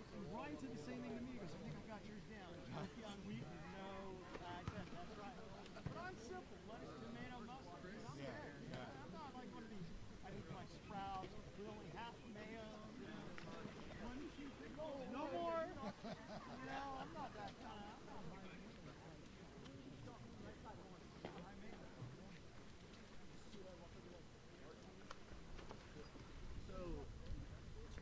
So can you bring it up on US water polo? Everybody, who doesn't know sponsor? I know. So name drop on somebody else. At least shave when you come to my game. Come on. We go Sunday, but geez Louise. Oh, God.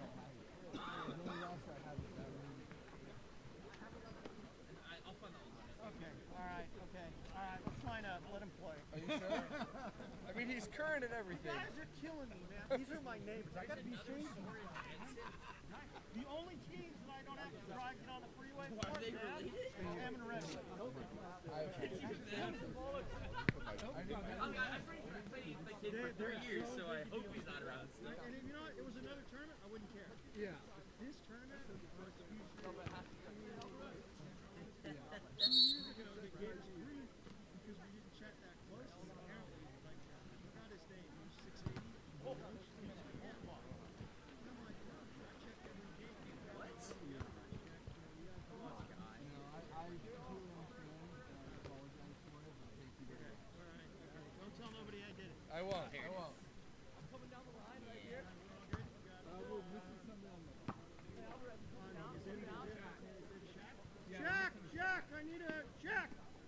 parent for the book.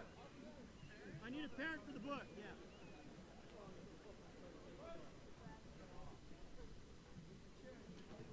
I like this parents doing it better. Yesterday I was working in La Jolla, and we had some 14-year-olds working with people that were getting paid to do it. Oh my god, the clock was not working. There were at least 2 mistakes made in 4 years. La Jolla High or La Jolla High School.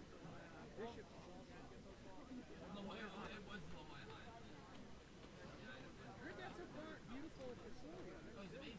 Yeah. You had to drive up. I drove up. You drove? Yeah. Dude.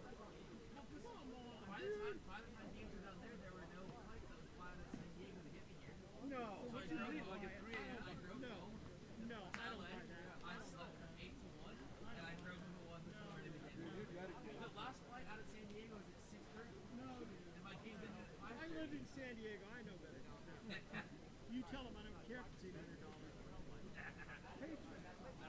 They were trying to stick you on Southwest.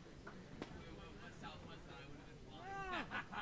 No, but I told my boss, like, if I'm going to drive it, whatever you're going to pay that airline, you're paying me instead on top of whatever you make. Yeah. What's the most expensive? Yeah. See, this private jet actually would have cost you $1,000 to get me here. Exactly. So I get to reserve an extra 1,000 on top right now. I got some swampland I need to sell you.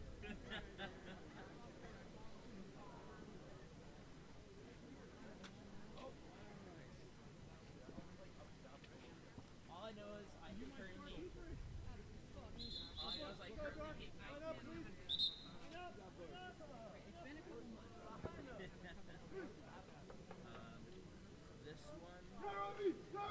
1, 2, 3, shot.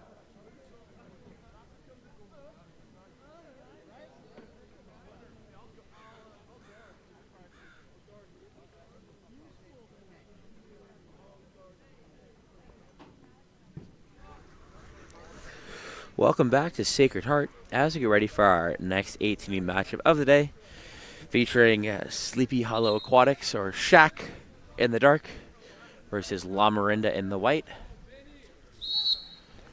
As the whistle blows, that will be a wait.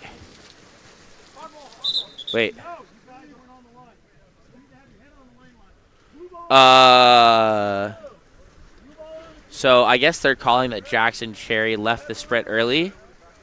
So it'll be a full setup possession here for SHAQ. Ball starting with number 9. Cameron Heller goes up top to Kralonovich. The ref usually has been walking further down, but isn't right now. I'll try and adjust the camera to work around what he's going to do. That ball goes into Soren Jensen, but instead will be stolen away by Grant Kurtz. Kurtz now controlling for Lamorinda on the left side of the pool. Swings across to number 11, Griffin Tunney. Okay. Up top now in the hands of Cherry. Swinging across into the hands of Kurtz. Going one-on-one, trying to earn the ordinary foul, and he's able to get it. Takes it erect. Beautifully played shot by number 9, Grant Kurtz. Goes over the head of the keeper, giving Lamorinda an early 1-0 lead over SHAQ.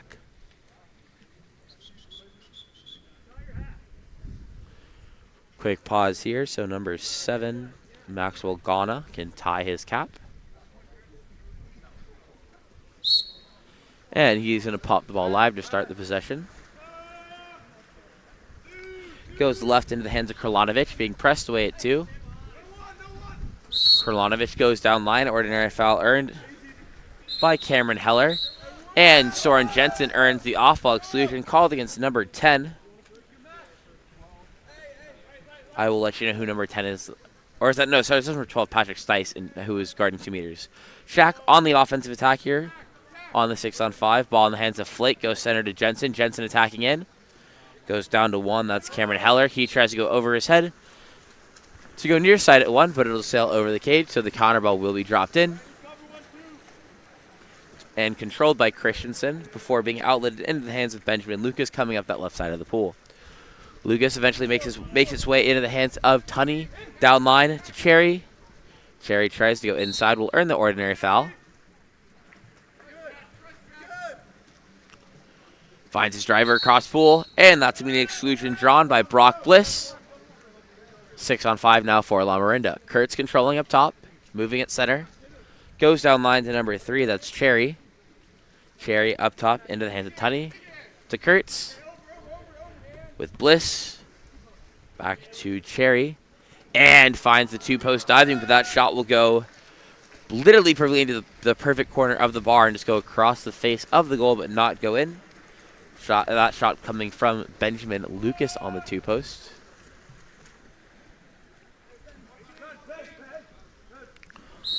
Ball in the hands now of number 2, Soren Jensen up top. Moving it to his right, that's going to be Whitman Flake attacking in. Back to Jensen. Jensen, Flake, dropped inside, and the ball under will be forced, or I guess a steal, not calling the ball under, as Tristan Tucker does a great job jumping that high shoulder and knocking the ball out of the hands of the 2-meter player as it was entered. So Lamorinda back going the other way. Ball with Tucker, sends it down line. The Tunney inside. Lucas will earn the ordinary. Can't get a shot off before the goalie comes out to foul. Now with Cherry. Cherry stepping in. Tries to go to the driver. And will earn the ordinary foul before the shot can be taken. Correction, exclusion, this time on number 7, Maxwell Ghana. So a 6-on-5 will happen for Lamorinda once again. Ball in the hands of Tunney attacking in, goes up top to Cherry. Cherry stepping wide. Now it's correct. Now his pass went from the one pocket into the 2 diving, but Tristan Tucker was called for being inside the 2, so that goal will not count. And the ball is now in the hands of number 8. That's Charles Kane coming down the right side of the pool on the counterattack. Stepping center from 4 now. He goes down to 6. That's going to be John Middleton. Up top into the hands of Karlanovic. Karlanovic tries to go cross cage, but shot will be turned away by Christensen. And ball will be outletted now to number 6, Benjamin Lucas right away. Lucas eventually moving it across into the hands of Griffin Tunney. Down line. Ordinary foul was earned by number 3, Jackson Cherry. And there's going to be an off-ball exclusion in 2 meters. Called against number 5. That's Whitman Flake heading to the exclusion box. Ball goes in. Eventually moves up top to number 11, Tunney. Tunney attacking in from 3. I guess 5 wide. Or 5 center for this. And the quick catch shoot coming from number 9, Grant Kurtz. Will find the back of the net as Lamorinda take a 2-0 lead over SHAQ. Take a quick second to zoom this in and try and make the angle a little bit better for the cross side of the pool. So I'll be back with commentary after doing that.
Apologies, I forgot to unmute myself, but that 6-on-5 for SHAQ was turned away by Lamorinda, but they were able to regain possession. Ball now in the hands of Soren Jensen, goes up top to number 9, Cameron Heller. Now in the hands of number 3, Vincent Kralanovich. He earns the ordinary foul up top. Going to look for the direct shot, but skips it too far in front, so that'll pop over the cage, and the counter ball will be dropped in for Christensen. Christensen goes outright into the hands of number 4, Jack Elder.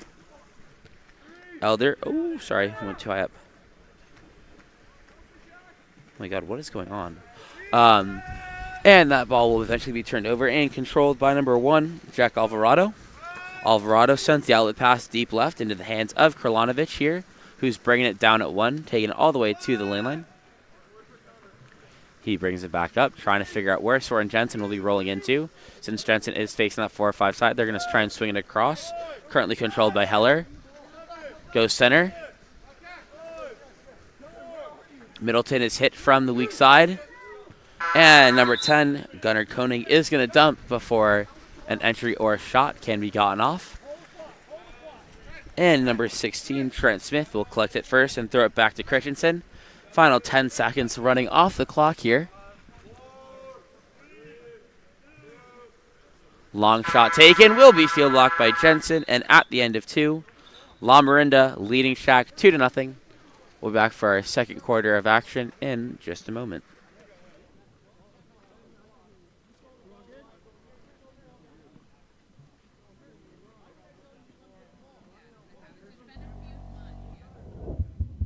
Explore every corner of Europe with water polo experience. A water polo experience is more than water polo. It's an adventure that combines sport and culture, perfect for forging team bonds and creating lifelong memories. Destinations include Barcelona, Croatia, Italy, and Budapest. Start planning your trip today. Water Polo Experience, your passport to the world of water polo.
Time for our second quarter of action here.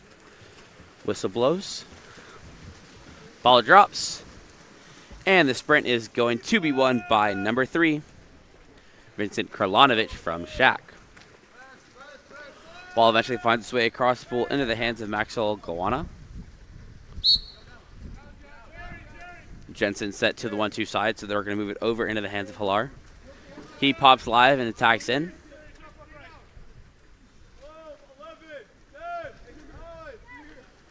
Moving it across, but number 7, Maxwell Gawana, is going to be blindsided up the other direction on a 1-0. It's going to be number 9, Grant Kurtz, stepping on his legs and going cross cage skip, giving Lamorinda a 3-0 lead.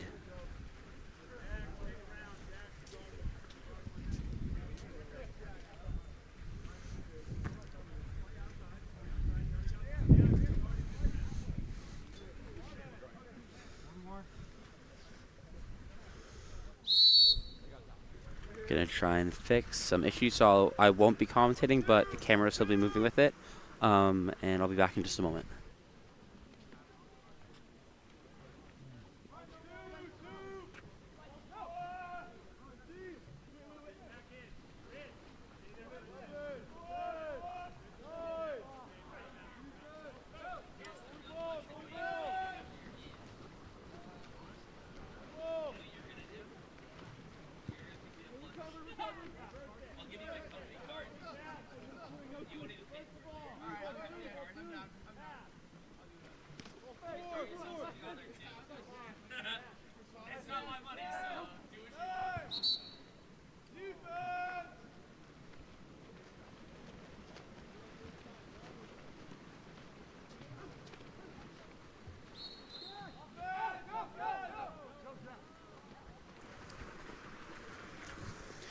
Going to be an offensive foul in transition.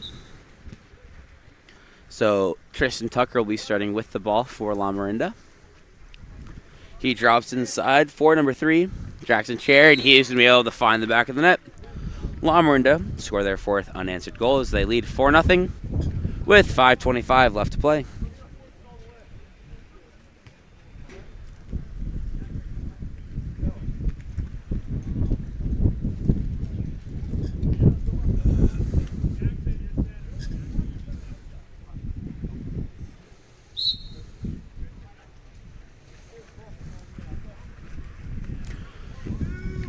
Ball in the hands now of number 3, Vincent Krlanovic. Once again, trying to work for Jensen in 2 meters. Quickly gets it inside. Jensen kicks it out, but doesn't put enough power on it as it's going to be picked off instead by Trent Smith and controlled in the back court by Christensen. He sends it up left. Back to Smith. Full turn inside. Correction, that's number 15, Brock Bliss. Bliss earns the ordinary on the full turn. Moving it up top now to number 3, Jackson Cherry. Cherry drops it inside the number 6. So that's Benjamin Lucas. And on the drive, his shot going off the post after being tipped and eventually controlled by SHAQ. In the hands of number 1, Jack Alvarado. Krlanovic sends the swing across to Jensen. Jensen stepping in and attacking. And Jensen's going to earn the penalty. Called against number 14, Sam Stores. And it's going to be, I believe, number 2, Soren Jensen. Nope. It'll be number 9, Cameron Heller lining up to take the penalty here. And he misses wide right.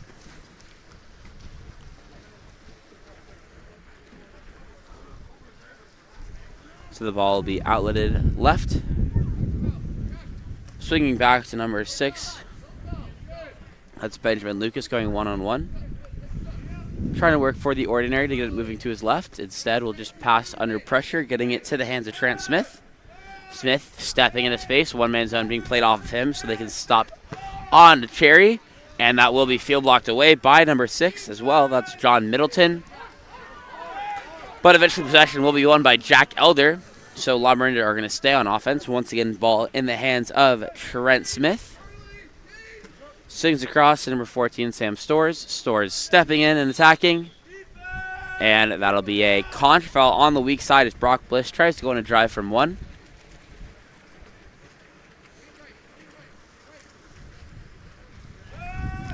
And this time, ball will be outletted deep right. Into the hands now of number 6. That's John Middleton. Oh, sorry, went too far. Back to Middleton. Middleton swings it over to Kane. Kane attacking in. Goes down line to Heller. Back to Kane. Kane stepping in. Drops that inside to Krlanovic. And he's going to draw the exclusion. Called against number 4, Jack Elder. 6-on-5 opportunity here for SHAQ. Ball up top to number 5. Taken in at 6. Up top to Flake. Flake to Jensen. Jensen goes down line. Taken in by Heller. Back up top to Jensen. Now with Flake. Goes to 6. Looking for the 3-pop. Instead goes back to Flake. He goes catch and shoot. Field blocked away by 2. Jensen recovers. New clock as it resets for SHAQ. They have a new 30 seconds to attack. Flake controlling. Ball under forced on Flake. And it's going to be possession back in the hands of Lamorinda. This time ball going out into the hands of number 4, Jack Elder. Now to number 14, Sam Storrs. Going down line to number 16, Trent Smith. Smith earns the ordinary down there. Tries to go across pool, but it's going to be picked off instead by number 3, Kralanovic, who lost his cap earlier. And he's now holding onto it on that right side, eventually going center into the hands of Soren Jensen.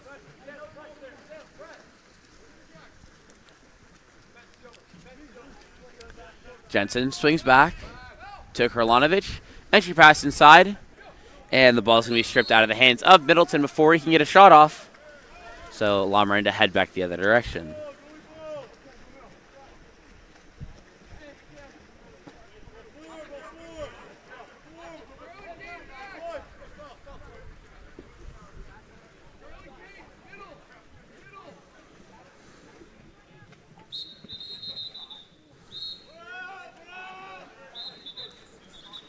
And that's an exclusion called on number 5, Whitman Flake, and a timeout immediately called by Lamorinda so they can set up and attack the 6-on-5. We'll be back after the timeout.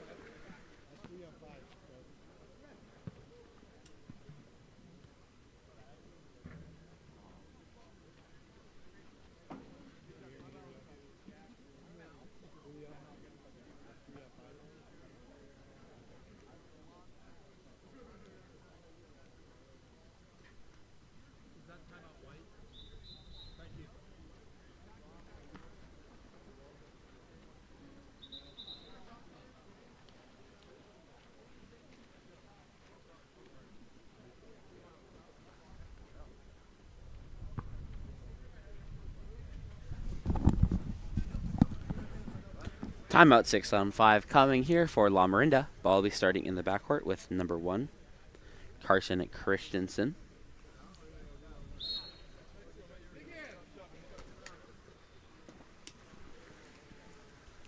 Makes its way to 1. Taken in, bringing 6 pocket with number 11, Griffin Tunney. And a quick catch and shoot from number 9, Grant Kurtz. We'll put Lamorinda up 5-0 with 1:26 left to play in the first half.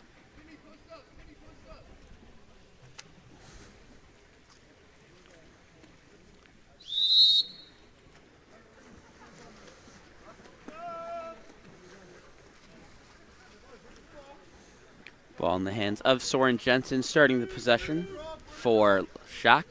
Goes over into the hands of Kane. Kane attacking in. Tries to go over the top, intended for Charles Poser, but puts too much on that pass, so it's going to hit the lane line. And it's going to be a counterattack the other way now, as the ball goes out to number 9. And finding Jackson Cherry over the top, going in a 2-2 counterattack, and finds the back of the net. Lamorinda now lead 6-0.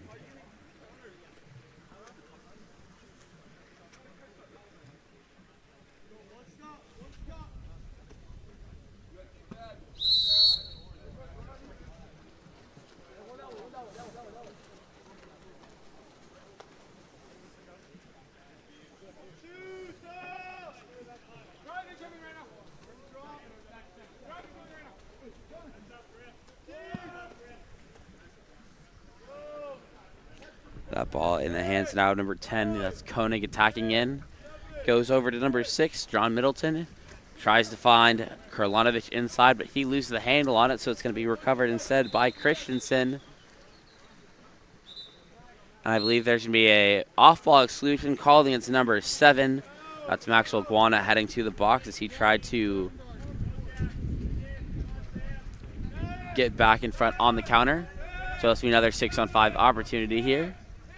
Ball going center to number 14, Sam Storrs. Into the pocket now with number 11, Griffin Tunney. And we'll go off the post. So at the end of 2, Lamorinda leading SHAQ 6-0. We'll be back with our second half of action in just a bit. How much time on that exclusion? It was 17 seconds. So we said 3 seconds? 3 to go? Yeah. So was that 7? So 3 seconds experience? experience? Look no further than Game On Live Studio. Introducing our exciting highlight reels and game content. Capture the most epic moments from your season with our professional highlight reel service. Our talented team of editors will transform your gameplay footage into action-packed, adrenaline-pumping reels that showcase your skills like never before. That ball punched out by Sophie Bolaki Purcell. Share your reels with friends, teammates, coaches, and colleges to get the recognition you deserve. Experience the thrill of reliving your best moments and inspire others to join the excitement. Game On Live Studio, where epic athletic moments come to life and help you succeed. Visit our website or contact us today to get started.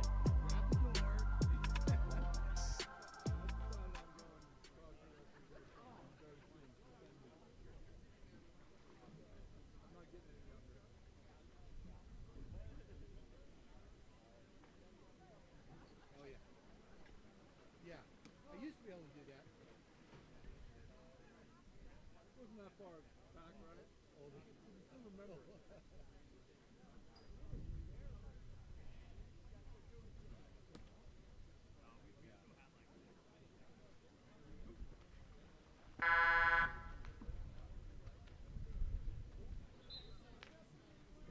No! Oh, I can't do turkey. I'll put me to sleep.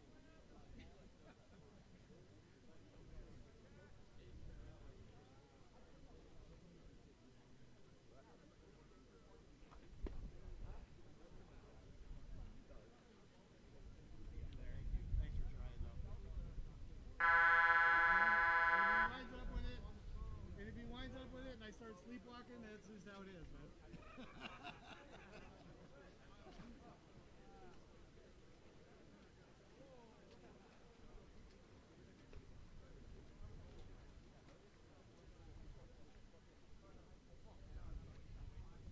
All right, touch your head to the lane on guys.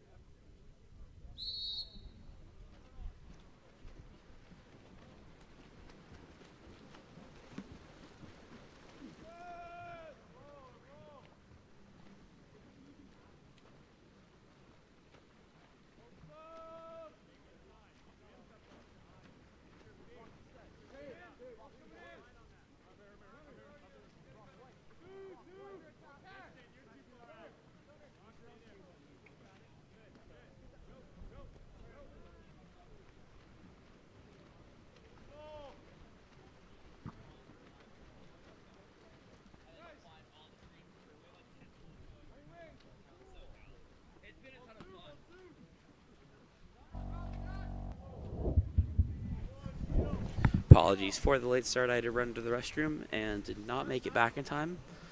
Thought I had the time, but I did not. Pass goes inside to number 3, and that's a goal there for Lamorinda once again, as they lead 7-0 over SHAQ. That goal credited to Jackson Cherry.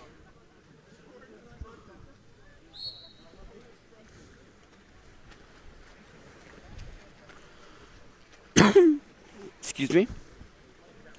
Ball starting with number 2, Soren Jensen. Finds its way to number 6, John Middleton. Middleton to Jensen, back to Middleton, swings it across. That's with number 9, Cameron Heller now. Goes down line, trying to get it inside to Kralanovic, but the entry pass will be stolen instead by Jackson Cherry. And sent out to number 15, Brock Bliss.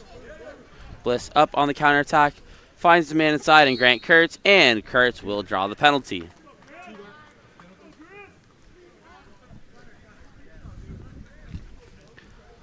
And it's going to be the lefty, Griffin Tunney, lining up to take the penalty here for Lamorinda.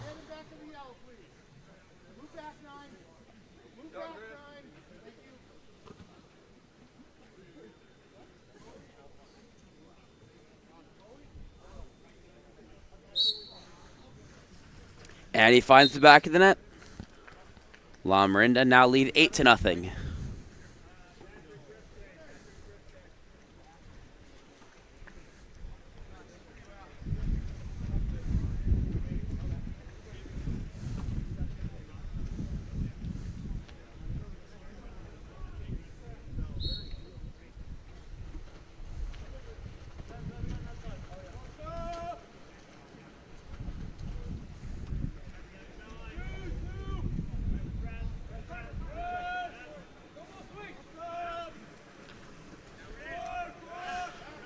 Ball in the hands of Middleton, swinging it across to number 9, Heller.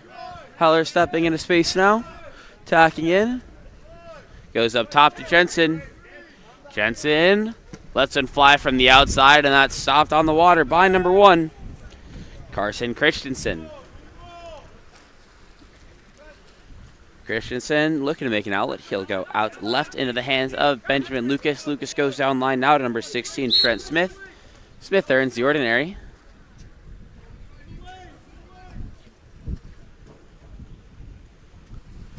And the first shot from Patrick Stice is blocked out. Funny enough, he catches his own shot, and the second attempt is going to be short and ends up being recovered by number 1, Alvarado, before he gets it out to number 7, Guana. Guana now goes down line into Middleton. Middleton back up top. Guana stepping in. Inside backhand taken there from Kralanovic. He'll be called for the offensive foul, part of the shot, however, due to that high left hand pushing off. So the ball will be back in the possession of Lamorinda as it goes down line, eventually making its way back up top now to number 11, Tunney. Lucas being pressed away, able to maintain possession, goes over the top here, getting it into the hands of Stores. Stores working for the ordinary and gets it. Long swing over to Tunney, long spin lob. Oh, perfectly placed spin lob there from number 11, Griffin Tunney. Makes the score 9-0 in favor of Lamorinda.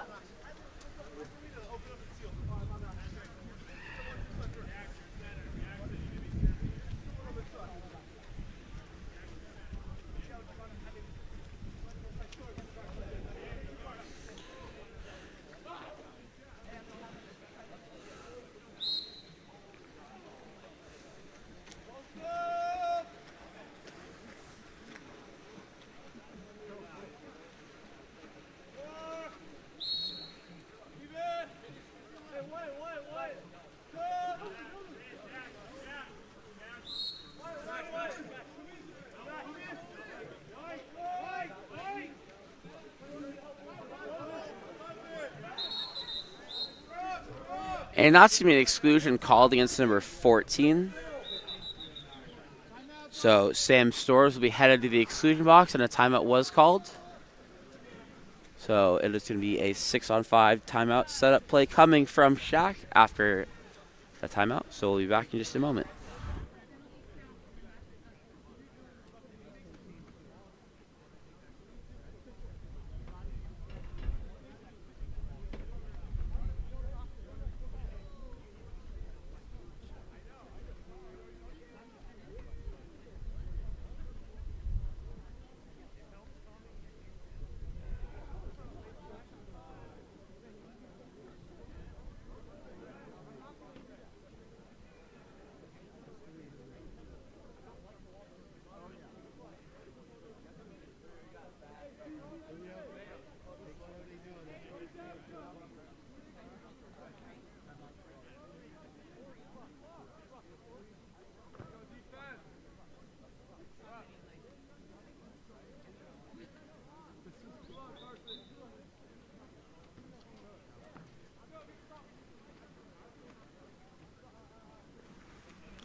Timeout, 6-on-5 play coming for SHAQ as they look to get their first goal of the game. Going to be starting in possession of Jensen, eventually going down into the hands of Middleton, who takes it in at 6. Poser, 5 wide, back to Jensen. Jensen finds Heller, one pocket, stepping in, back to Jensen, and inside 2 meters will be called against SHAQ. So they're still going to remain scoreless. Another 6-on-5 stop for, another 6-on-5 stop for Lamorinda, and ball be in the hands of Tucker. He throws it up top to Lucas. Lucas stepping into space, working between him and Cherry. Instead, he'll go up top to Jack Elders. He's blindsided. Tucker is, I can't read, I'm sorry. That was Benjamin Lucas doing a great job of reading the zone, stepping into space. No one comes to hit him. He's able to finish cross cage for the goal. as Lamorinda now lead 10-0.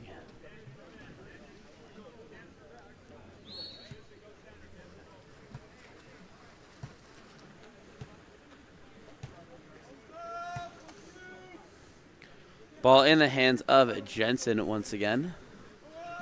Moves over into the hands of Poser. Poser inside. Sweep shot attempted there by Koenig is deflected before getting to the cage. So once again, it's going to be controlled by Christensen in the backcourt. Christensen goes out left into the hands of Trent Smith. Smith log swing across. That makes its way down to number 6. Now number 4, Jack Elder controlling.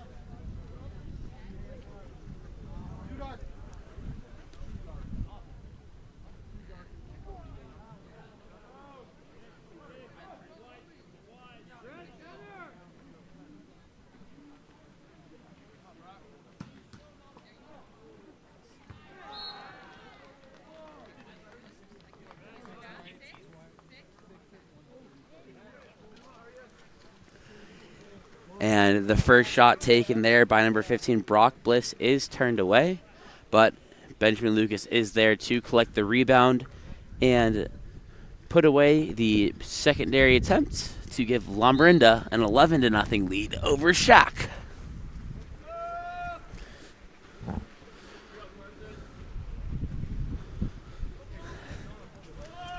Ball now in the hands of number 6, Middleton. Going to be an exclusion call drawn by number 13, Poser, called against number 16, Trent Smith. It's going to be Guana stepping in, center to Jensen. Jensen attacking. Goes back into the hands of Middleton. Middleton. Back to Jensen. Ball in the hands now of Kane. Middleton. Jensen. Finds the two-post popping, and a huge field block from either number 3, Jackson Cherry, or Jack Elder. I couldn't tell because they both got up at the exact same place and sent that one away. But ball will be returned into possession of SHAQ, so they're back on the attack. The quick shot taken there by Jensen's going to be another save for Carson Christensen.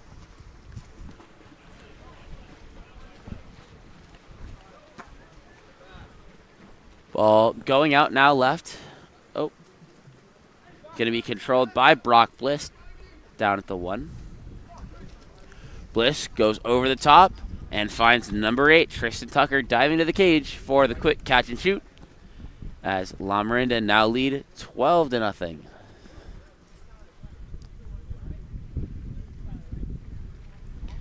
It's hit a really awkward weather stage here. It's raining, it's sunny, and it's windy. Haven't really seen this happen before, but don't really know how to feel about it other than I'm cold.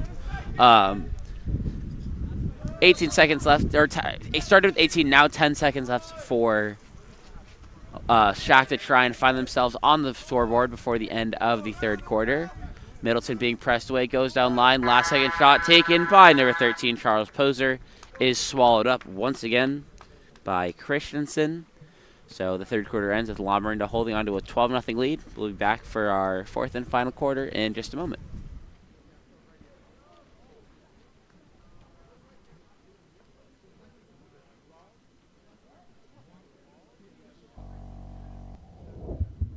Explore every corner of Europe with water polo experience. A water polo experience is more than water polo. It's an adventure that combines sport and culture, perfect for forging team bonds and creating lifelong memories. Destinations include Barcelona, Croatia, Italy, and Budapest. Start planning your trip today. Water Polo Experience, your passport to the world of water polo.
Last second shot to be taken by Jensen. He earns the ordinary. Will have the direct. Pulls up and lets it fly. And that's going to be the first goal of the game for SHAQ. Apologies, I put that volume up too high. I saw it go to red. But SHAQ find themselves on the board for the first time this game. Score is now 12-1. An absolute laser from number 2, Soren Jensen, off the ordinary foul.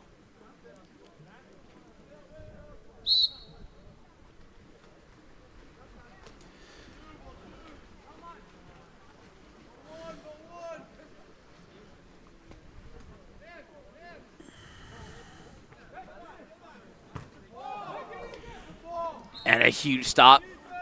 And the secondary attempt with the lob will go over the cage. So the counter ball will be dropped in.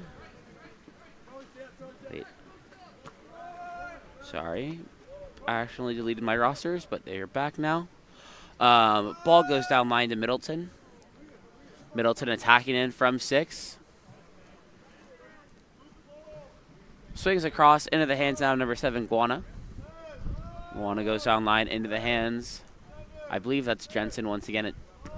And ordinary foul will be earned by Charles Poser. Poser going to try the direct at the end of the clock.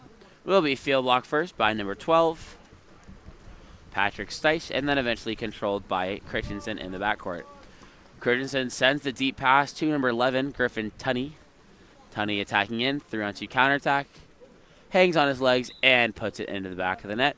Score is now 13-1 for Lamorinda.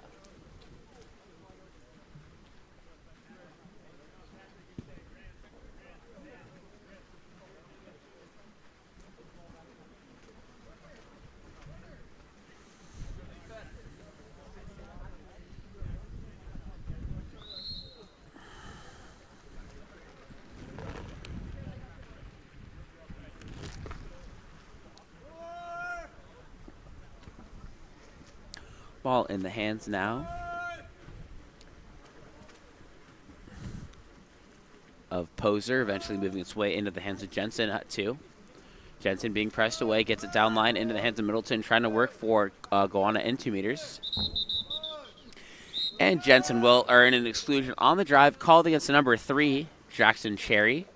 6-on-5 opportunity here. Ball up top with number 7, Goana. Jensen going down to 1, most likely going to try and bring him 1 pocket. Goana. Over to Kane. Downline to Jensen. Jensen attacking in, hanging on his legs. Tries to go near side, but that's going to be another save made by Carson Christensen.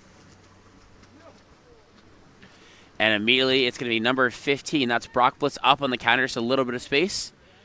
He seals inside, stepping away to his left. Hangs on his legs and skips it home as Lamorinda now lead 14-1.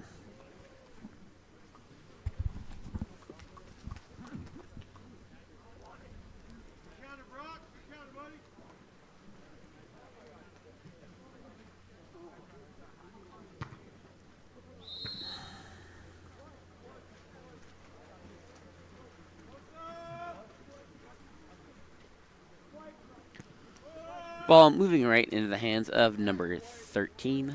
It's Poser attacking in now, has the center set to him, goes inside.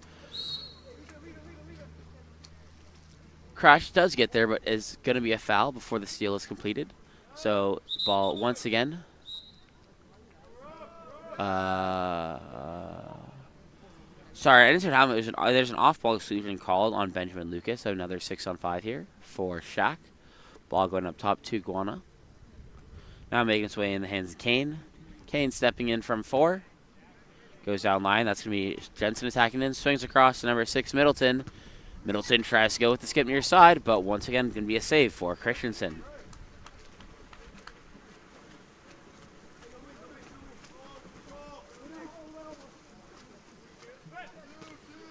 Christensen going out to Smith. Down line to number 15, Brock Bliss. Over the top pass to Tucker as he dives to the cage.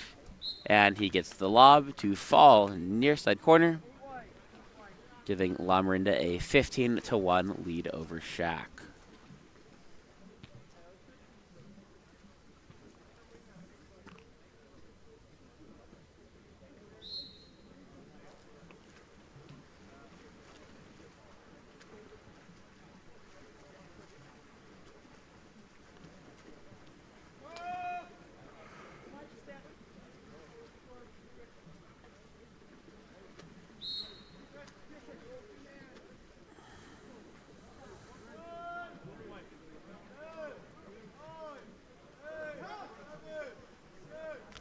That's going to be Kane attacking in from the lane line. Tries to swing inside, but will be tipped away by number 8, Christian Tucker, and eventually given back into the hands of Christensen to control. He outlets left to number 16, Trent Smith. Goes down line to Bliss. Bliss attacking in. Steps into the near side. To the inside. And goes over the top to Benjamin Lucas, who dunks it home. Scores now 16-1 for Lamorinda.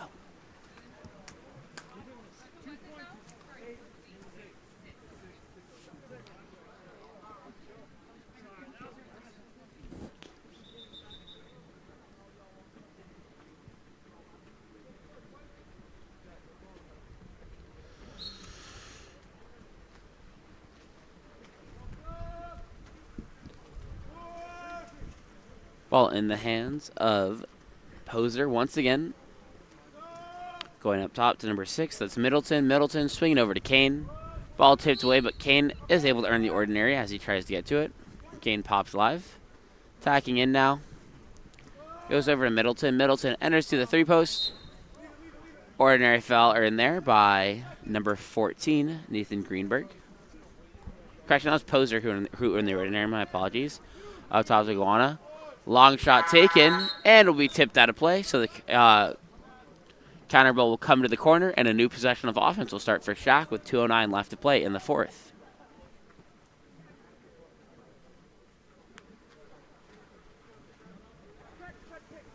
Ball going up top, into the hand of Jensen. Jensen, long swing over now into the hands of Poser. Pass intended to go inside for their center, but will be too high and tipped away. So now ball controlled by Christensen in the backcourt.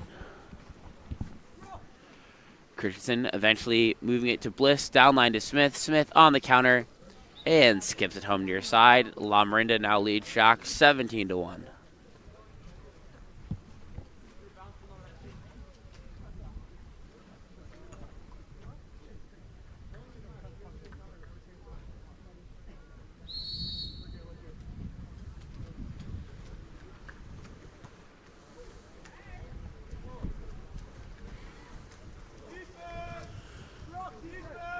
That's Jensen working away from the press, able to turn away, controlling with his left. Eventually swings over now to number 13. That's Poser. Makes its way into the hands of Middleton. Middleton back up to Poser. Poser attacking in, going to his left now with number 8, Kane. Kane inside to Jensen. Jensen tries the spin lob, but will hit the post and not cross the goal line. 1:03 left to play. Lamorinda still leading by 16.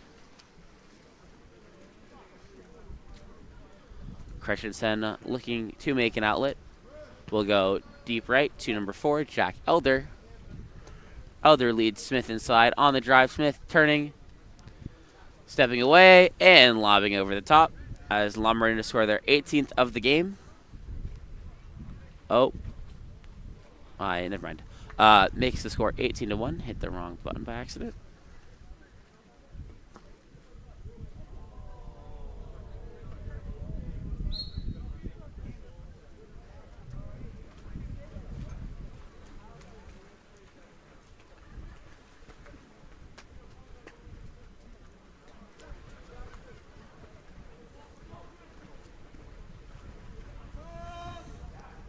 Ball goes down to Kane, working for Jensen here on the 2-post. Kane goes into Jensen. Hit shot, field blocked out of play. Counter ball coming one last time. Counter ball bounces off the outside of the post and will be trying to be run out here. Controlled in the corner by number 3. And with that, Lamorinda take the win 18-1 over SHAQ. We'll be back in just a moment for our next matchup of the day, featuring Atherton versus 680.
Welcome back, everyone, as we get ready for our next matchup of the, the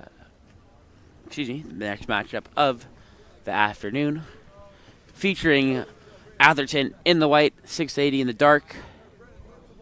The rain's picked up. It's going sideways. This tarp is useless, but we'll push through and get through these 5 more games we have.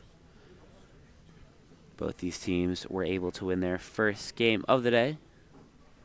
Atherton beat Lamorinda in a shootout, and 680 had a pretty convincing win versus San Jose Express. Question is, can they do the same now? And let's see who's able to come out on top. Sun looks like it's starting to come out, but rain is still falling, so we'll see. Ball drops, and the sprint is going to be won by number 11. That's Andrew Spencer. And the ball is given back to McLean. Now looking to outlet up the pool. Goes left. That's going to be big boy Tyler Hogan. That's a future Harvard player right there. Shout out to him. Congrats.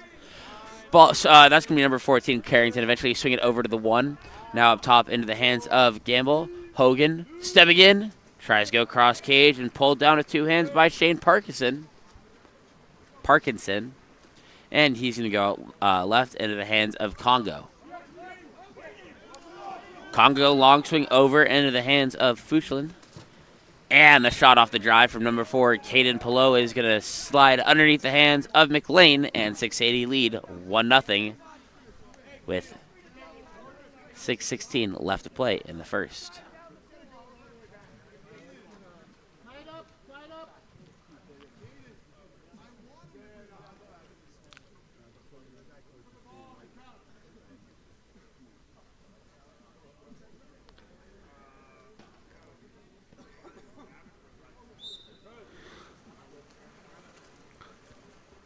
Ball will be starting once again with McLean, who pops live.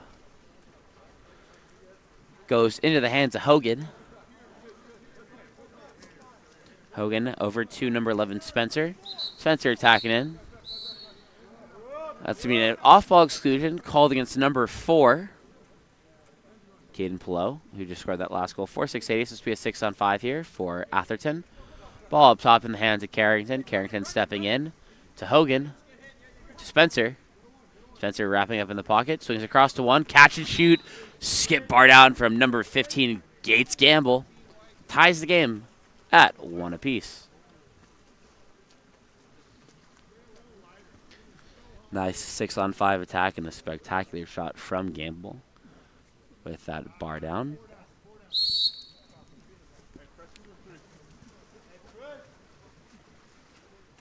Ball in the hands now of number 9. That's Swan moving it right into the hands of Skov. Skov sends it to the corner. Cannot see who that is being pressed away at the wall. That's number 5, Carrera. Moves it back up top into the hands of Skov. Trying to work to this other side of the pool where Quinton Hoffman is set to. Swan attacking in. Swings all the way back to Carrera. Carrera's going to have to look to dump or goes inside, but that shot clock will die before number 6. Brendan Fuchslin can do anything with that pass. So ball will be dumped into the corner, controlled by Nick Lane. And given out to Sylvester, find its way to Spencer. Spencer earns the ordinary up top. Has to try and swing the ball to that 1 spot, most likely to get this ball in. But there's an off-ball exclusion. I believe that's number 9, Donovan Swan, for grabbing the neck of number 8. Oliver Marson in 2 meters. So it's another 6-on-5 here. Atherton was able to score their first one, so they're going to try and repeat that here. Hogan attacking in, goes down line to Gamble. He goes catch and shoot once again from 1. Beating the field blocker with the near side skip. And it's going to be a 2-1 lead for Atherton after back-to-back goals from number 15, Gates Gamble.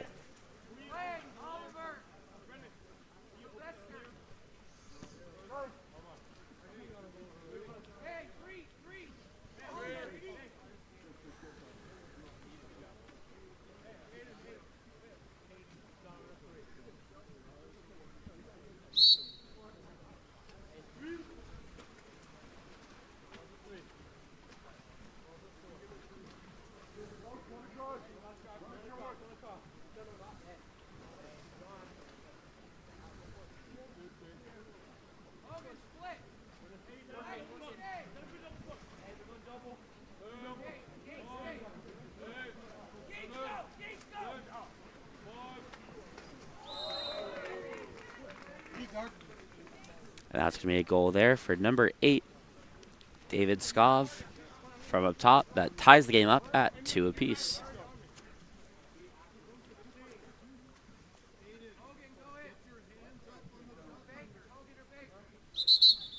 Tied up, please.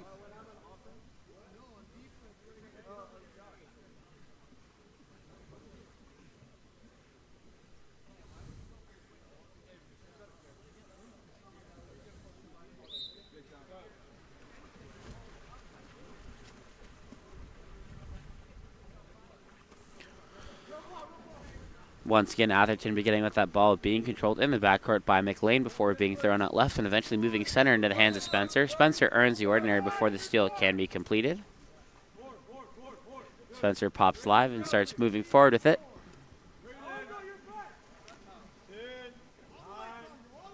Goes to his right. That's going to be Ranky attacking in. Spencer tries to go cross cage, but going to be pulled down by Parkinson.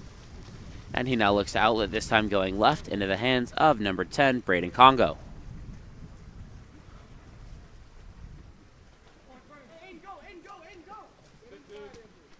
Congo moves it up top into the hands of Aiden Barry. Barry sends it down line. Ball goes in at 6, being moved up top into the hands of Quentin Hoffman. Takes the shot, but I believe was tipped out first by number 4, Tyler Hogan.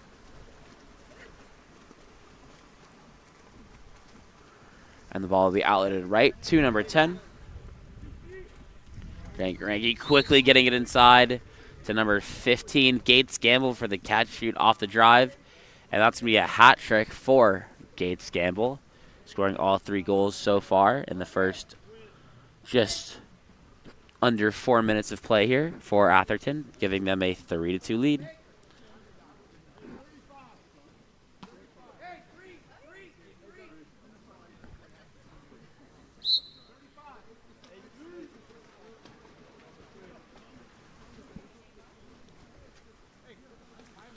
Ball going out now to number 6. Eventually find its way into the hands of number 18, Aiden Barry. Set play coming with a 4-drive across, bringing 3 into the post up. That's me, number 8, David Skov, setting up on the 3 post.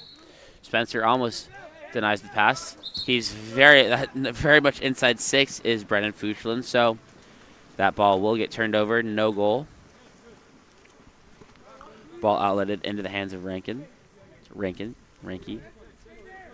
Why does this camera keep going up? Stay down. Sorry. He brings the ball down the pool. Trying to move it back up top, or in the ordinary. Now being controlled by number 12, Carl Sylvester, stepping in. Back down to Ranky. To Sylvester, stepping in. Ranky. Sylvester. Finds the drive at 1. And the shot taken there by number 5, Kazumapur, will be field blocked out of play. So the counter ball comes in. And Parkinson looks to make an outlet. It's going to be a contra foul drawn, I believe, by number 11, Andrew Spencer. So it'll go back the other direction now. Atherton once again on the attack.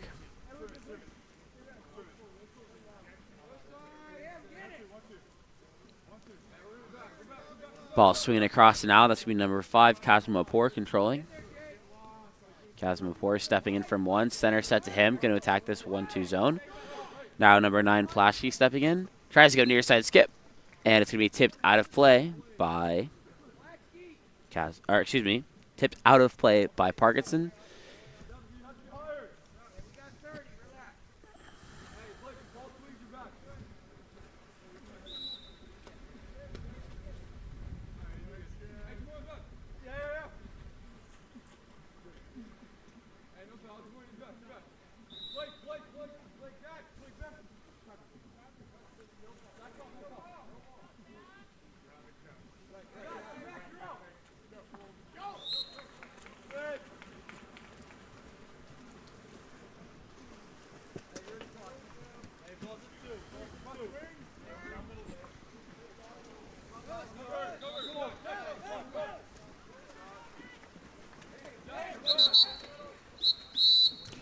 And that's going to be a Off-ball exclusion called against number 18, Aiden Berry. So it's going to be a 6-on-5 here for...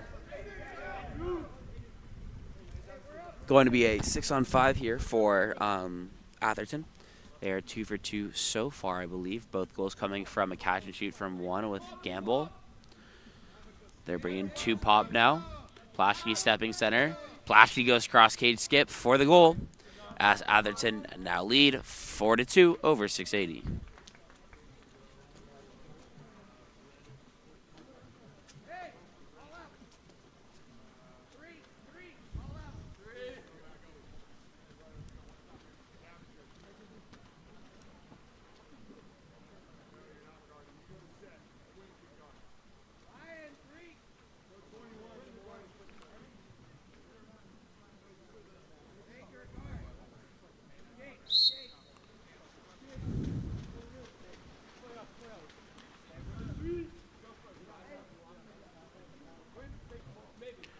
.680 looking to find themselves a way onto the scoreboard after Atherton has jumped out to a 2-goal lead so far.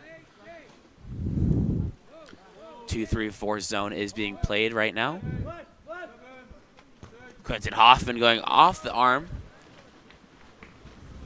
of McLean, going into the crossbar and eventually controlled by Atherton once again.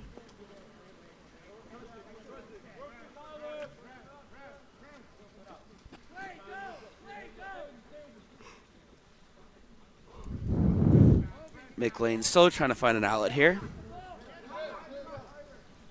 Gonna go deep right. That's, I believe, Baker controlling, being pressed away. Correction, that was Gamble, and he's gonna send the ball cross pull for the dump. Parkinson looking outlet. Trying to go for the quick shot there to beat the play by having number 7. Blake Fuchlin for the quick shot, but doesn't get the ball there in time. So at the end of one, Atherton lead at 684-2. We'll be back for our second quarter in a bit. Explore every corner of Europe with water polo experience. A water polo experience is more than water polo. It's an adventure that combines sport and culture, perfect for forging team bonds and creating lifelong memories. Destinations include Barcelona, Croatia, Italy, and Budapest. Start planning your trip today. Water Polo Experience, your passport to the world of water polo.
Second quarter spend moments getting underway. Whistle blows. And Andrew Spencer left too early. So ball be given to 680 to start.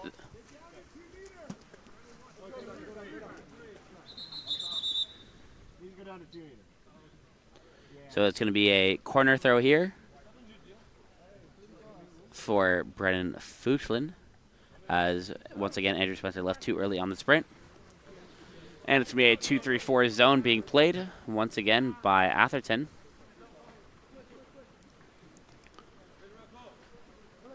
Eventually bringing number 10. That's Congo center. Now with number 6 Fuchlin back to Congo. Double post being played. Carrera takes it in at 6.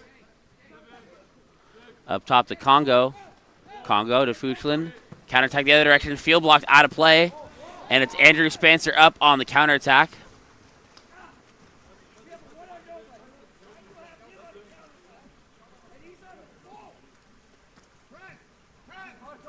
One and nobody was lost because that counter ball did not come in soon enough. Coach Cruzcamp not very happy about it, but they're still able to execute as the ball swings.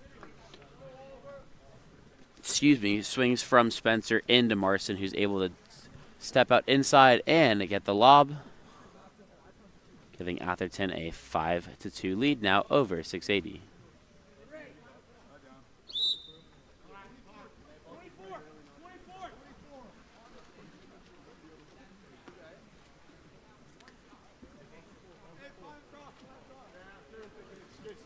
Ball up top in the hands of Quinton Hoffman.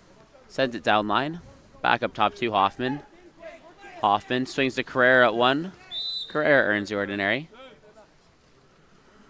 Up top to Fuchslin. Goes down line. Back up top to Quinton Hoffman. Lets one fly across cage, and it can be another save for McLean. And it's going to be Tyler Hogan up on the left side of the pool. Tight window. And it's going to be picked off by number 6, Fuchslin. Able to jump that pass, and it's a 3-on-2 immediately the other direction. Spencer and Hogan trailing. And a save made for McLean.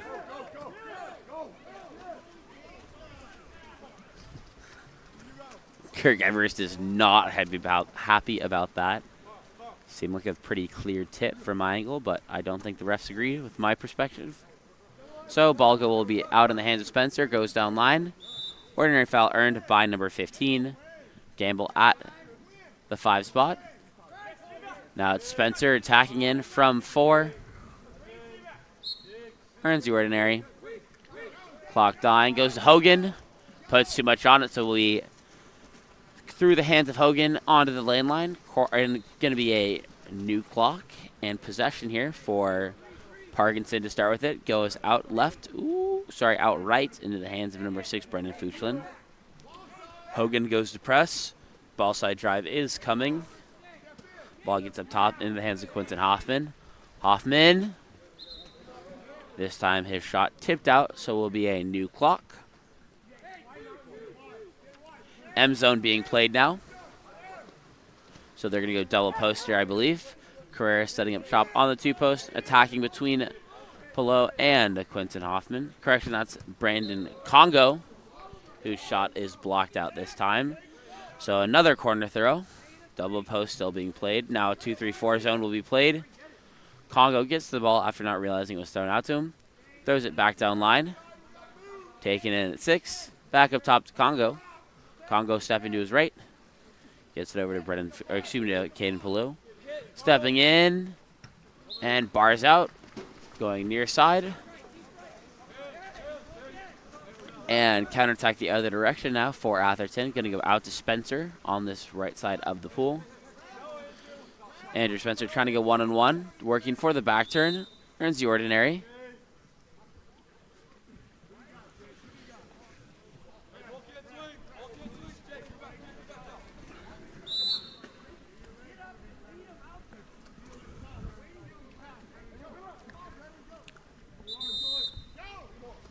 And a contra foul called for the push-off. Not sure where it happened, but ball will turn back over into the hands of 680. Looking to try and close this 3-goal gap.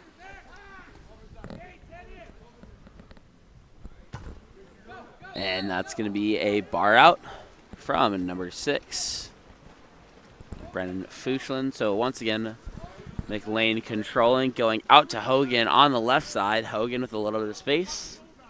Going to try and attack. Earns the ordinary, can't get the backdoor turn off. Pops live, up top now to number 12, Sylvester. Sylvester moving at center into the hands of Kim. Correct, that's number 8. That's Marson. Over to Sylvester, back to Marson. Going to be blindsided, gets it over to Spencer. And Andrew Spencer going to dump the ball after the pass is too far behind him, so he can't get a shot off in time. 3-on-1 counterattack. Ball goes down line into the hands of number 10.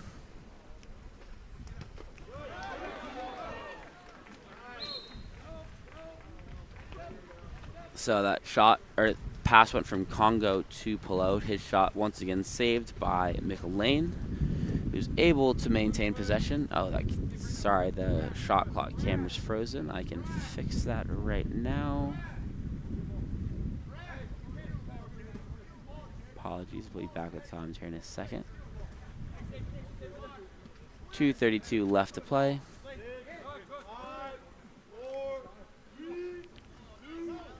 And ball will be stolen away from Hogan before he can get a shot off. And the ball goes out left into the hands of Congo. Congo swinging it across. Hogan still trailing. Swings across now. Eventually making his way into the hands of Carrera, who goes catch and shoot near side. Off the crossface pass, giving Atherton closing the Atherton lead to 2. As the score is 5-3.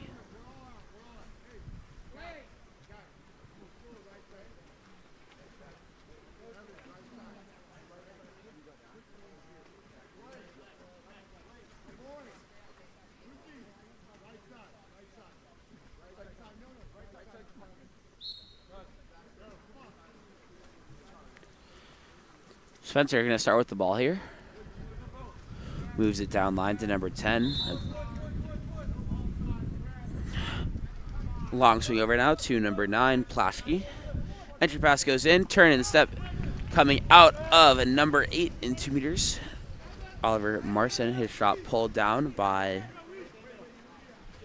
Parkinson. Eventually going deep right into the hands of Fishila.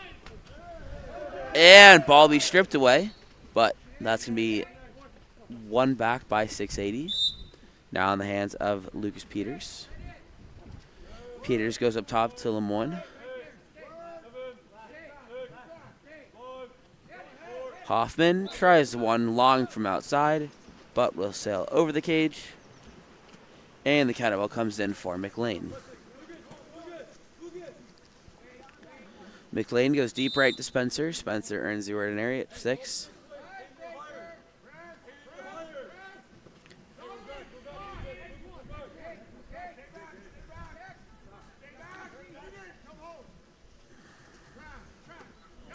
And the backhand from Marston skips wide of the cage, so the counterball comes in. Goes out right. That's me, number 9, Donovan Swan, bringing it up for 680. Goes center now to Peters. Peters down line. Back up top in the hands of Swan. Swan attacking in. Back down line. And finds the drive with number 12. His arms grab, but no call made. And will be controlled in the backcourt by McLean. 7-second differential between shot and game. Looking to run this out.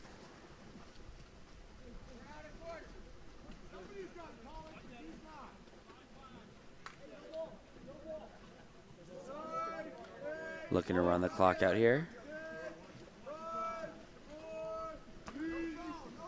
Last second shot will be a dump instead from Andrew Spencer. 7 seconds between shot and game. That camera is disconnected once again. I'll fix it. 5, 4. Ball will be stolen. Marson controlling. Takes the long shot. Skips very wide at the end of 2. Atherton leads 685-3. We'll be back with our second half in just a moment.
And that's great center play from number 8, Oliver Marston, turning away, keeping that ball protected from the crashing defenders and lobbing it over the top, giving Atherton a 6-3 lead now.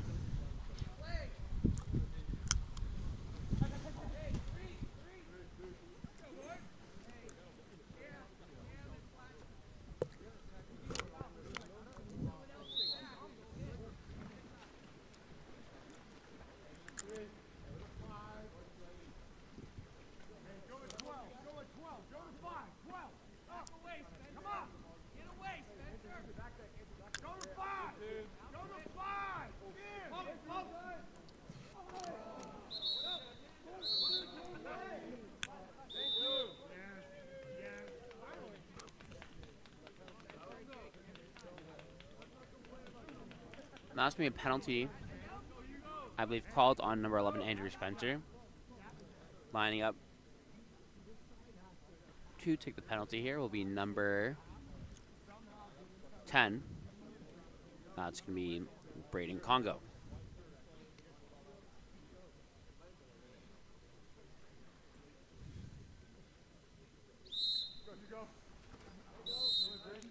And Congo finds the back of the net, bringing it back within 2. As Atherton leads 680, 6-4.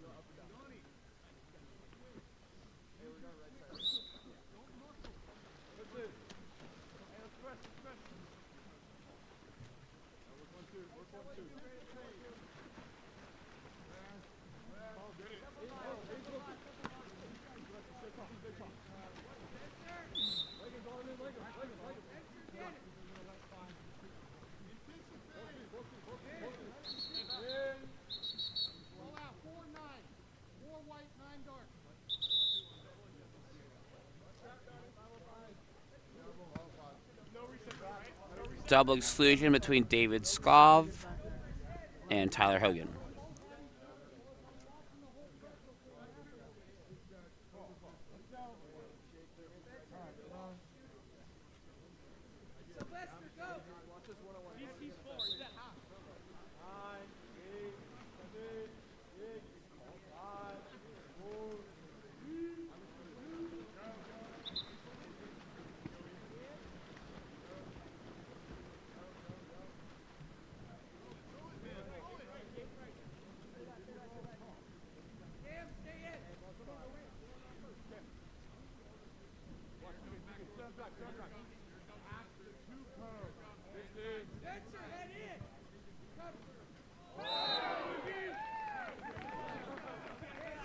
And an absolutely gorgeous shot there.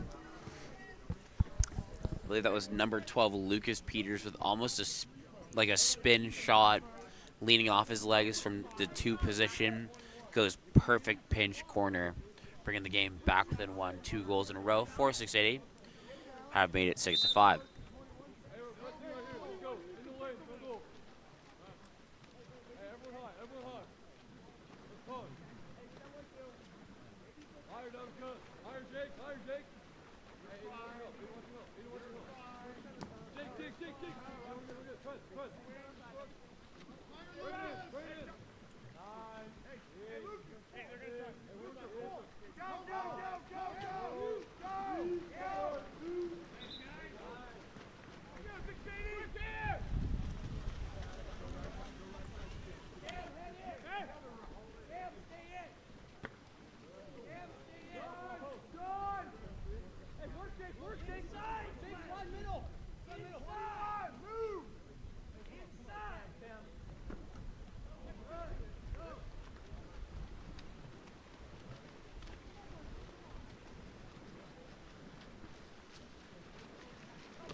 And that's a great turn by Carrera, drawing the exclusion on Cosmopour. 6-on-5 to come. There's 1:05 left. I don't know why this timer cam keeps not changing, but that shot quickly taken will be missed, but recovered by... but will be recovered by 680 as they attack again.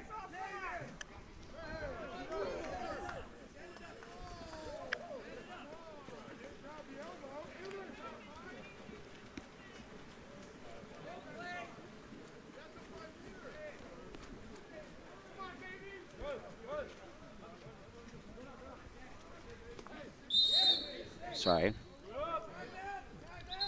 And that's going to be an exclusion called against number 8.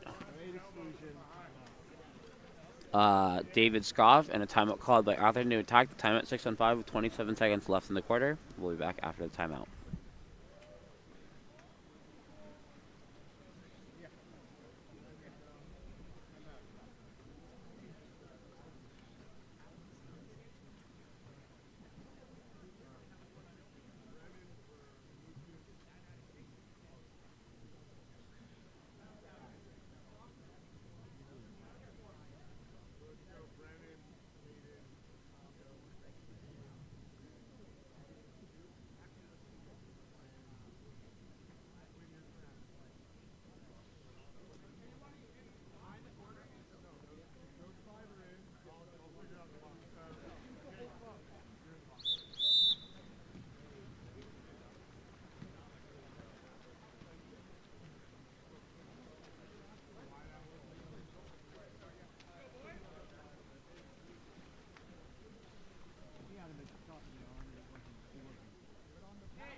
Timeout, 6-on-5 to come here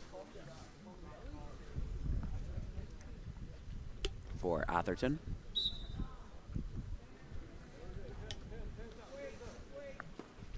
Ball goes down line into the hands of Spencer. Up top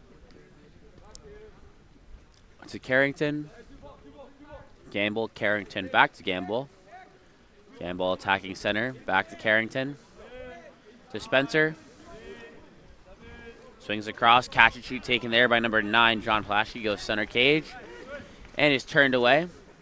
Last second shot taken by Carrera will sail over the top of the cage. And Atherton lead 6-5 at the end of 3.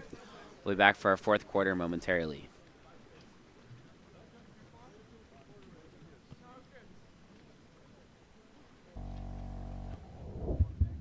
Explore every corner of Europe with water polo experience. A water polo experience is more than water polo. It's an adventure that combines sport and culture, perfect for forging team bonds and creating lifelong memories. Destinations include Barcelona, Croatia, Italy, and Budapest. Start planning your trip today. Water Polo Experience, your passport to the world of water polo.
Our fourth quarter is, oh God, nope. Explore every corner of Europe with water polo experience.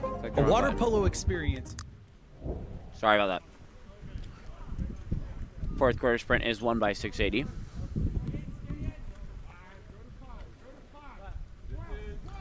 Ball in the hands of Carrera now. At the 5 spot. Up top to Skov. Now to attempts the entry pass inside, but will be turned away by Gamble. Given back to McLean.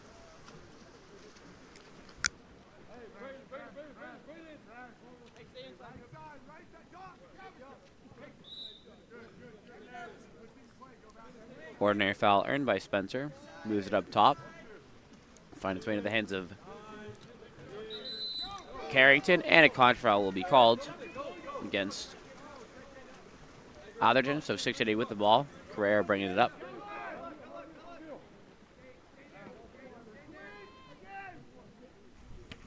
Swing across, intended for number 8, but loses the handle on it before getting a quick shot off from Skov. Carrera stepping in now.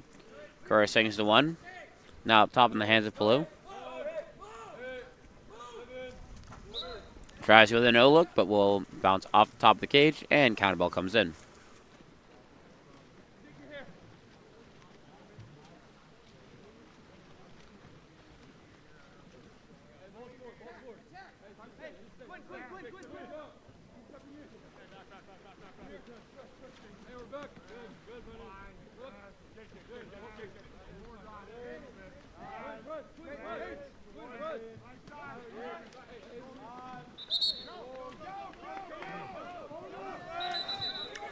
And Morrison will be called for the contra foul due to the high left hand, and he'll be kicked out because he continued to play after the offensive.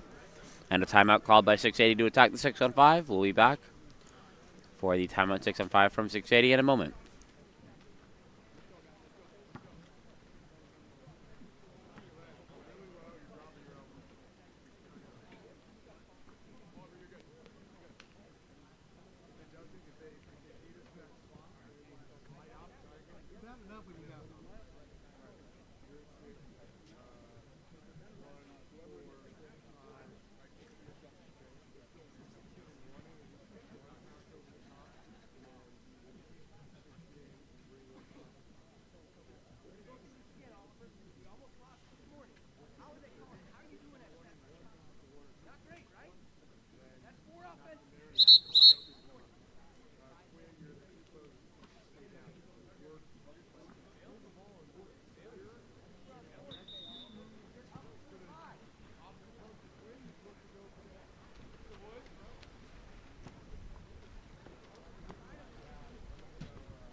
Timeout 6-on-5 coming. 4-6-8. Ball will be starting in the hands of number 8. Eventually made its way into the hands of Carrera, who takes it in. Now Skov. Skov skips over the cage, attacking the lack of a near side field blocker, but puts too much on it as it flies over.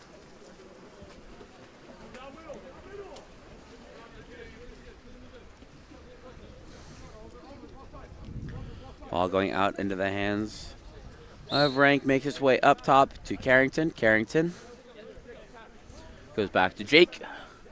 Jake attacking in, plenty of room and time, but his shot is read the whole way through. And it's another saved. Going to be controlled by Carrera as he brings it up the right side of the pool.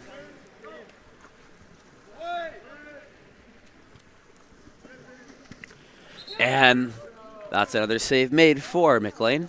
Counterball comes in to the far side. 2-3-4 zone going to be played again. Carrera up top, going back down line to number 4. And a contra foul will be called for the push-off. So Atherton get another defensive stop and head the other direction. Spencer taking the ball down line right away.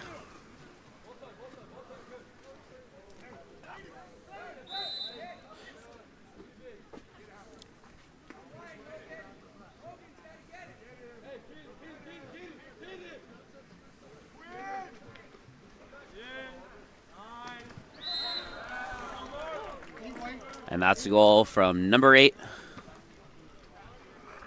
Oliver Marson, as Atherton regained the 2-point lead with 4 minutes left to play here.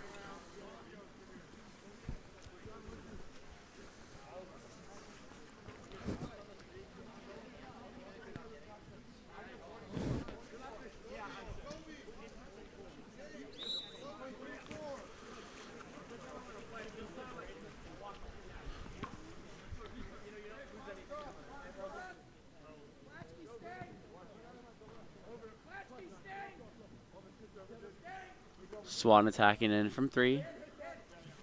Down line to Blake Fuchlin. Back to Swan. Back to Blake. Long swing, catch and shoot. Goes off the back of the cage, but ball bounces back into play. And will be controlled by McLean. Backcourt exclusion was called on number 18. That's Aiden Berry, 6-on-5 now.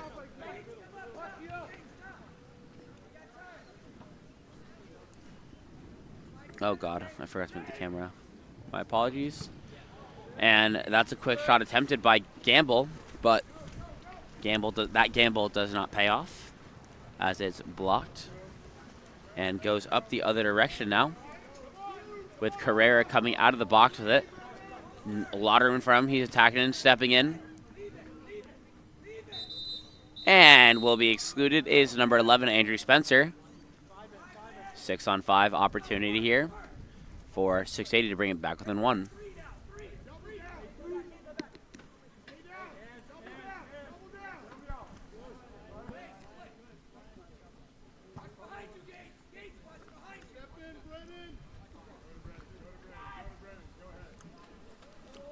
And that shot from Brennan Fuchlin goes wide of the cage. So the ball will be controlled in the backcourt by McLean. Gives it out to Andrew Spencer.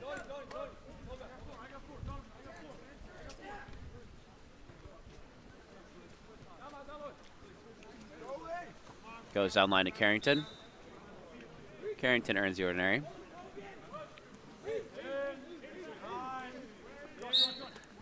Ordinary foul earned by Plashy. Given a Gamble. Gamble inside to Marson. And Marson misses a shot over the cage. It's a 3-on-2 counterattack the other direction now. That's going to be number 7. Blake Fuchlin, who's up. Headed to the goal. Goes near side off the post. Gets his own rebound. And earns the ordinary.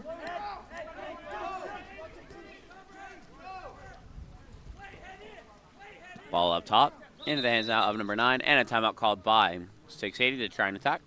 And hopefully bring this back within 1 with 1:58 left to play. We'll be back after their timeout.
Timeout 6-on-5 here. Ball will be starting out with number 7, Blake Fuchlin. He drives down to the 1-2 side. That's be number 9, Donovan Swan attacking in, going over to Congo. Back to Swan. Swan stepping on his legs, tries to go near side. His arms hit though. And will be controlled by McLean.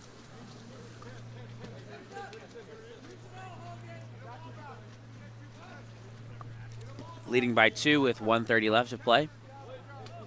Biggest thing and most important thing for Atherton to do is not turn the ball over whatsoever. If anything, best opportunity would be a goal or a shot that's a tip out. So that'll reset their clock. But they don't get it. So it's going to switch back into possession here for 680, starting with number 15, Jacqueline 1. Swings across to Skov. Skov back to Jack. Back to Skov. Center into the hands of Swan. And Swan goes cross cage for the goal, bringing it back within 1. Score 7-6 with 52 seconds left to play here.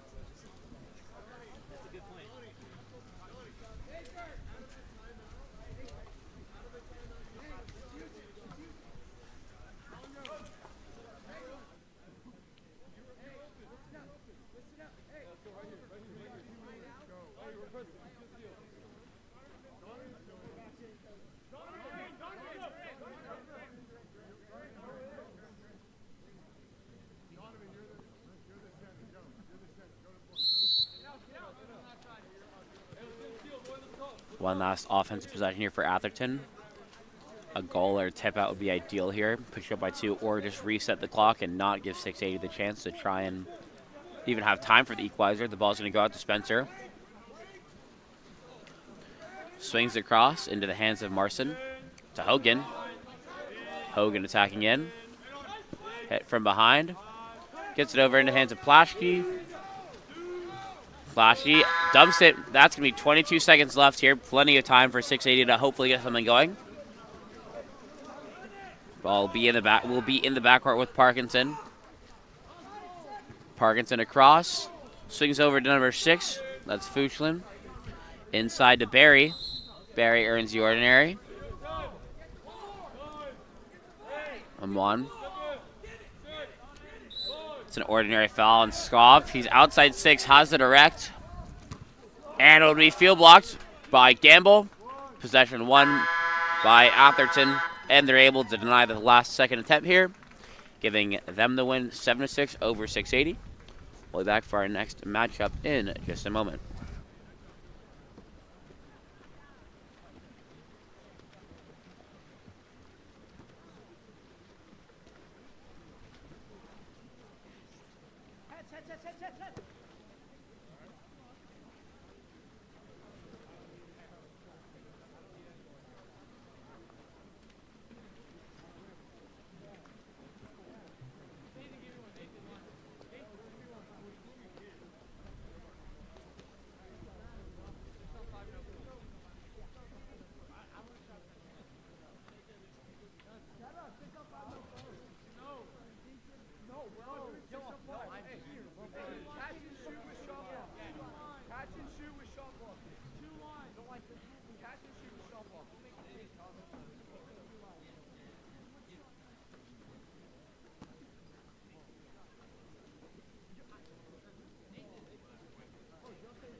And that's going to be a penalty drawn there by number 18. Called on number 18, so it's going to be Levenfield who earns the penalty, or whose penalty is called on, and to be Cameron Heller lining up to take the penalty here. Correction, so that would be number 3, Maddox McClellan, to take the penalty for SHAQ. And he goes high corner to find the back of the net. SHAQ take a 1-0 lead. 1-0 lead over Lamorinda.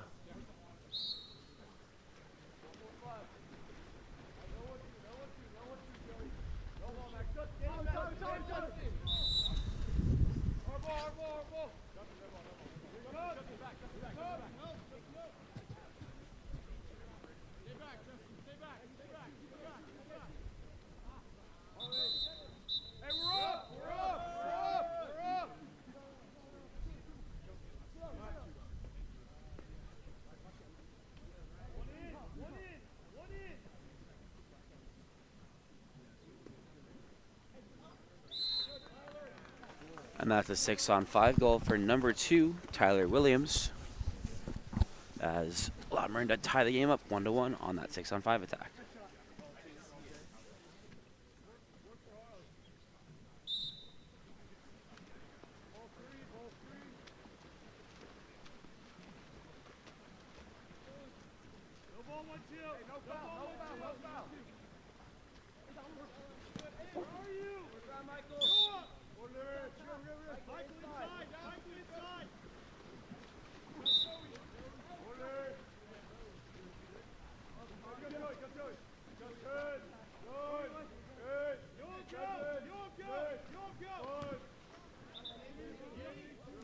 And that shot from Nolan Anderson is saved by Xavier Ryder, but does go out of play. So it'll be a new possession here for SHAQ.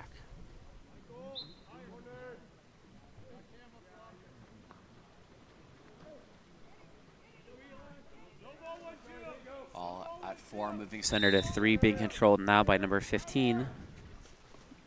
Correction, that's number 18, Cameron Halara. Entry pass goes inside to number 6, Harley Havman. Havman earns the ordinary. Havman gives it to Halar. Skip shot goes over the cage. And the counter ball will come in for Lamorinda.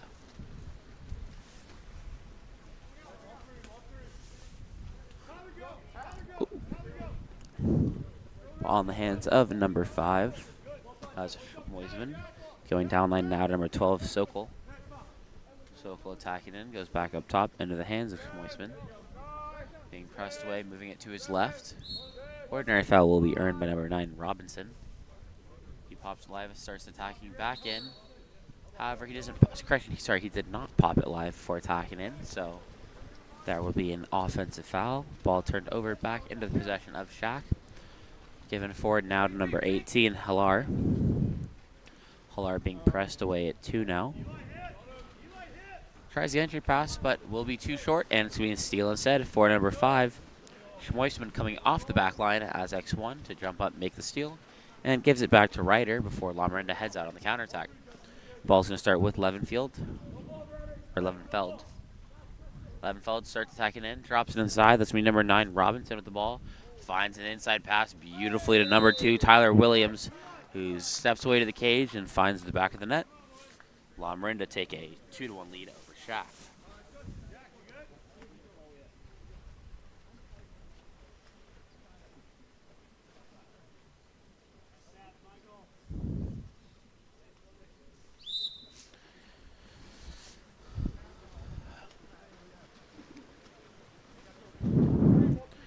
Ball will be in possession of Cameron Halar, going left to number 11.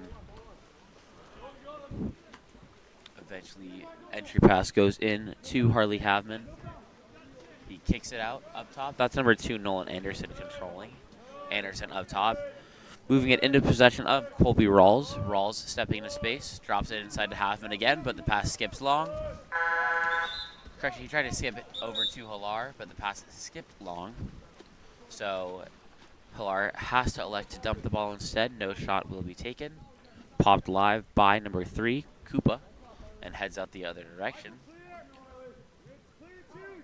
Trying to get the ball down to 1, but before that, there should be an offensive foul called into Michael Robinson. Got too high in his defense with those arms on the shoulder of his defender, so ball will go back to Lamorinda. Ball will go back to SHAQ.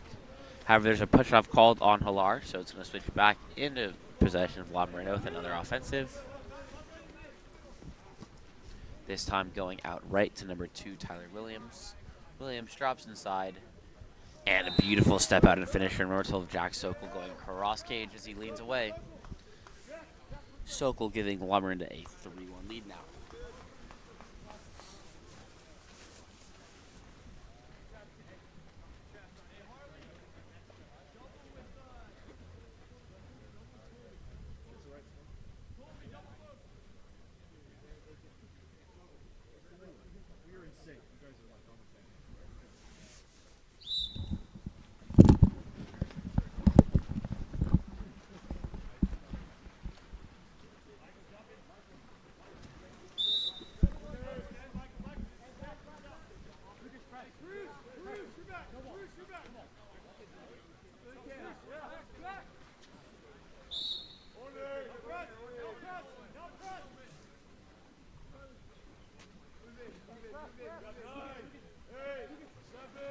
Well, the ref decided that he's not going to walk to 5 meters like he has been. I'll see if he keeps doing that. If so, I'll end up moving the camera. So he isn't blocking the entire front court field of play. So hopefully I can get that adjusted as needed. As ball goes back to Lamorinda. Tries to go inside, will be tipped away, able to be recovered.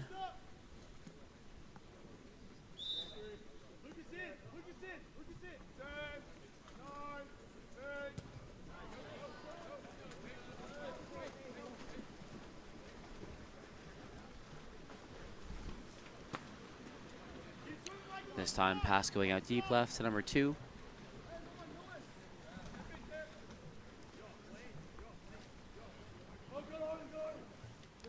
Okay, I'm probably going to end up having to move the camera here just because of this referee, but we'll figure it out as needed. I'll do it during quarter break.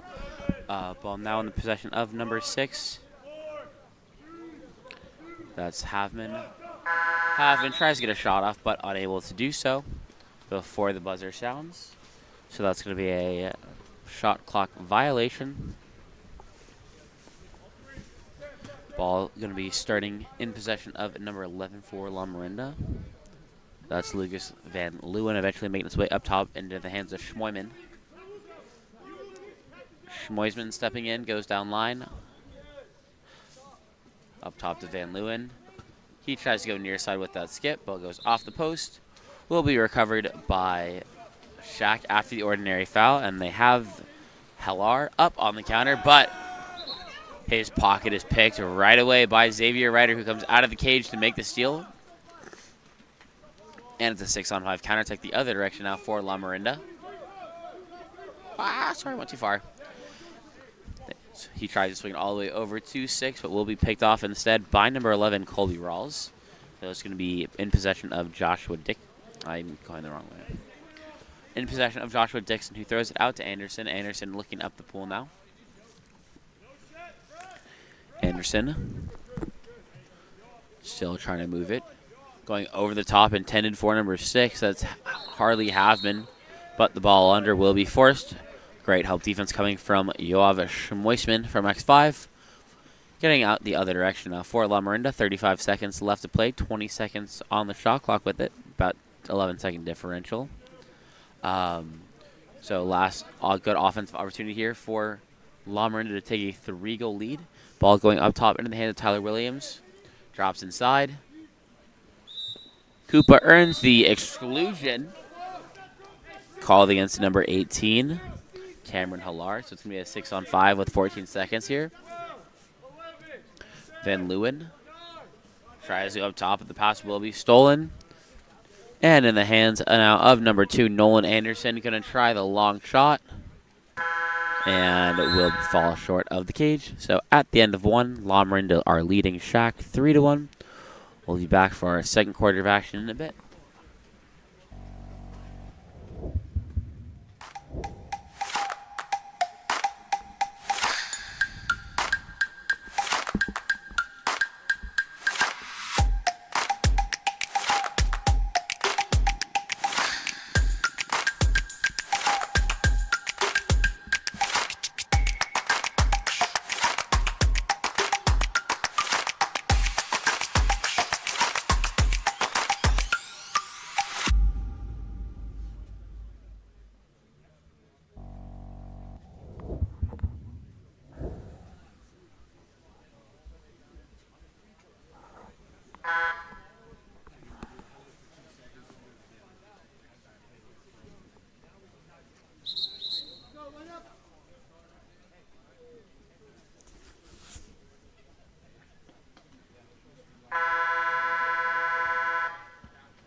That ball will be stolen away by Harley Havman. Given back to the goalie. And possession will be in the hands of SHAQ. He goes inside, and that's going to be a penalty earned by number 18, Cameron Hillar. And lining up to take it will be number 3, Maddox McClellan.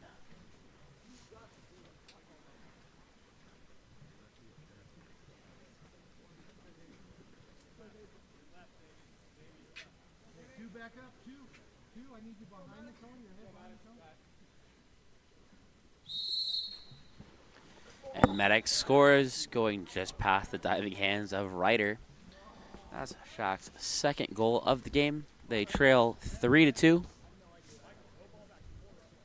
6:22 left to play in the second. Ball going now to number 12. Sokol sends it down line to Williams. Williams being pressed away, going back up top to Sokol, trying to swing it 1-2 to work for their center. Over now to number 9, Robinson. Robinson all the way down to 1. They have Koopa, but there's going to be a ball under force, so possession goes back into the hands of SHAQ. Controlled in the backcourt by Dixon. Dixon going, trying to lead Anderson. Able to control it. Is Anderson, goes inside. Havman will have the ball stripped away by number 9, Michael Robinson. Lamorinda looks to go the other direction now on the counter. This time with number 12. That's Sokol controlling. Just moving it to his left. Schmoisman down line. I believe that's number 6, Cole at the 1. Back up top to Schmoisman.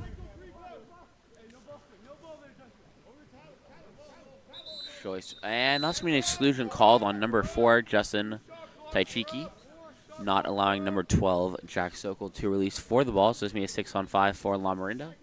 Ball down with Williams. Up top to Sokol. Back to Williams. And he goes near side, beating the blocker and the diving keeper. to give Lamorinda a 4-2 lead now with 5:12 left in the second period.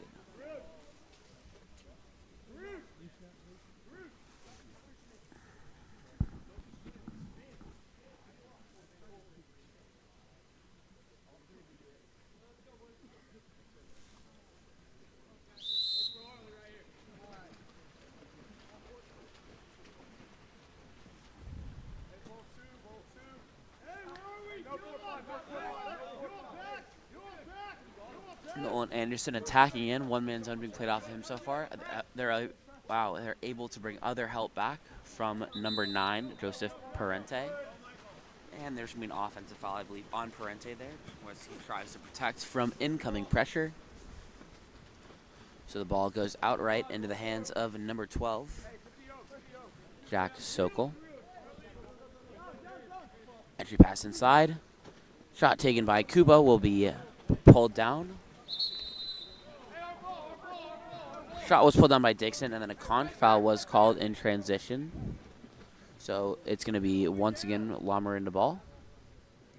Ball goes up top to Williams. Ooh, wrong way. Goes down line. Entry pass inside, too far to that inside, so it's going to be stolen away by number 2, Nolan Anderson.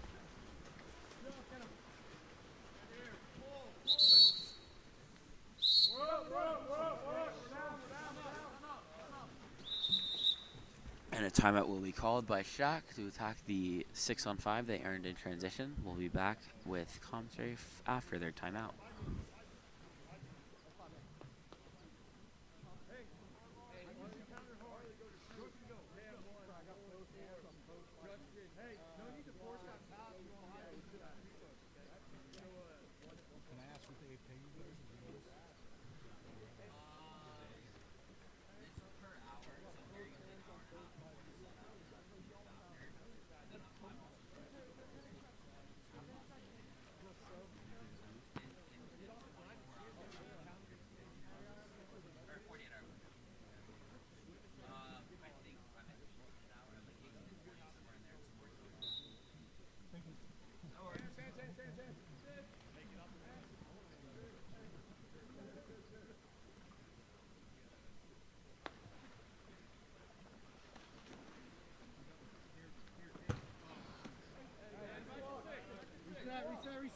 Reset. That's your shot.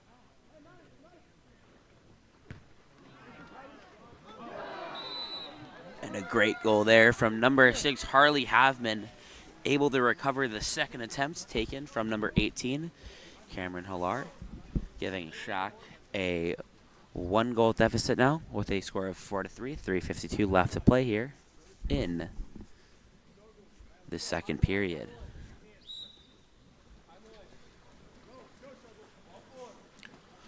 Ball going to be controlled by Tyler Williams.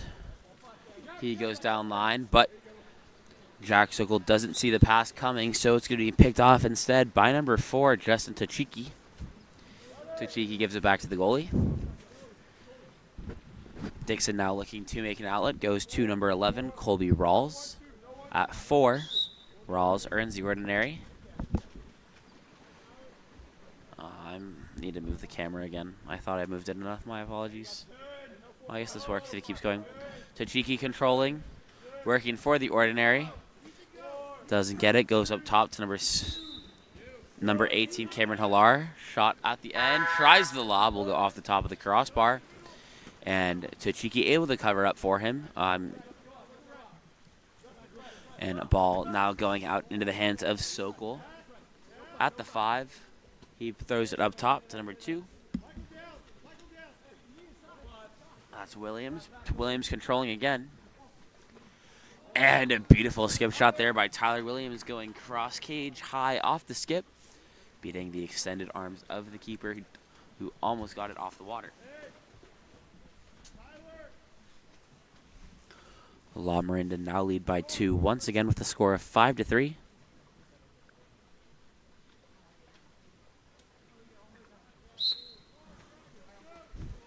Ball will be in the hands now of number 18, Cameron Hillar, to start the possession. Moving it over to Nolan Anderson. Anderson being pressed away now. Swings across to number 11, Colby Rawls. Rawls takes it in, attacking, drops inside to Havman. And that's going to be an exclusion drawn by number 6, Harley Havman. Exclusion called on 9 white. That's Michael Robinson. Another 6-on-5 opportunity here for SHAQ. Ball up top to Tachiki. That's Anderson stepping in, finds Havman, popped on the 2-post for the skip shot, near side high. Bringing it back within 1 once again, scores 5-4. 2:20 left to play here.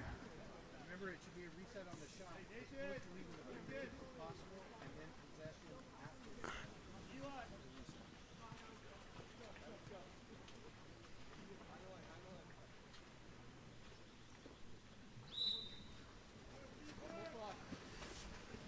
Ball will be in the hands of number 12, Jack Sokol to start for Lamorinda. He goes down line to Tyler Williams. Williams, being pressed away, goes in front of Sokol on the ball side drive. Kicks it up top to Robinson, attacking in. And a great attack there from number 9, Michael Robinson, hanging on his legs. Getting Dixon a jump near side and then beating him cross cage. Lamorinda lead by 2 once again with 2 minutes left to play.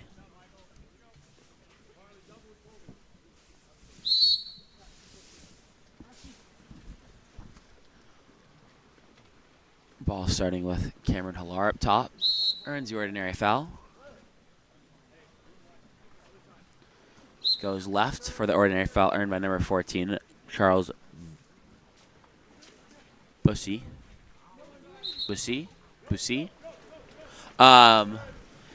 And ball will be in the backcourt now with Ryder. Goes deep left to number 6, now controlled by Cole.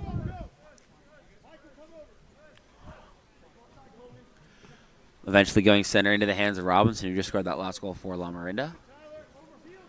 He swings it over to Sokol. Dropped inside to Koopa. And the shot taken near side by Koopa will be blocked and controlled. And we're going to have the ball pulled out. I guarantee a double exclusion.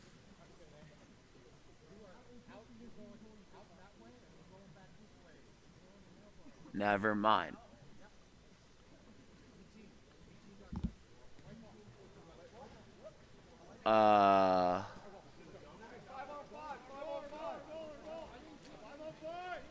It's an offensive exclusion.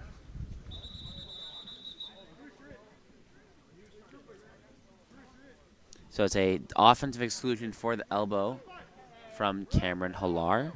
So Lamorinda will have another 6-on-5 here. Ball will be starting with Tyler Williams down at the wall in the corner. He moves it up top to Sokol. Back to Williams. Back to Sokol. Over to Robinson. Quick shot taken from 1 with number 5, Schmoisman. Will be turned away by the keeper.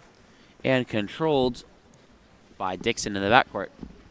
Dixon throws it to Hillar coming in from the exclusion box. Hillar bringing the ball up pool now. Moving it to number 11, Colby Rawls. Rawls entry pass inside. Outside shot taken by number 2, Nolan Anderson, but will be denied.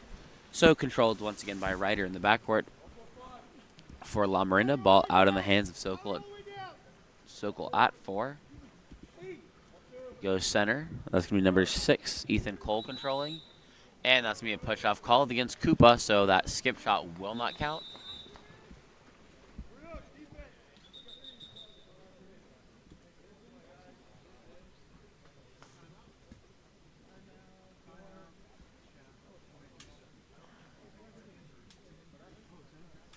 That's going to be an injury timeout called by the far side ref for number 11, Colby Rawls, to sub out. It's going to be 23 seconds left to attack here. It's going to be a setup opportunity for SHAQ to bring this game back within 1, leading into halftime. The ball will start with Dixon in the backcourt. He pops live. Goes center to Hillar. I guess Heller would be the better way to say that, looking at spelling.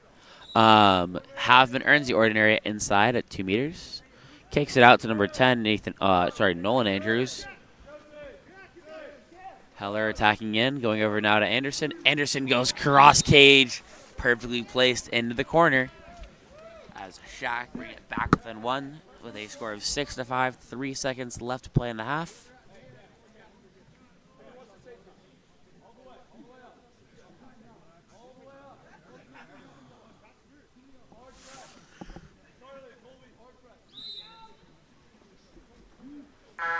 Long shot taken by Koopa will be tipped out. And at the end of 2 quarters, Lamorinda leads SHAQ 6-5. We'll be back for our second half in a moment.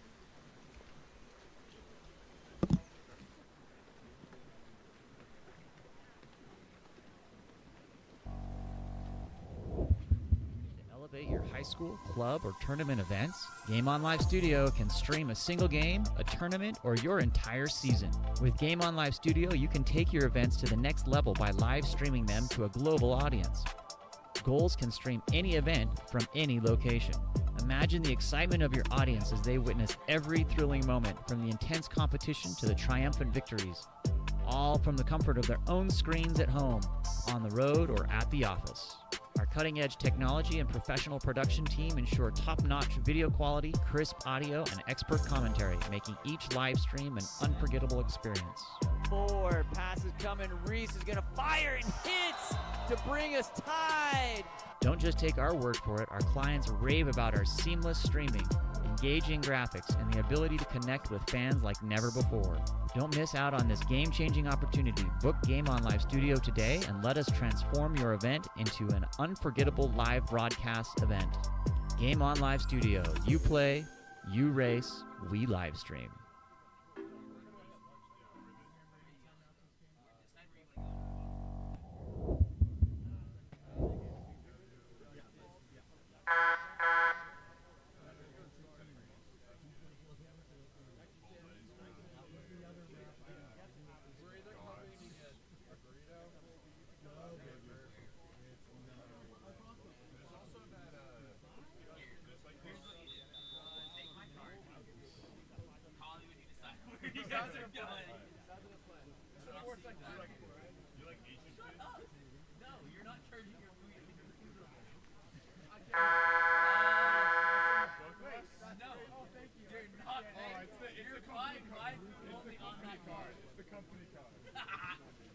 My boss is gonna see like a $50 charge. No, it's a joke. I have 20 bucks. I have 20 bucks for me. But no, whatever you do, you bring back your receipt for mine. So I need to submit it on my app.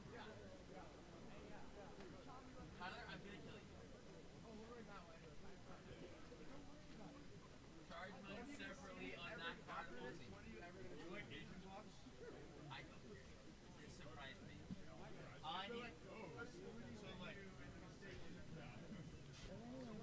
Here's the deal.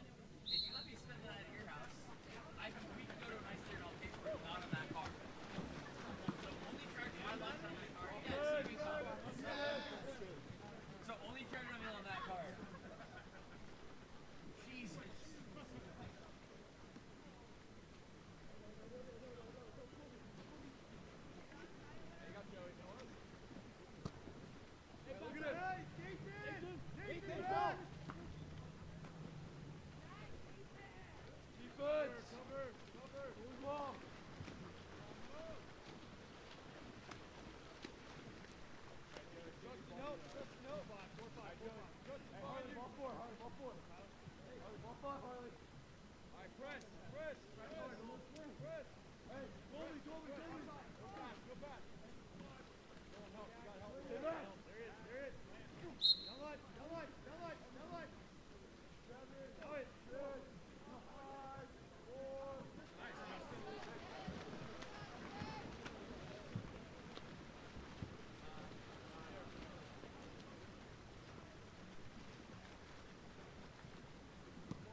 Timeout 6-on-5 now for SHAQ.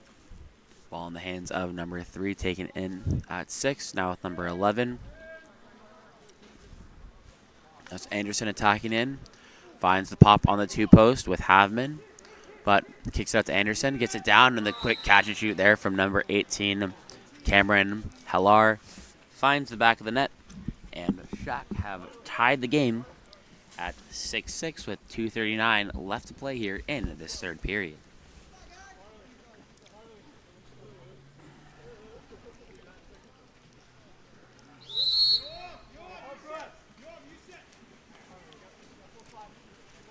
Ball will be in the hands of number 2. That's Tyler Williams. Center now to number 9, Michael Robinson. Robinson.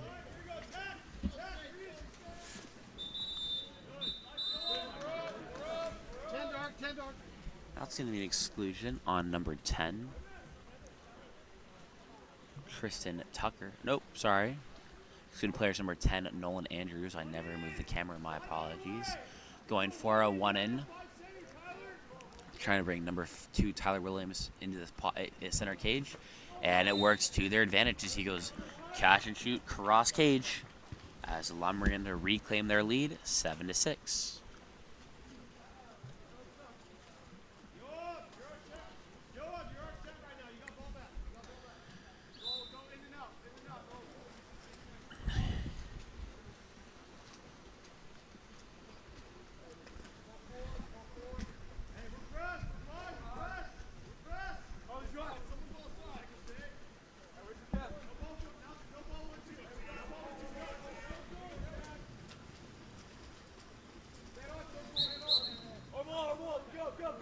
Change of possession in transition. Up on the other side is Cameron Heller. Correction, that's number 2, Anderson, up on the counter. Nolan Anderson. Up top into the hands of Heller. And that's an exclusion called against number 5.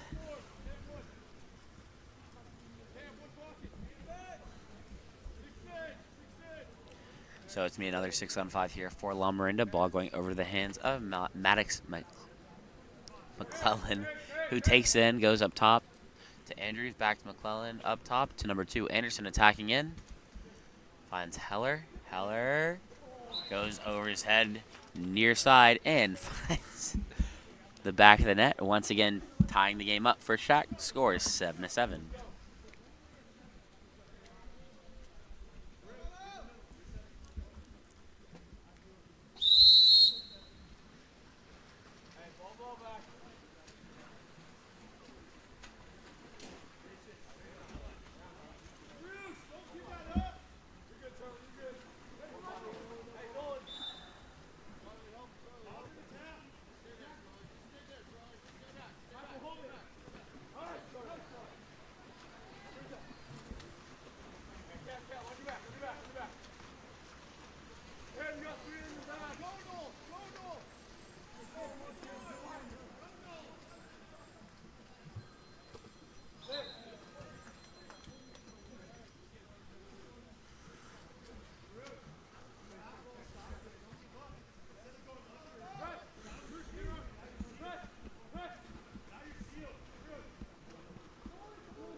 Made his way up top. That's number 2. Entry pass inside. Skip shot taken there from number 3. Koopa will just go bar out.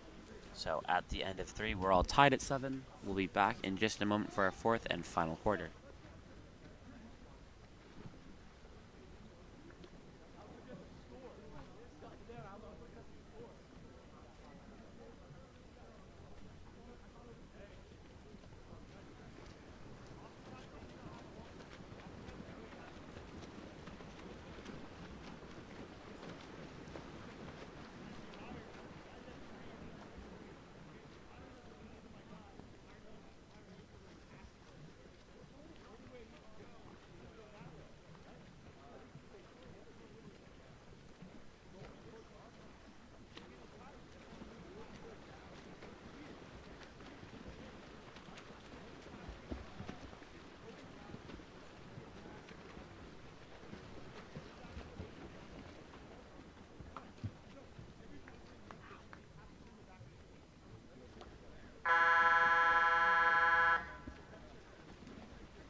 And SHAQ take the lead with the goal coming from number 6. That's Havman with the 2-pop on the 6-on-5. SHAQ lead 8-7 now with 5:56 left to play here in the game.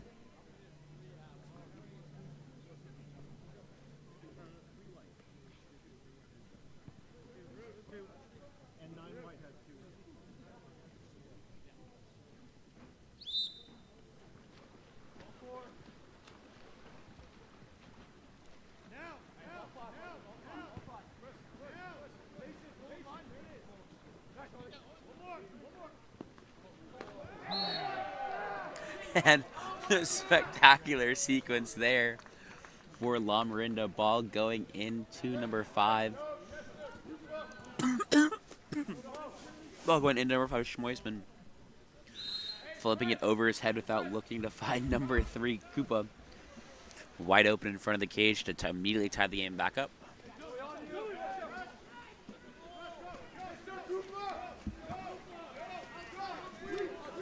And Koopa with the steal now in the backcourt. Couldn't move the camera back fast enough to show it.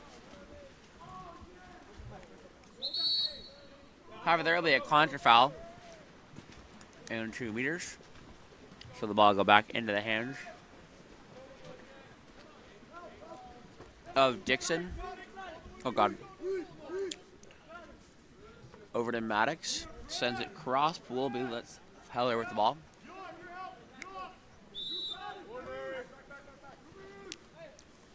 Back to Maddox. Maddox stepping in. Goes up top now to number 9, Joseph Parente. Hellar takes the outside shot, but turned away. Great save made by Ryder.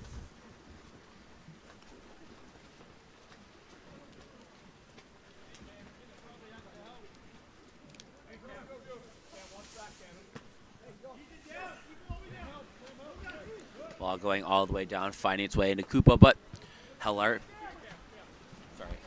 is able to be there in time to force the steal. And it's going to be going back the other direction now.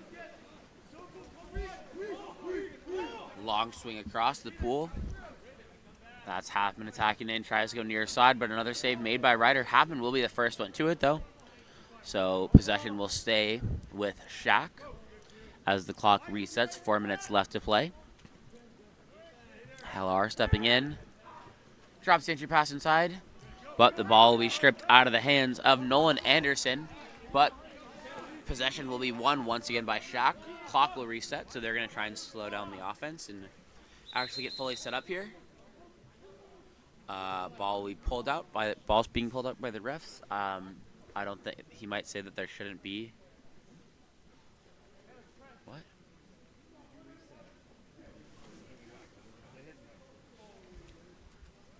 So I don't think there will be the reset. So it's going to be at 18 because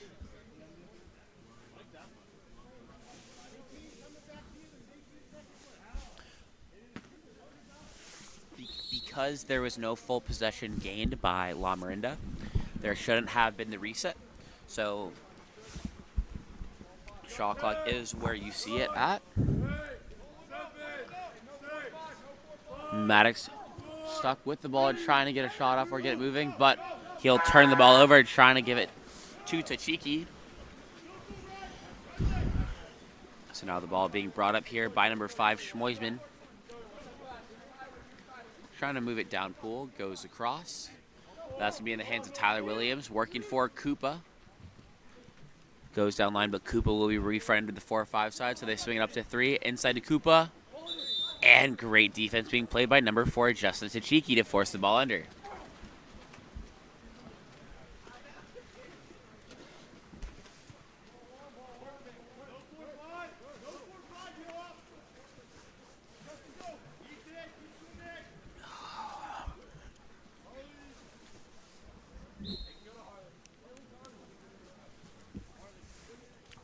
Ball goes down line 2 to Cheeky now. Up top to Havman. Havman earns the ordinary. Ball is flicked away, and that's going to be an exclusion.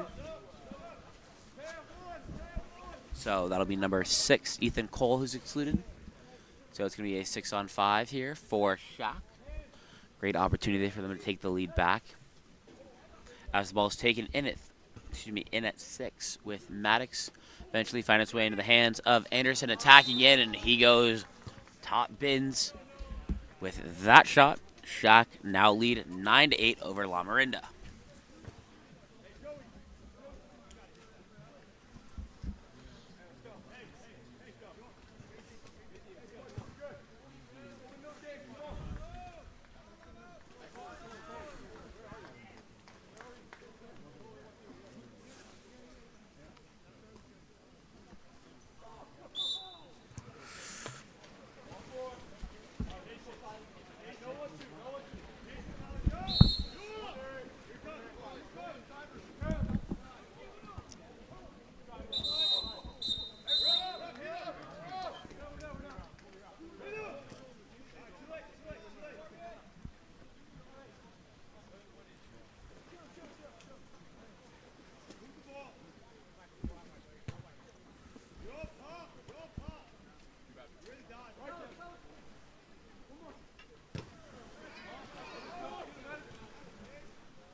Did he come in before you laid the flag? I thought he was still in the I don't know. I was waiting.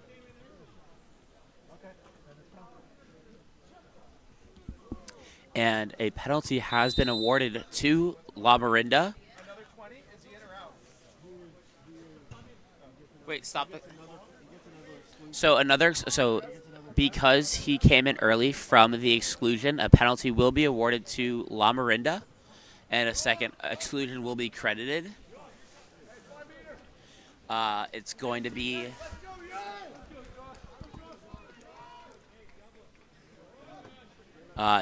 number 5, Nathan Greenberg.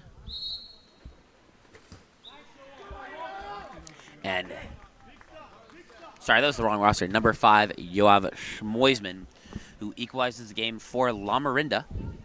We're all tied at 5 with 1:52 left to play here in the 4th.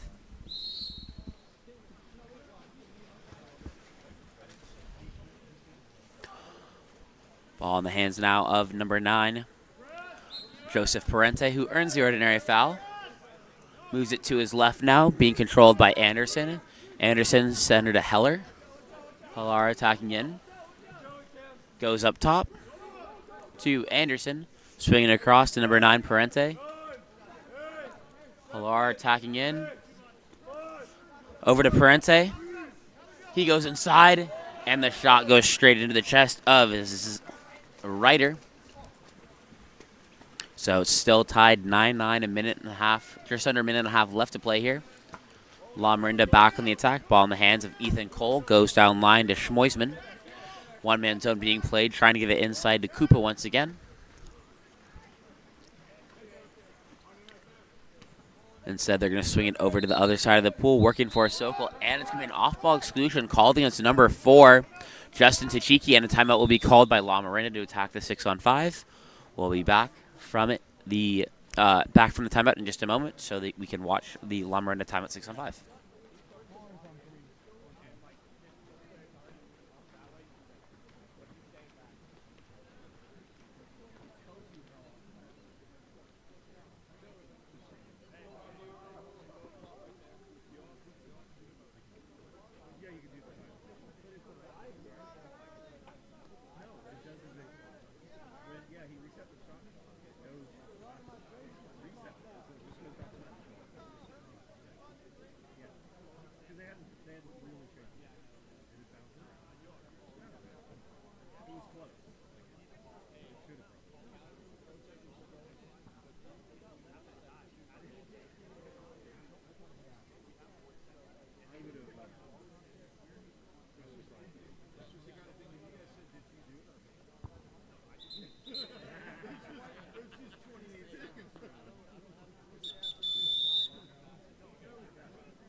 I'll call you back. It's the final minute of the game.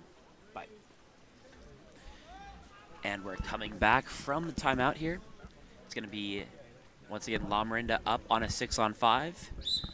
Great chance here for them to take the lead and potentially win this game out. Ball will be starting with Robinson, eventually making its way down to the 6th spot where it's taken in by Williams. Attacking it now is number 9, Robinson. Up top to Cole. Swinging all the way back over to number 12, Suckle. And the shot taken off the 3-post will be knocked away. Field blocked, so Schmoisman's look will be denied. We're still tied at 9-9. Last scoring opportunity here for SHAQ. Most likely 20 seconds left. 6-second differential between shot clock and game clock. Ordinary foul is earned by, wrong roster, is earned by McKellen. Ball goes inside. Ordinary foul earned by Halfman. Kicks it out. Maddox controlling. Goes up top to Parente. And finds number 18, Cameron Hellar, wide open on the drive, and he buries it into the back of the net, giving SHAQ a 10-9 lead.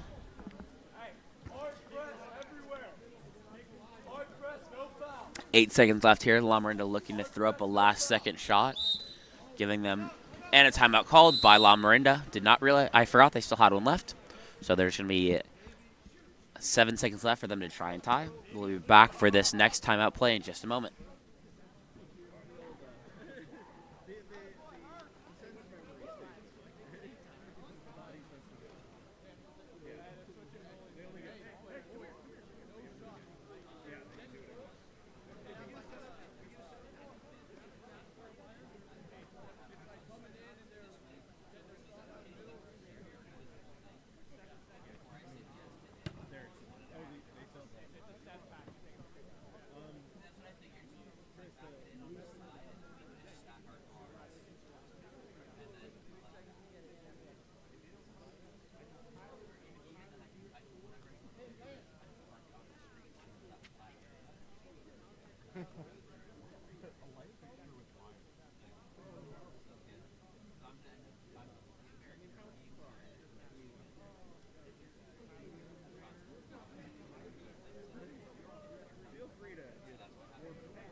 Welcome back. As we get ready for our final 7 seconds of play here, Lamorinda have put a field player in the goalie cap to start with the ball for them.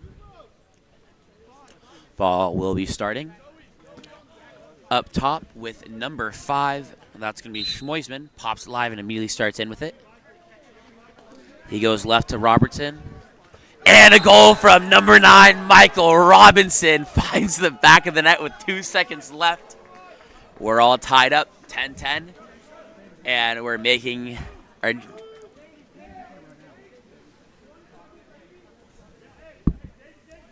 And goalie coming back in.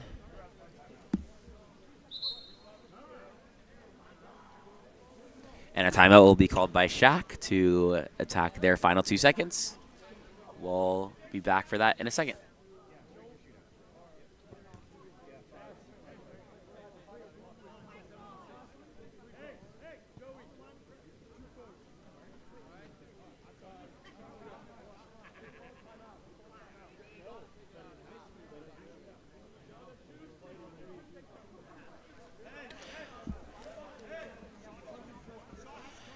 Two seconds left. Shot 7-on-6 being played as well by SHAQ. Ball starting with Hellar. Pops live. Lets it fly, but it goes wide and was late. So we're going to another shootout here today between Lamorinda and SHAQ 16U. We'll be back in a moment for the shootout.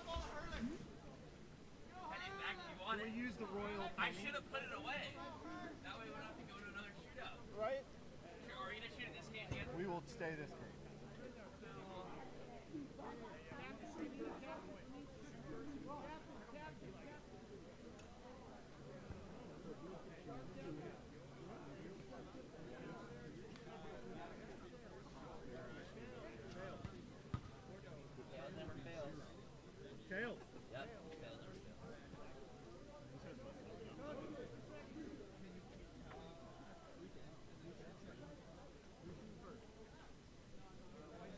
Okay, White's shooting first.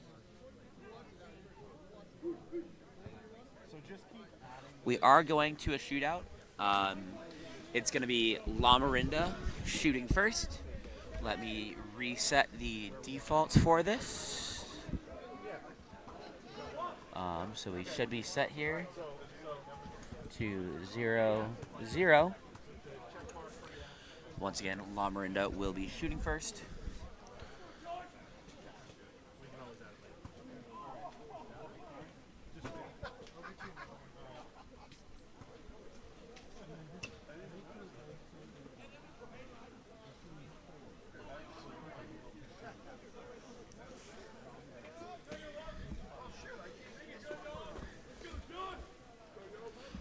Ball will be shot first by Schlemmer, and he skips it over the cage.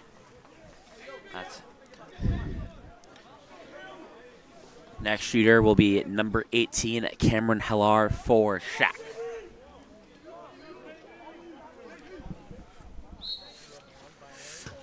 And he bars out as well, so we're still tied at 0-0 after round one.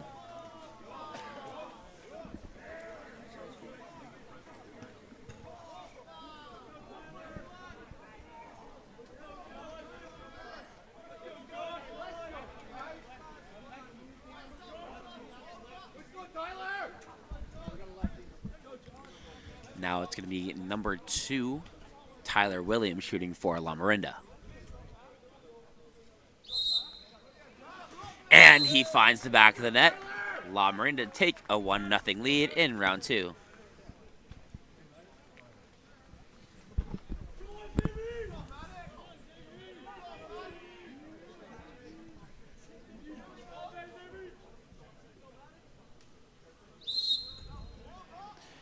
And that's a goal there for number 3, Maddox McClellan. So we're tied up 1-1 after round 2.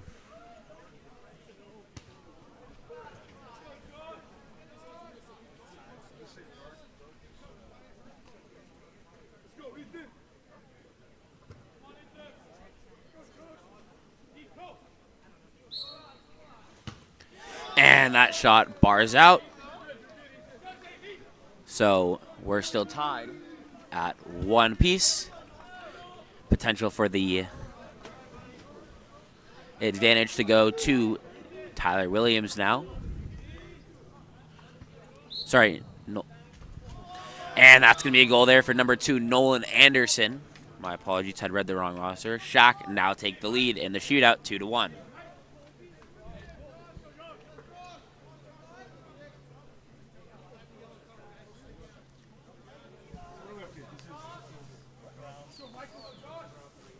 Started round 4.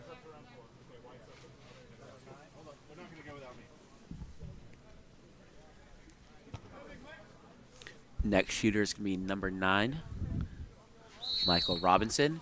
And he finds the back of the net. Lamorinda tie. Now it's going to be up to number 11, Colby Rawls, to see if he can equalize here. No, sorry, not equalize. Take the advantage back for SHAQ. And he skips it home, so SHAQ and the lead 3-2.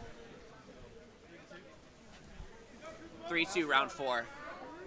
That was end of round 4. This is round 5. It's for SHAQ. So dark is ahead. Yeah, dark ahead.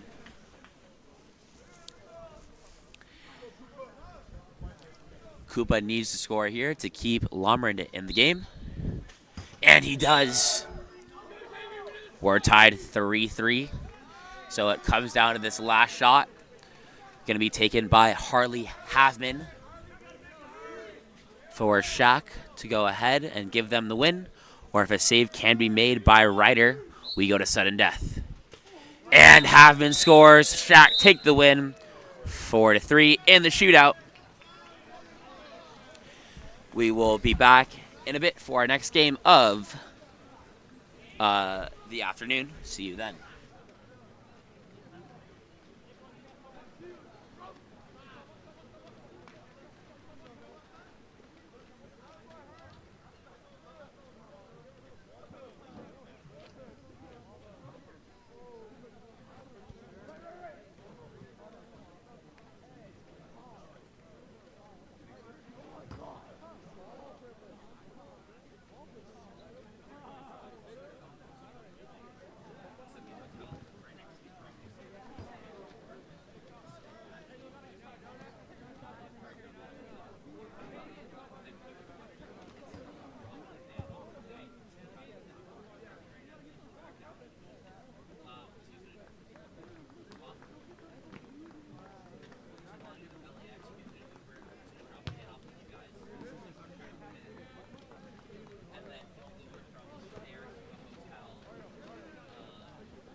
Eddie, stay. Eddie, stay. Eddie, stay. Eddie, stay. Good, right there. 2. Good. Kenny, go. Kenny, go. Go. 3, Dark.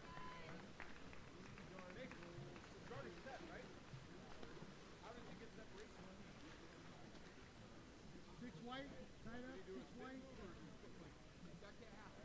We have a counterattack going the other way.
And that's going to be an exclusion earned by number 4 white.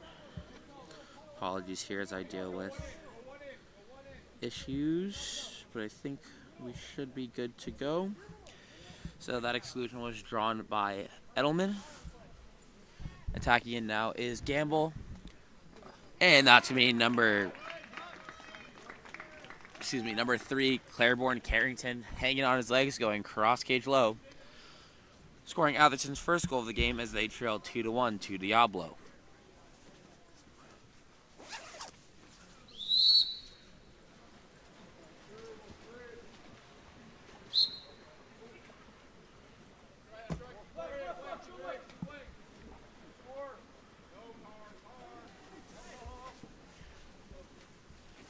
And a great shot out of 2 meters by number 3.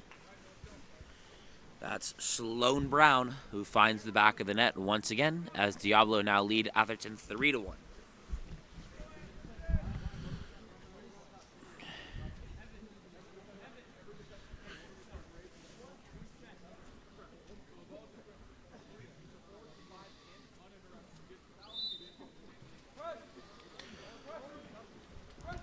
As Atherton re-began their offensive progress, it's going to be in the hands of Dominic going right to Carrington. And in 2 meters, there's been an off-ball exclusion called, I believe, against number 9, Dark. That's Dylan Bouch. So it's going to be another 6-on-5 opportunity here. We just saw Atherton score the last one by bringing Carrington into the 6 pocket. Question is, will they try and run something similar? It's already in his hands. This time he tries to go near side, but will be blocked. And it's going to be Diablo who are able to win possession of the ball. And the ball's immediately outletted right into the hands of number 8, Reed McCall. McCall now bringing it down the left side of the pool. Goes inside. And the shot taken by number 11, Griffin Marks, will bar out, but is recovered by Gabriel Scoff, number 14. Swings over now to Marks, being pressed away at the 5 spot. He goes for the long swing, trying to get it up top into the hands of Skov, but will go far behind him. Skov able to get there first hover. Entry pass goes in, going to number 9, Dylan Bouch, and he separates and steps away for the goal. giving Diablo a 4-1 lead over Atherton with 3:52 left to play.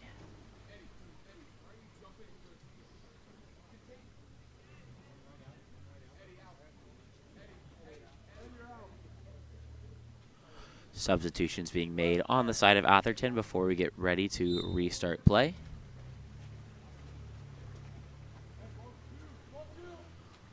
Ball starting with number 12.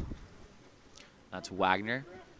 Giving it over to Carrington now, being pressed away, trying to earn the ordinary, going for that turn inside. Still working for the ordinary. Gets blindsided without realizing, but Wagner will control. Eventually getting over into the hands of Carr. Carr takes a shot from the outside and will be blocked. That's number 13, William Core with the save. Core sends it out left into the hands of Skov. Skov up top now to number 8, McCall. McCall earns the ordinary. McCall going up top now to number 9, Bouch. Bouch going to number 6, Bouch as well. Goes inside. Liberatore takes it out to number 6, Bouch. Entry pass inside. Step and finish from number 8, Reed McCall finds the back of the net. Diablo lead 5-1, and a timeout will be called by Atherton to try and slow down the pace of Diablo so far. We'll be back after the timeout.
Welcome back.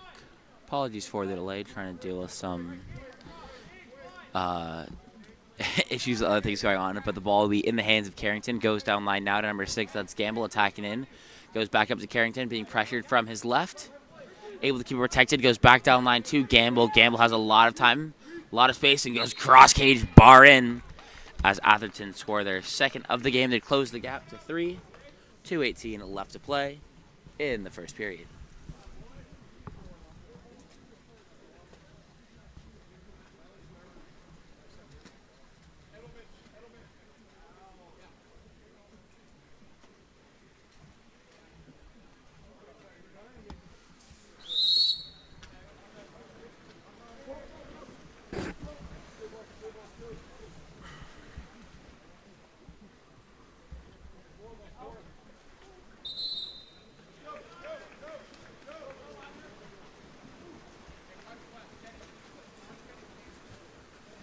Oh my God.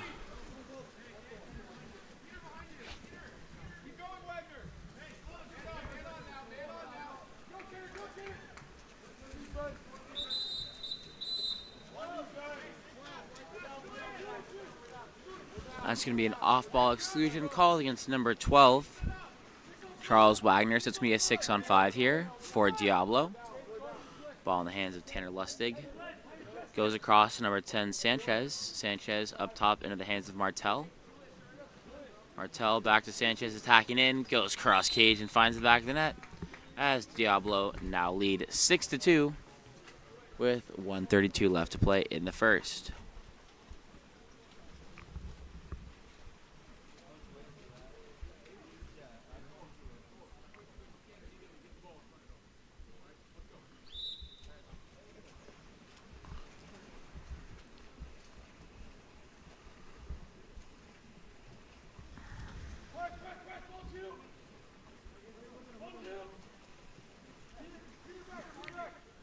Ball in the hands of number 3, Carrington, turning inside, trying to head to the cage, stepping on the ball, being trailed closely behind. Will earn the ordinary foul. Believe he is outside 6, but will go down line instead to number 6. That's Gamble who earns the ordinary. And that's going to be ordinary foul earned by Wagner up top with the clock running out. Takes the direct, but will sail over the cage, so the counter ball comes in for Diablo.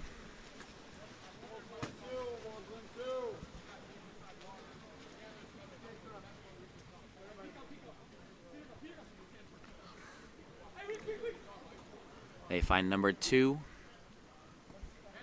That's Kroger eventually going up top to Lustig. Lustig tries to go cross cage, but will bar out as it goes off the corner of the crossbar and the post. Atherton looking to go out the other direction now. Ball going out to Schroeder, going out to Wagner. Wagner swings it across to number 10. That's Dakin. Dakin up top to Wagner once again. Wagner attacking in over to Gamble. Gamble earns the ordinary.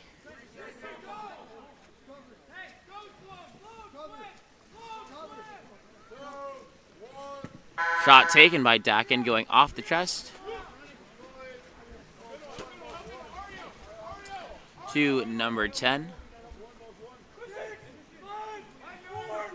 Sanchez attacking in. His last second shot will be saved. And at the end of 1, it's Diablo that get the win. The win of the first quarter. 6-2. We'll be back for our second quarter to see if Atherton can muster a response to this so far. And we'll be back for that in just a moment. Explore every corner of Europe with water polo experience. A water polo experience is more than water polo. It's an adventure that combines sport and culture, perfect for forging team bonds and creating lifelong memories. Destinations include Barcelona, Croatia, Italy, and Budapest. Start planning your trip today. Water Polo Experience, your passport to the world of water polo.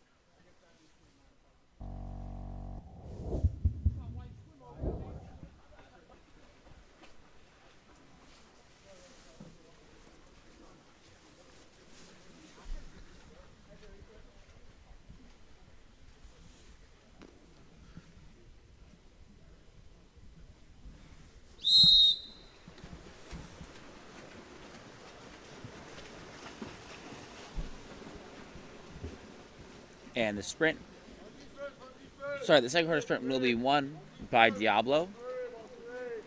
Ball ending up in the hands of, of number 12, Caden Schroeder, moving across to the 4 spot, being controlled by Bennett Wilson. And that's going to be a goal there from number 16, Bennett Wilson.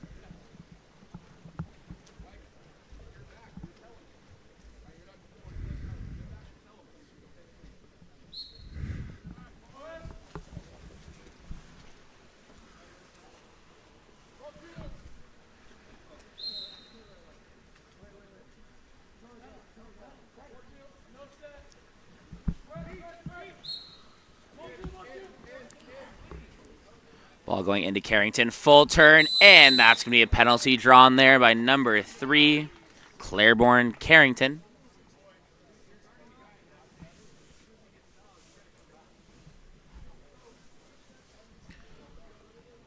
And it'll be Carrington lining up to take the penalty here for Atherton.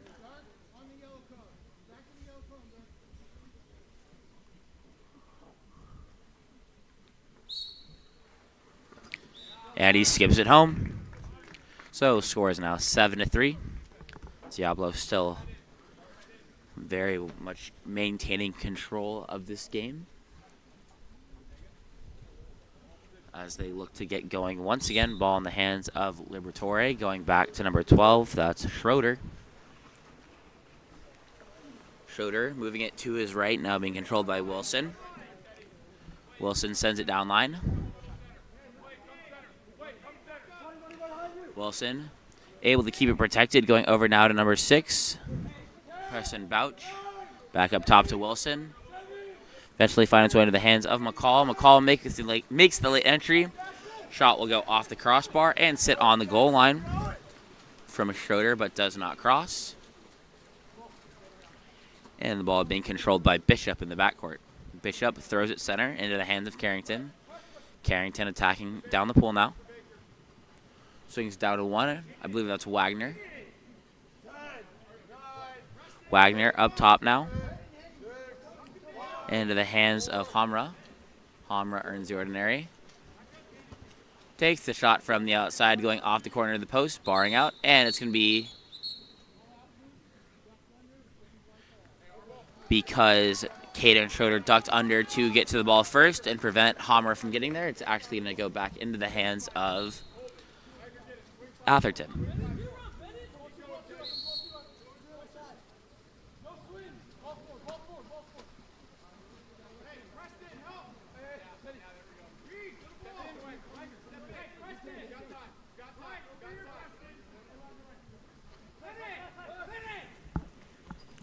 And an absolute rip from number 3.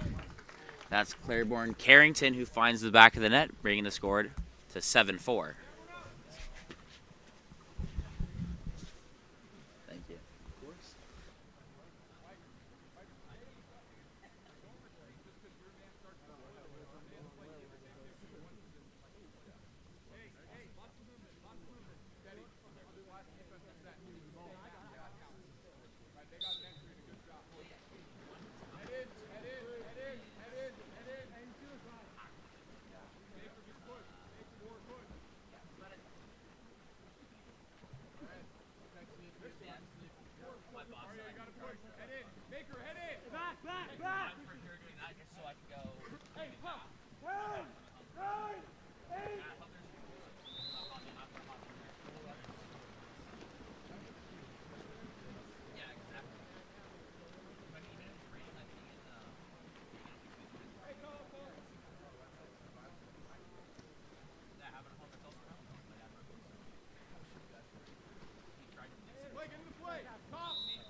Teddy,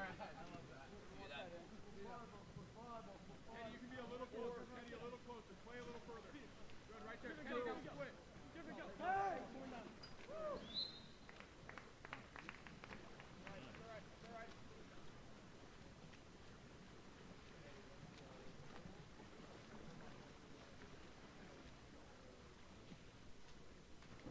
Wagner, Mario, Baker, Nate.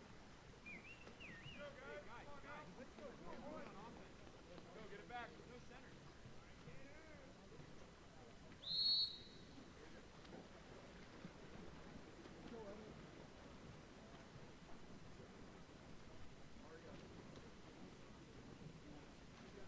Good call. Ball three. Good call. Peter, stay on. Hey, Dylan, stay strong. Get ready. Now move center, Teddy. Teddy, move center. Teddy, move center. Teddy, move center. Play drive. 8, 7, 6. You. 5, 4, 3. Hey, have it. Now,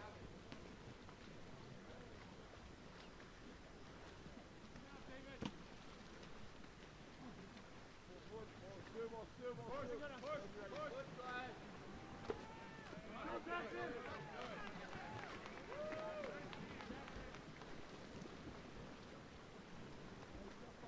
Hey, Eddie, go in.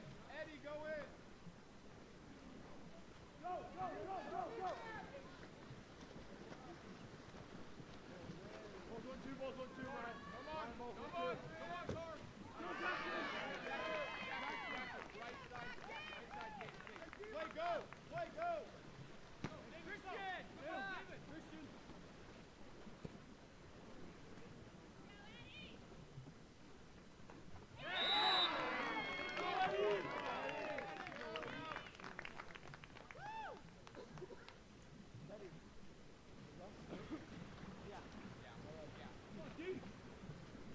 You're asking the right question. We're back, guys. Put it in the air and let's get it to the station. Great save. Keeping it up. Hey, head in. Head in. Good. Double post. Caden, drive in. Hey, stay a little close. Yeah, right there, David. Right there is good. Hips up, though, David. Hips up. Now you're active. You're not going to shoot it from there, David. You got to spread your Teddy, go to that. Teddy, go hit that. Good. Teddy, stay right there. Teddy, now stay.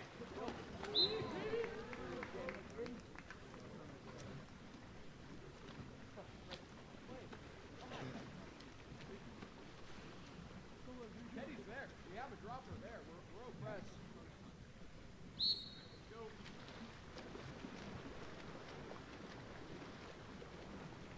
Press. Release. Hey, help me. Release. Come on, buddy. Ball four. Down to there. Hey, now. Caden, wake up.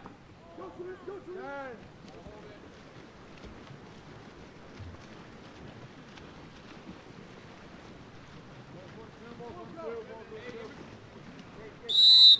Now recover. Good, Car. You're right there.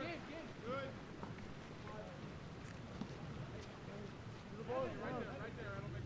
Right there. You got to be able to crash on 2 meters too, Edelman. 10, 9. Teddy, go hit it if he gets again. Teddy, go hit it if he gets again. Right more. Eddie.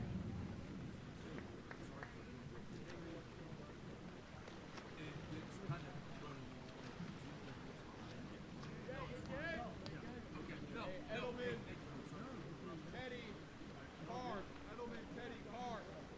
Hey, situation. 53 in the quarter. Four,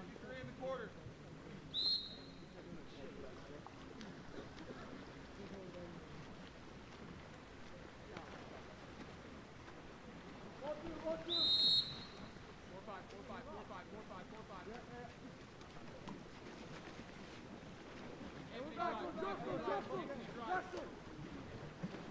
Pick him up. We're up. 6 on 5. Anthony Post. Good, gate stop. Good. Let's go.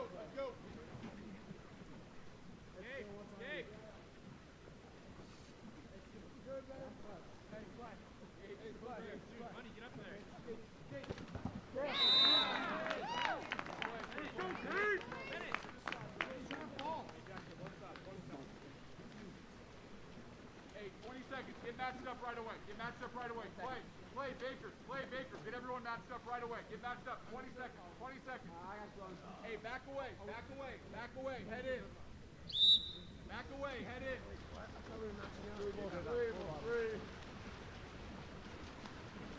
Hey, Eddie, go to ball. Play, you got two. In between right there, Clay. That's fine. Coming from one, Jackson. Two seconds.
Goalie ball, hard press.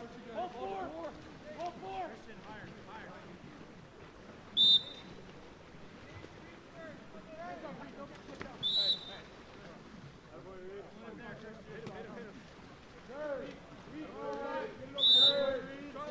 Hey,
Apologies for the recent lack of commentary. I just had the chance to finally eat today. I'm working alone, so then someone brought me food and wanted to take the time to do that, and then we should be good to go with no more interruptions. Diablo leading 11-8. 3:53 left to play here. Ball is going to be outletted to number 6. That's Gamble before sending it down line to Carrington. Carrington earns the ordinary with the ball. Back to Gates. Trying to work for Baker, set up on the 3-post. Dropped inside, turning. But Baker loses the handle on it. Ball under will be forced and stolen by number 3, Sloan Brown. So the ball is going to be outletted right into the hands of Martel. Bringing it up the right side of the pool here for Diablo. Ball up top now to Lustig. Dropped inside. And tries to take the shot from 1, but will be recovered by Gamble and eventually given back into the hands of Bishop, who controls for Atherton now. Goes right to Carrington. Carrington goes down line. It's a 4-on-3 on the back line here. Long swing over to number 9. Oh, not far enough. And a massive field block there from number 3, Sloan Brown. Ball is eventually recovered by Atherton in the backhand there from number 5. Edward Arif finds the back of the net. And Atherton now trailed by 2, 11-9 with 2:39 left to play in the third quarter.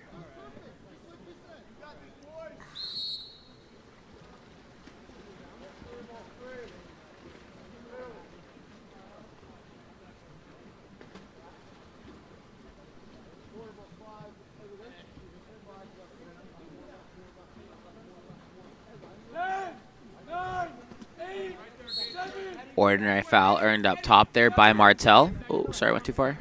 Martel pops live, attacking in now. Goes down line into the hands of Wilson. Wilson tries a shot from the outside, will be field blocked out of play. And it's going to be a not a big advantage happening in transition. Carrington looking to get some separation. But ball will be outletted left into the hands of Theodore Perrette. Perrette attacking in, goes up top into the hands of Carrington now. Carrington sends it down line. That's Gamble who takes it in at 6. Gamble attacking in.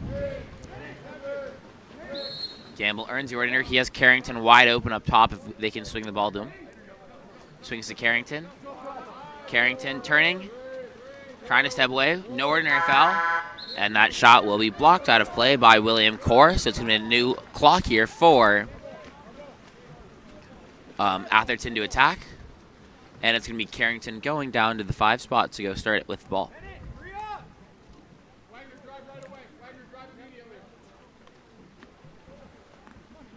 Carrington starting with the ball, goes up top. That's going to be an ordinary foul earned there. Ball going to number 6, that's Gamble. Gamble earns the ordinary. And that'll be an off-ball exclusion called on Bennett Wilson. So it's going to be a 6-on-5 here for Atherton. Ball up top with number 12. Wagner to Gamble to Carrington at 6 in the 6 pocket. He goes cross cage and going to be field blocked by the X1 defender sitting there. And in the process of trying to throw the ball back to the lane line, or to the player coming out of the exclusion box, it ends up being thrown into the corner, into the lane line. So the ball will go back to Atherton for another new clock. Carrington up top to Gamble. Gamble to Wagner. Of course, the sun comes out at the most inopportune time today. And another backhand coming from number 5. Arif finds the back of the net. Atherton now trailed by 1, score 11-10.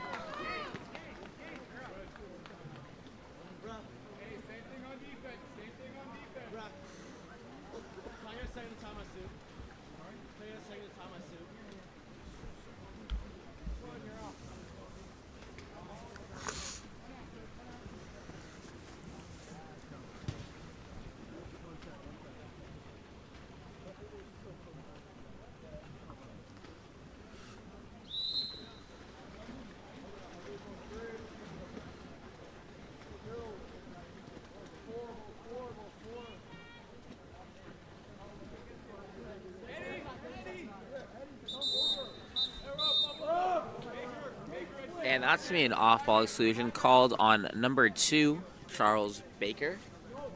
So it's going to be a 6-on-5 here. 13-second differential between shot clock and game clock, but Gamble's going to pick it off and throw it back into the hands of their keeper. And there's going to be an off-ball exclusion there. 6-on-5. There's no more shot clock, so it's going to be the entire thing being used here, most likely by Atherton. A great chance to tie going into the 4th.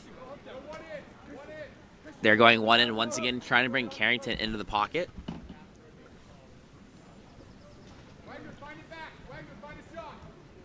Over to Carrington.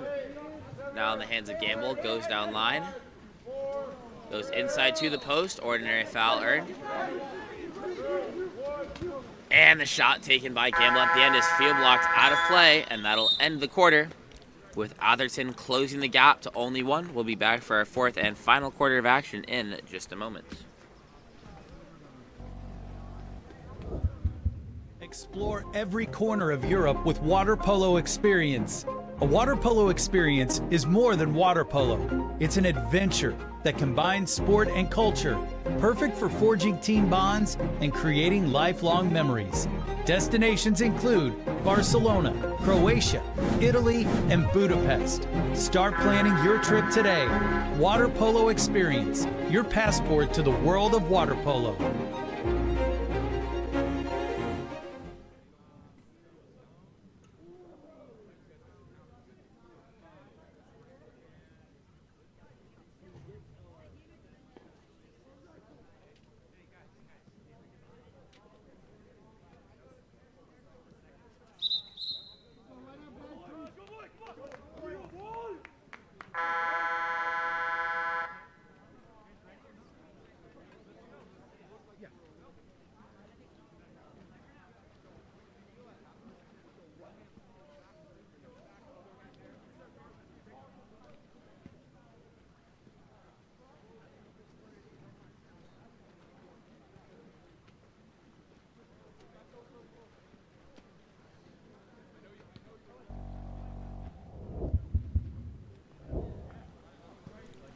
Welcome back to Sacred Heart as we get ready for our 4th and final quarter of action here between Diablo and Atherton. Diablo led by as much as 4, but Atherton closed that gap to only be 1 during that 3rd quarter.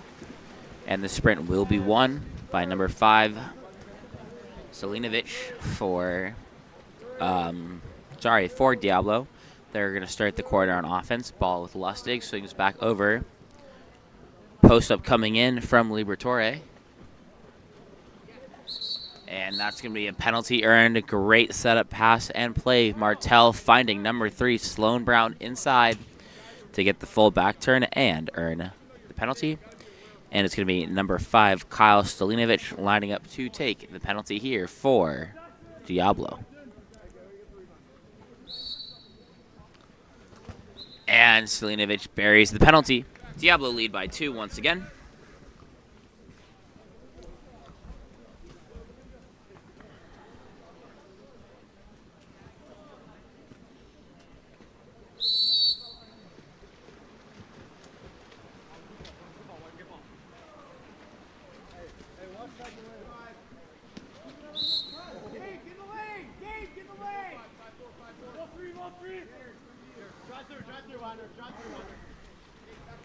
Dude, come on, walk forward.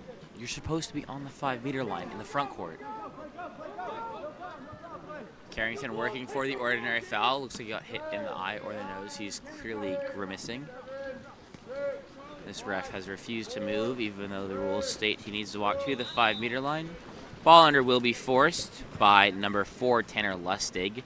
So Diablo once again on offense. Will start by throwing the ball out to number 7, Liberatore. He takes it in. Ball going up top now to Stalinovic. Across to Lustig, back to Stalinovic. Stalinovic stepping into space. Finds number 3, Sloan Brown inside. Brown turning, stepping away, but he's going to be crashed on. Ball taken away.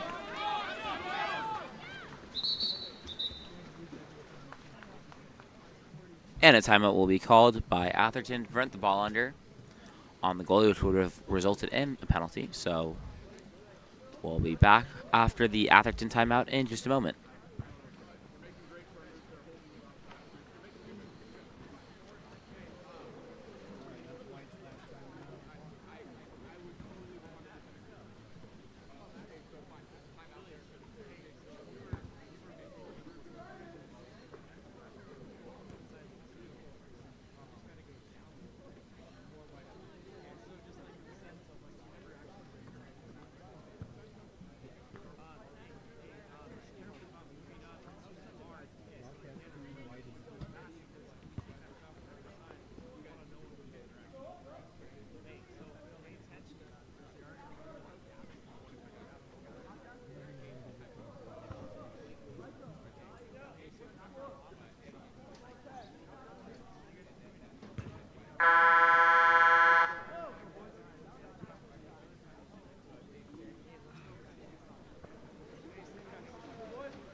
Back to half, goalie.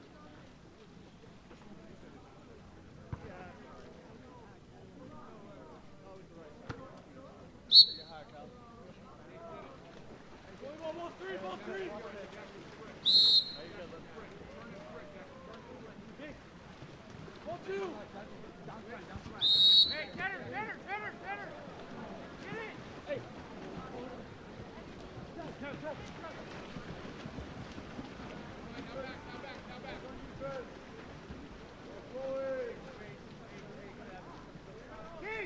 Keep drive.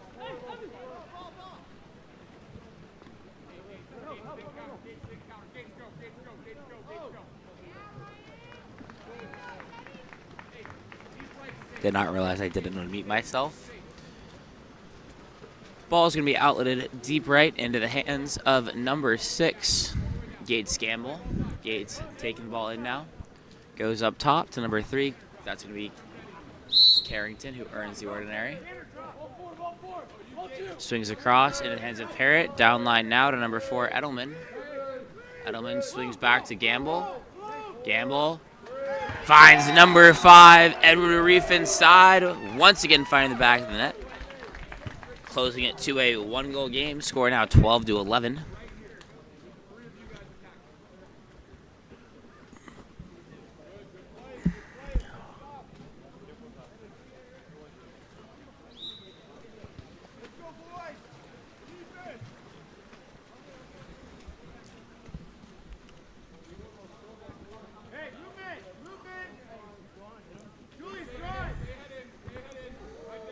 Ball up top with Martell.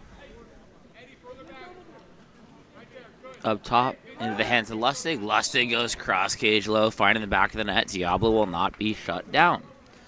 That is their 13th goal of the game. Once again, taking the 2-goal lead back for just under 4.5 minutes left to play here.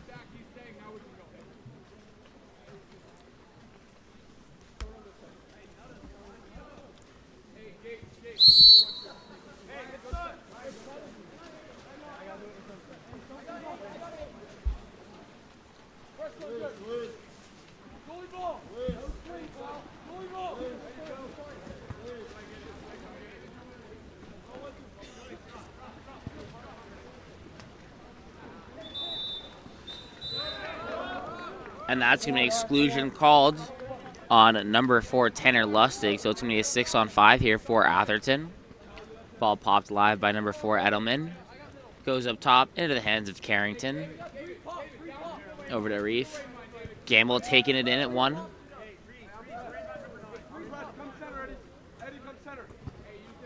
Ball swinging over now to number 4. That's Edelman. He's attacking. They're leaving him to shoot from 6.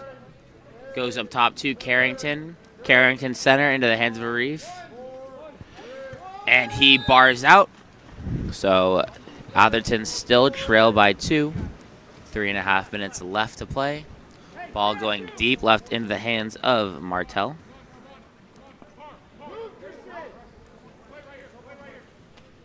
Martell attacking in. Goes center. Inside to the post up on the 2 post will be number 10, Sanchez, who earns the ordinary. Kicks out to Martel, going to try and go 1-on-1. Earns the ordinary. Carrington's going to leave. And up the other direction is Carrington. Slight advantage. I think they're going to try and throw it to him. Let him work 1-on-1 when there's plenty of space for him to go to town. He actually has a player coming ball side. That's number 9. Dropped inside to number 9, Theodore Perret, and he earns the exclusion. 6-on-5 now, once again, for Atherton. Ball going to Gamble, taking it in at 1. Up top to Edward. Over into the hands of Carrington once again, attacking the pocket. He goes cross cage and will be blocked out of play. So the counter ball will come in. 5 seconds left on the exclusion. Goes up top now to number 5, Edward Reef. Center to Edelman. He takes the shot from the outside and once again tipped out of play. So it's gonna be a new possession of offense coming. We'll be starting with Gamble. Gamble up top into the hands now of number 9, Perret. Perret earns the ordinary. Ball swings over to the 5 spot. Carrington has set up shop on the post up, and he will draw the exclusion called against number 14. And that's going to be Gabriel Skov heading to the box. Another 6-on-5 in the same 3-possession series here. They're taking Carrington in. They're going to bring Gamble into the pocket. To Gamble. Being pressed away now. Over to Reef. Down to Carrington. Carrington goes catch and shoot, but will be blocked out. Recovered by Gamble, and shot clock has been reset. 4th straight possession. They go early on this one for the entry pass, but stolen away by Diablo. Core controlling in the backcourt once again for Diablo. Going out right into the hands of number 2. That's Kroger. Swings across. Number 10, Christian Sanchez, able to earn the ordinary foul.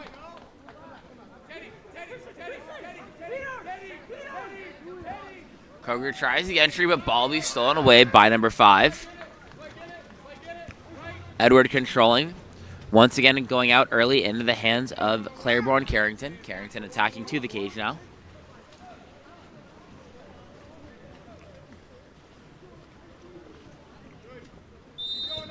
Carrington earns the ordinary. Up top to Gamble, back to Carrington. Carrington trying to go 1-on-1.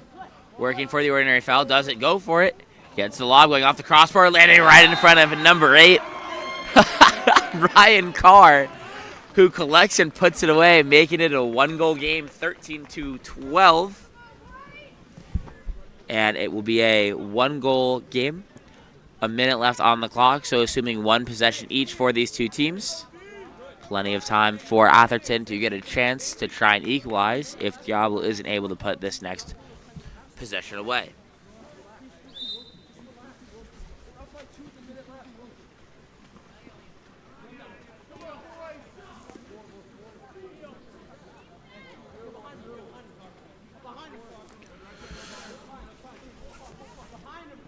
Ball up top with Lustig. Lustig, Kroger.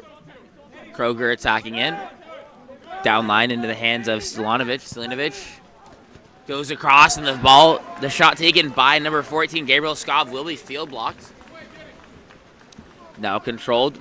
2-second differential between shot and game, and there's going to be exclusion called off the ball against number 2. That's Peter Kroger. No timeouts left for Atherton, so they're going to have to attack this 6-on-5. Chance for them to equalize and send the game into a shootout if they can score.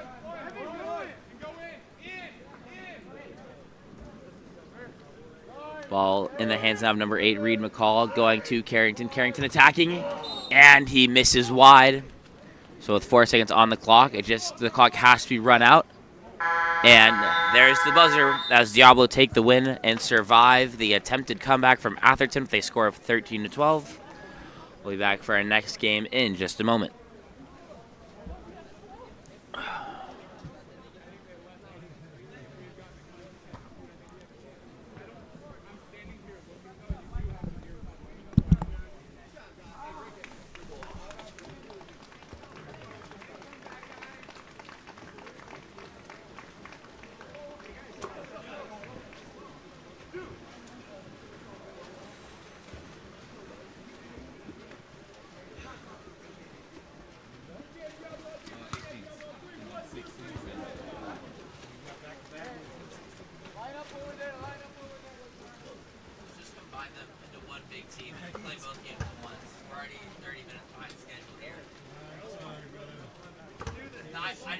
got the AOK from my boss to charge a hotel room on the card. I'm not driving back to LA tonight. Woohoo! Thank goodness.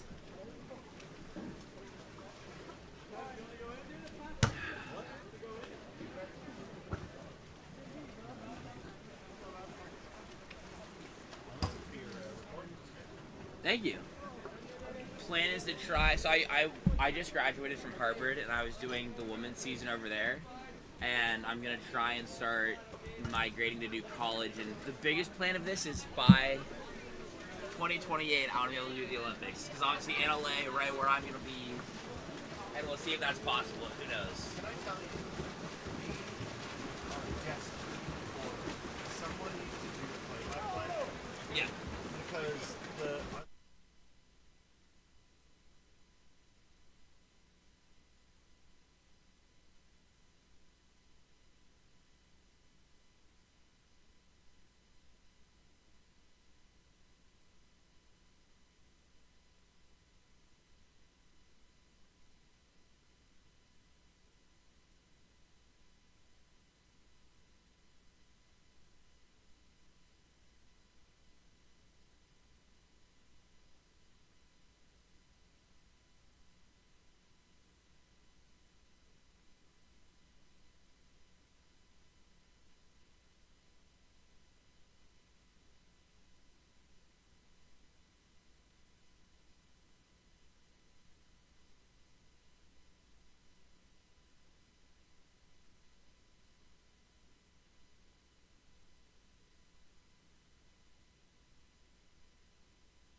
Garrett, I'm here. Garrett, go back here. Garrett, stay back, buddy. Solid.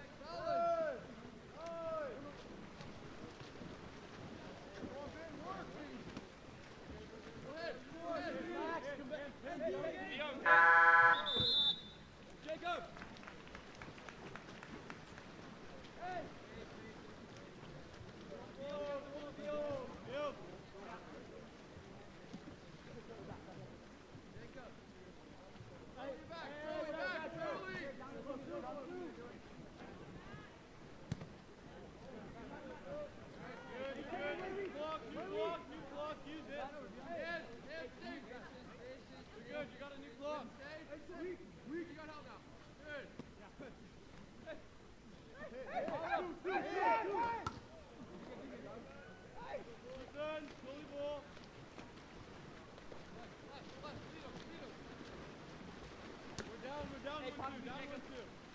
Garrett, your ball.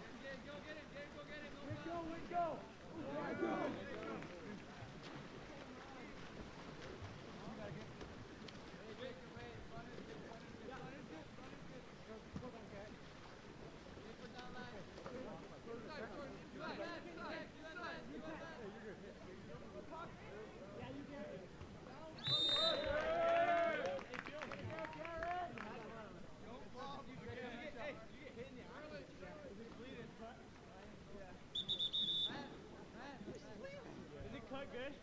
It's a tiny little one. Okay. All right. Yeah, just kidding. I told you they'd punch. Just got a cut.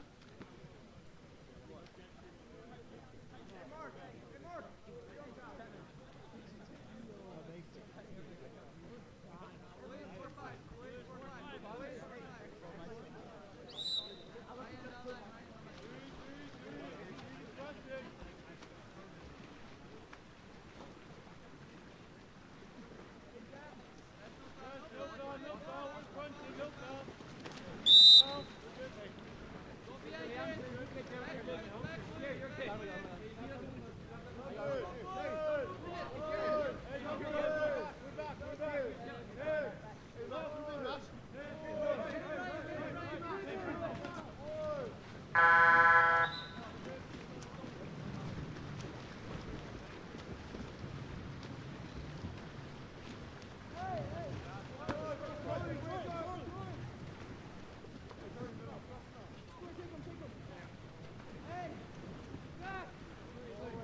Behind you.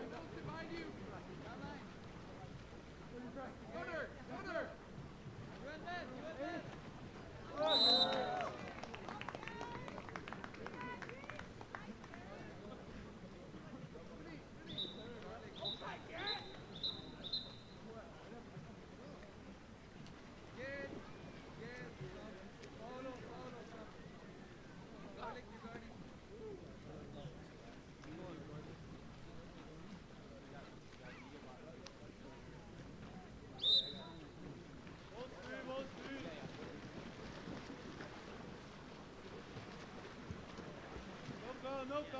No foul.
Hit him. Louis back, Louis back. I'm crossing, I'm crossing.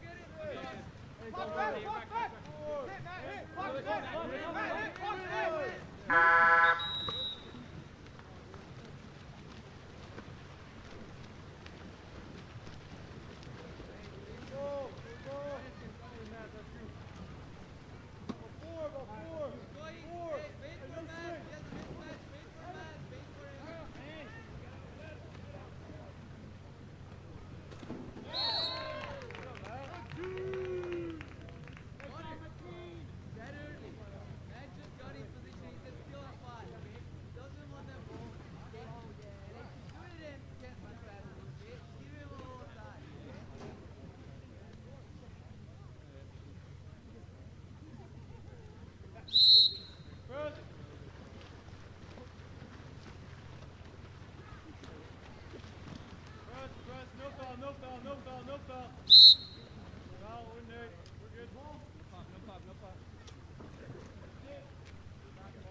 We need help.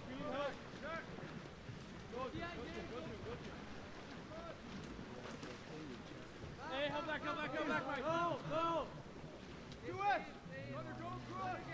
Get him. Good. Hey, West, Mike. Never mind. Hey, get the ball. Hey, Mike, sit back.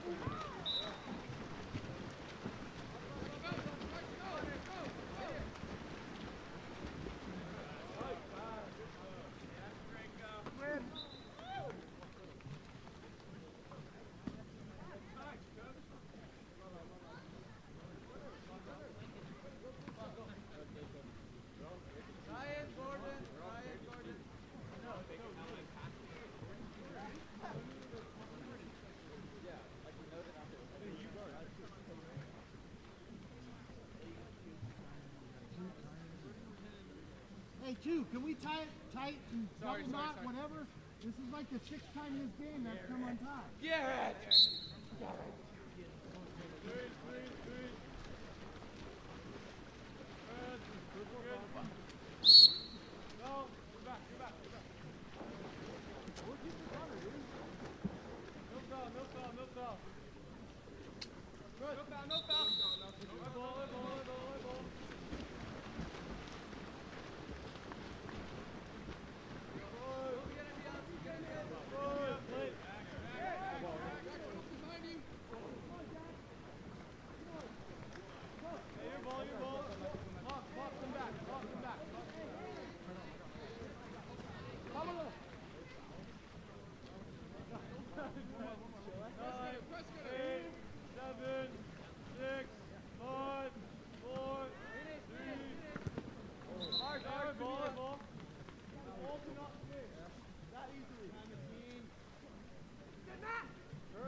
There, baby, I'm there. I got send up.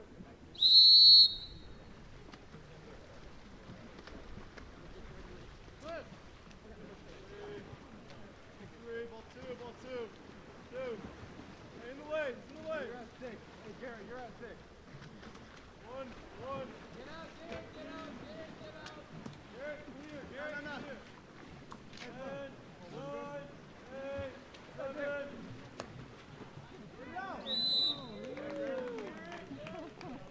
Too white.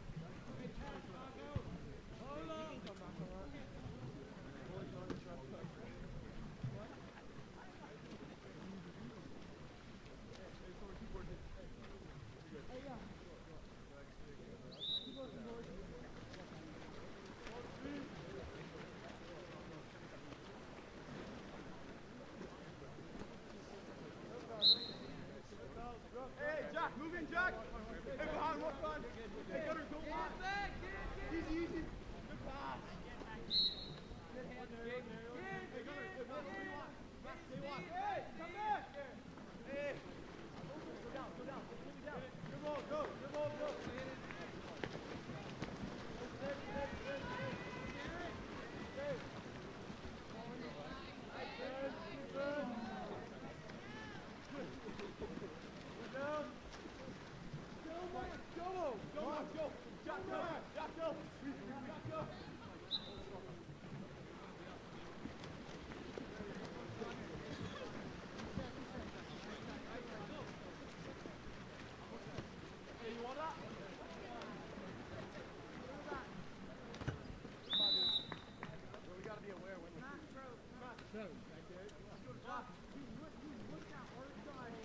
I didn't.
matchup, different age.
Welcome back to our final game of the afternoon, once again featuring San Jose Express versus SHAQ, this time in the 16 and under division.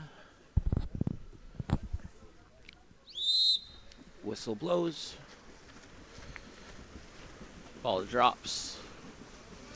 And this will be won by number 7. Wait. Sorry, rosters are not set up correctly, so it'll give me 1 second here to finish pulling up the names.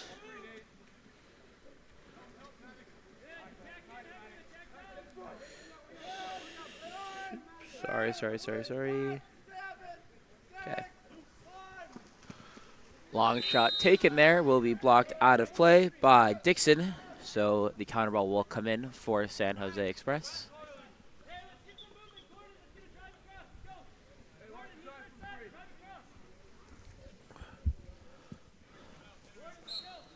Ball will come in from the 1 spot with number 3, Chase Blitzer, starting with possession. Pops it live, heading in. Goes up top. That's me, number 2, Bakota controlling.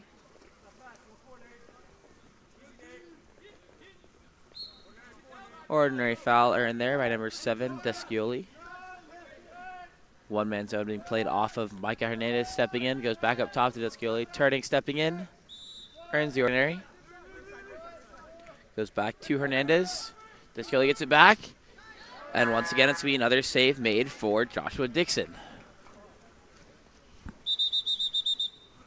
And 1 second.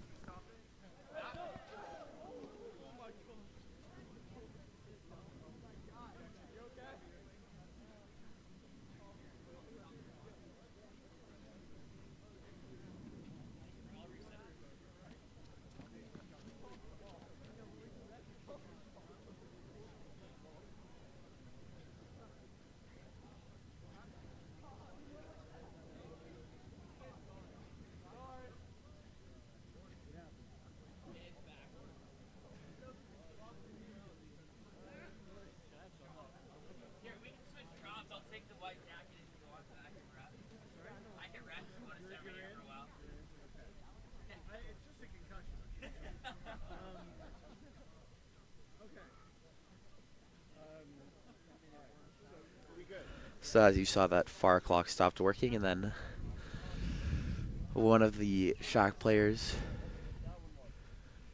hit the ref in the face. But clocks are back to working. Our ref is okay. And we get ready to start as Dixon controls in the backcourt for SHAQ.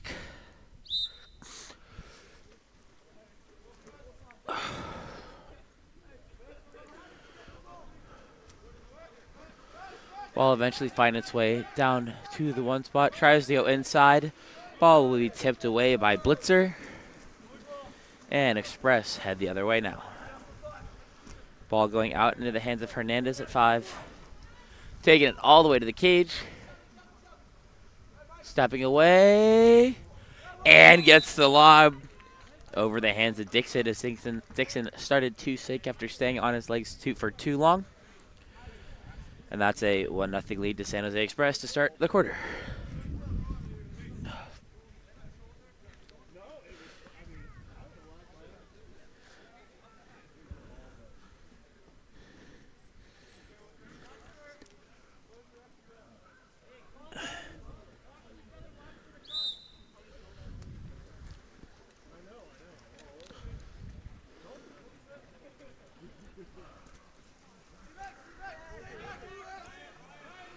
Ball goes down line.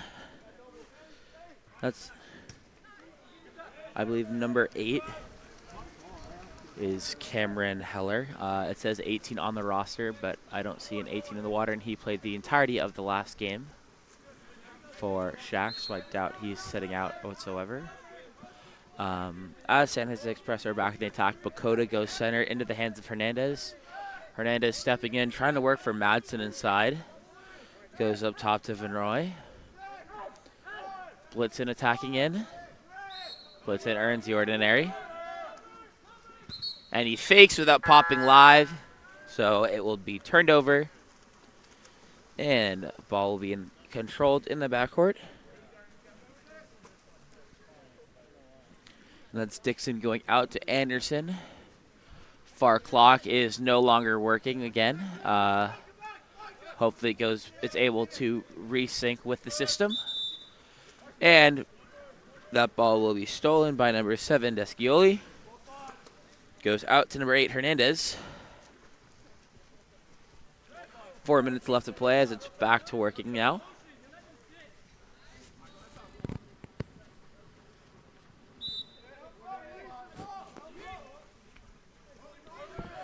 Swings across to Bakota. Bakota gets it back after going down line on his legs and slings it in near side. Whoop. Beautifully placed shot by him as Express take a 2-0 lead. Cap is found, luckily. And as he recaps, we'll be back in just a second.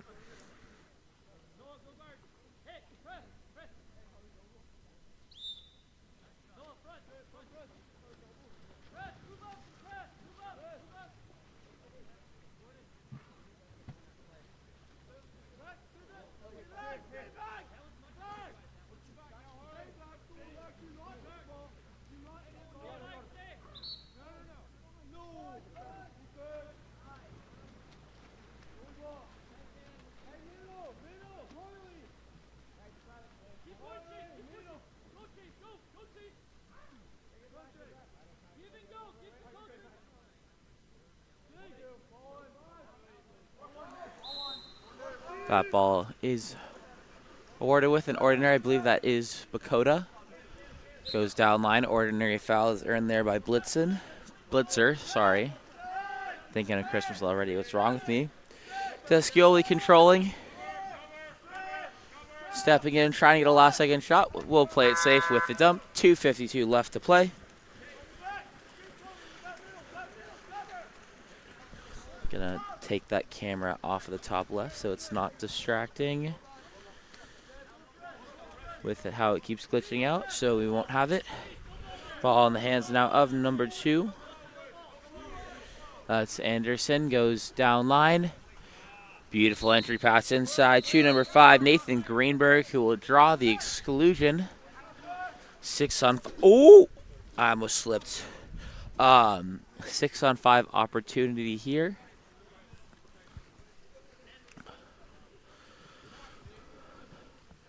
Attacking in from up top. And beautiful shot taken by number 8, Cameron Halar. Going cross cage.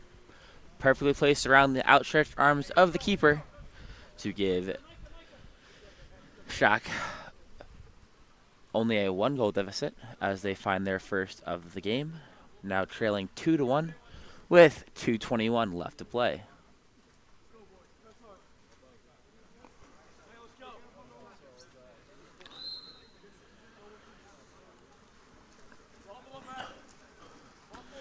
Ball goes outright to number 7. That's Descioli. Goes down line now.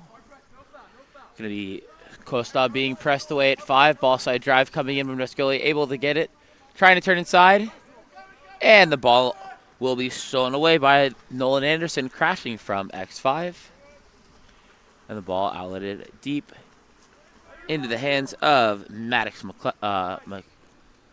McClellan. Can't read right now, my apologies.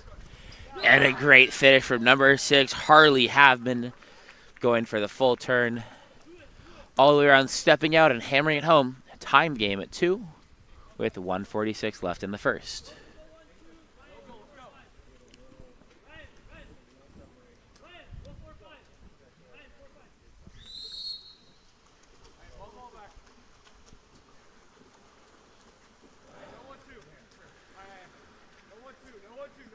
Vernoy goes over into the hands of Madsen. Madsen with the long swing across now to Costa. Costa goes down line. Eventually swings back up into the hands of Vernoy. Vernoy with the long entry pass into number 6, Darius Deek. And he's able to earn the exclusion. 6 on 5 opportunity for Express. Ball now with Madsen. Goes down line as Shin takes it in. Going up top now to number 4, Costa stepping in to 1. Back to Costa.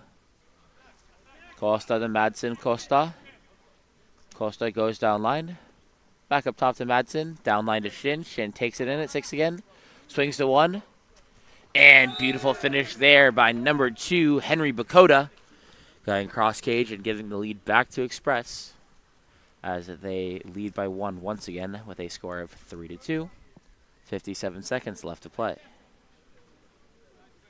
in this first quarter.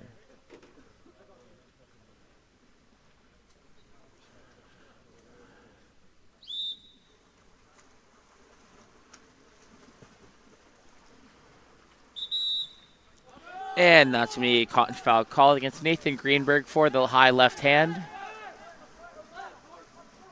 And he gets that, ball was picked up there by number 6, Darius Deek. Goes over to Bakota. Eventually being moved up top now with Vernoy to Madsen. Madsen down line into the hands of Shin. 4-5 zone being played, so Shin and Madsen are going to attack the zone. Madsen stepping to his right. Goes over into the hands of Costa. And I think his arms hit as he tried to lob, or just underestimated how much he needed. 20 seconds left here in the quarter. Ball in the hands of number 8, Heller. Goes center now. Ordinary foul will be earned by number 5, Nathan Greenberg. Greenberg tries the long shot with 7 seconds left, but will go over the cage. Ball goes to Bakota. Bakota going to send the long shot. Also sails over the cage. And at the end of one, San Jose Express leads SHAQ 3-2. We'll be back for our second quarter of action in just a moment.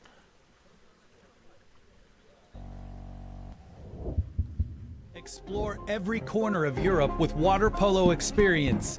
A water polo experience is more than water polo. It's an adventure that combines sport and culture, perfect for forging team bonds and creating lifelong memories.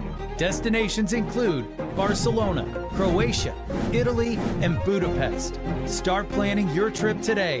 Water Polo Experience, your passport to the world of water polo.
And the sprint will be won by San Jose Express. That was Descioli who won the sprint. Eventually ball will be entered in, but then immediately kicked back out to Chase Blitzer. He swings it across to Hernandez. Hernandez stepping in. Back to Blitzer. Blitzer lets one fly, but will be knocked down by Dixon and controlled by SHAQ.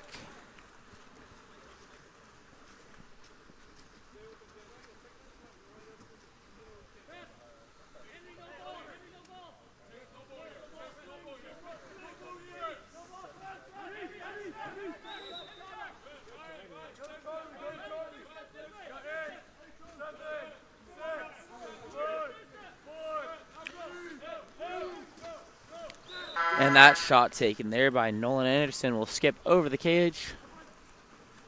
So counter ball comes in and eventually is outletted to number 7, Descioli. Descioli moving across to Blitzer. Blitzer attacking in, lots of space in front of him. Going to play it safe, going up to Hernandez to have a more patient attack. Hernandez stepping in. Back to Blitzer. Blitzer goes catch and shoot and beats the keeper, giving San Jose Express a 2-goal lead with a score of 4-2.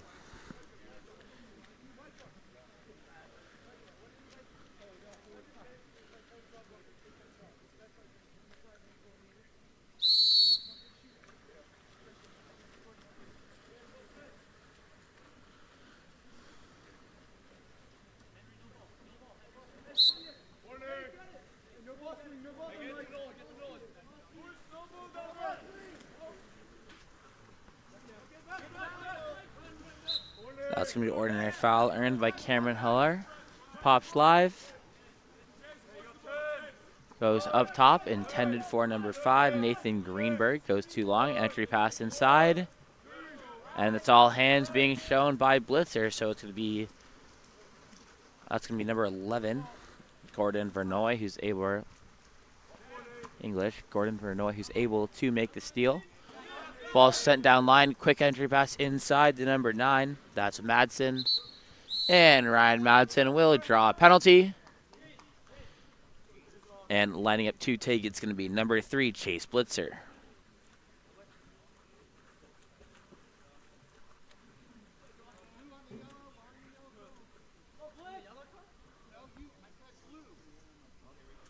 Oh, God, I should probably move it before the penalty.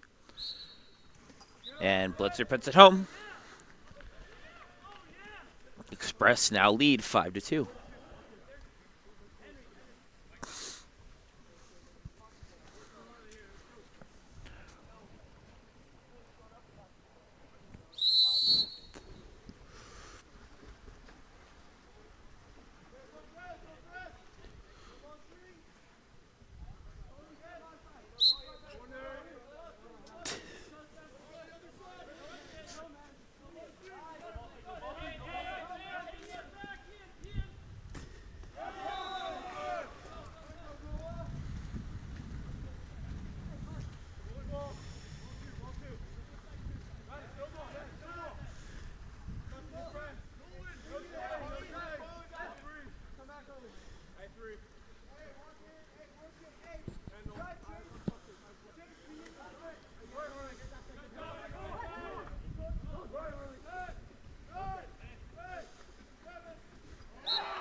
And that's a goal there for number 9, Ryan Madsen, giving Express a 4-goal lead now over SHAQ. SHAQ looking to try and find themselves a way onto the scoreboard here in this third period. Wow, I mean the second period. There's been a 3-goal run from Express. No offense yet from SHAQ in terms of goals being produced and put on the board. But now Harley Halfman is stepping in, goes over to Maddox. Maddox puts it down line to Cheeky controlling and earns the ordinary. Swings across, entry pass, turn, and an exclusion will be called. Drawn by number 5, Nathan Greenberg, 6-on-5. Opportunity here for SHAQ. Ball goes up to number 2, Nolan Anderson. Anderson down line. Back up top to Anderson. Anderson stepping in. Goes center to Greenberg. Anderson, Greenberg. And Greenberg tries to go cross cage, but will be blocked out of play, and the counter ball is going to be dropped in to be controlled by Maddox McClellan. McClellan to Greenberg. Greenberg stepping in. This time will be field blocked out of play and controlled by San Jose Express.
And that's going to be a goal for number 5, Nathan Greenberg.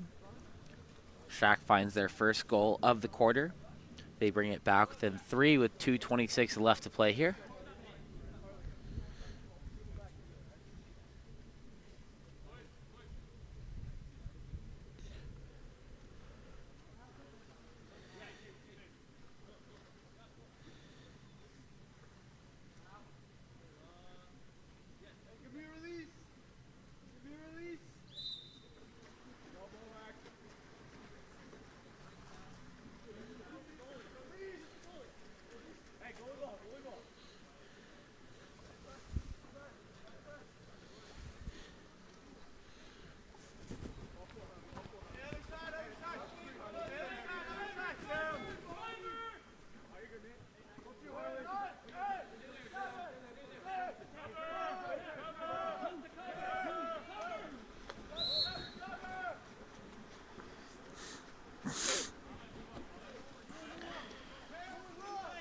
Ball going out left. And the hands of Anderson. Has a lot of time and space. No one coming to him yet. He's going to pull out of the counterattack, playing it safe. Greenberg rolling in here. Turning inside. And the help defense is going to be able to come over there with number 8. Sorry, with number 8, Micah Hernandez is the one who's credited with this steal there.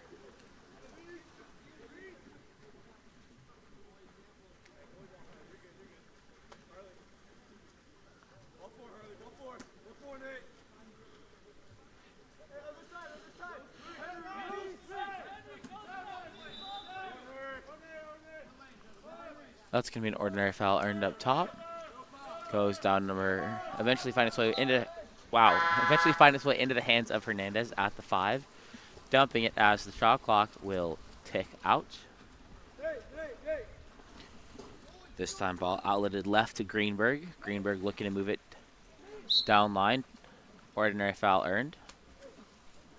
Swings it across. That's going to be intended for number 4, Tachiki. Tachiki goes down line to McClellan. McClellan being pressed away. Great job not fouling here by Express, forcing this ball to go back up to Tachiki. Down line into the hands of Anderson. Anderson tries to go inside, but that's going to be a steal made by Cellini coming out of the cage. He outlets deep right into the hands of number 8, Micah Hernandez. Coming ball side is number 11, Gordon Vernoy, if they can get it to him.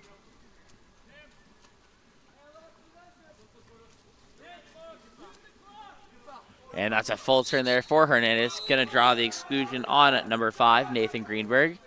6 on 5 with 10 seconds left in the quarter.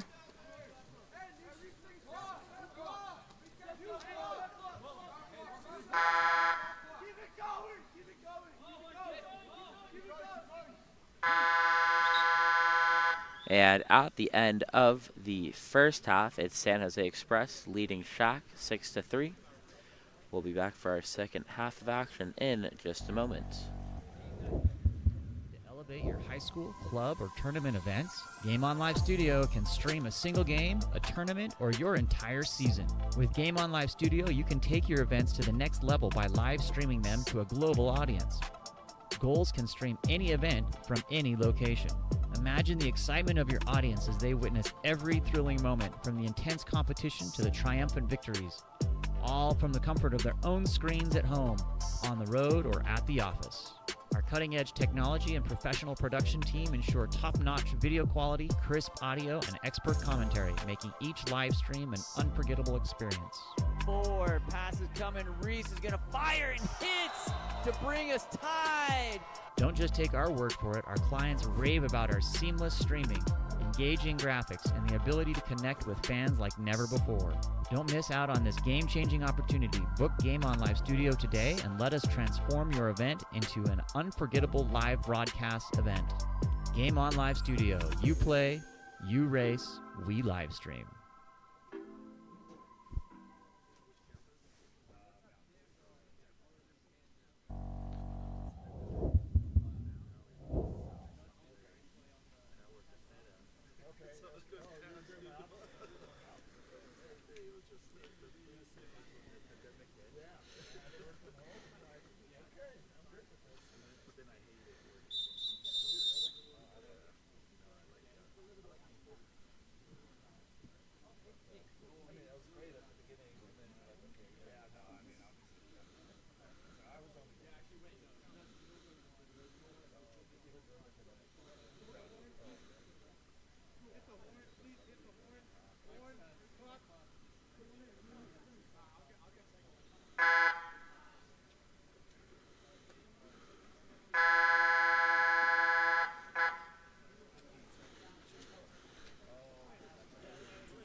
If San Jose wins the sprint, they'll be up, but they do not. So SHAQ comes even, gets ready to go to offense. Ball being controlled by number 8, Cameron Halar. Eventually find its way down to the 1 spot. I believe that's Tachiki there at 1, who earns the ordinary. Center set to the opposite side of the pool, so they're going to have to try and swing it across. Get it to Halar. Halar earns the ordinary.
Oh my god, sorry, camera's not moving very well.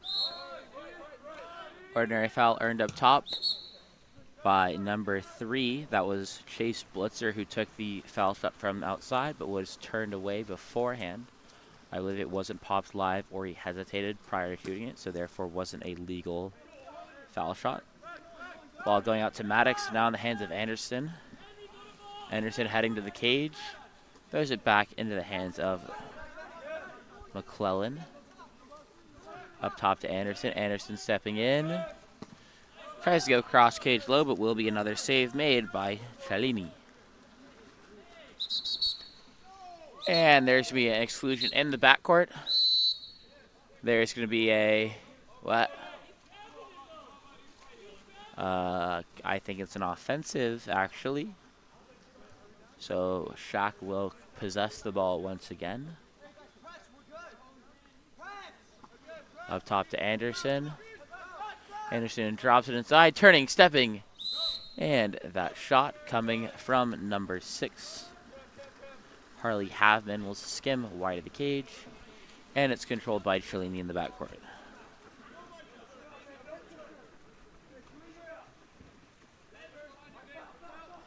Ah, come on, keep up.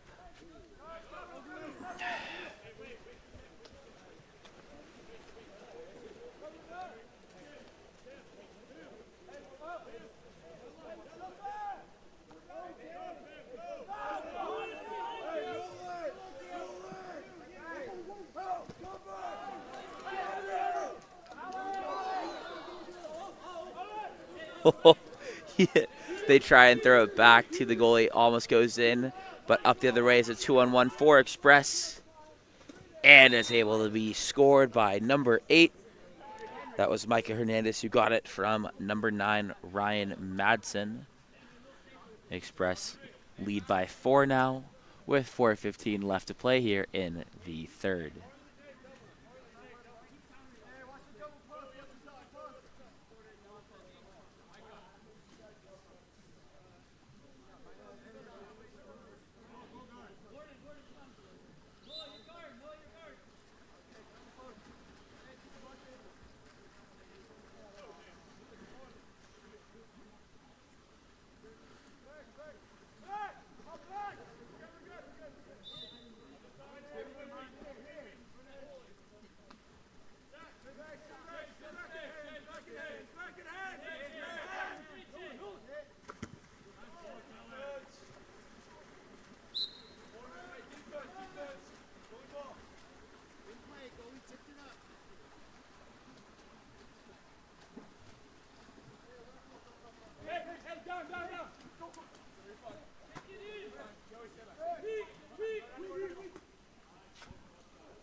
And that's a goal for number 9, Ryan Matson, stepping away, able to throw it hard enough to get it through the hands of number 1, Joshua Dixon. As Express now lead 8-3 with 3:37 left to play.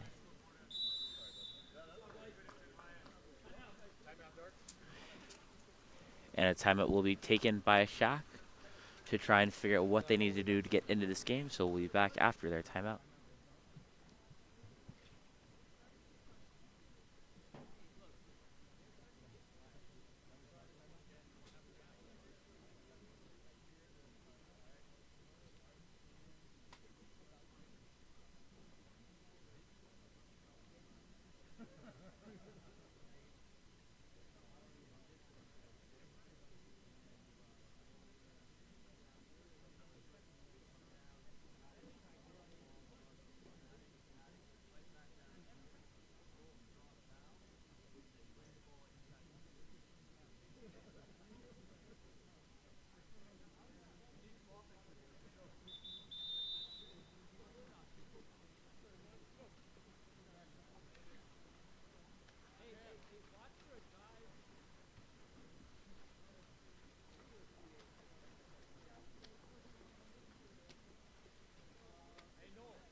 Henry, work for Ryan. Look at Ryan. Back to Henry. Henry, move towards the middle. There he is. Two more. One more. Here he is. Go middle. Here he is.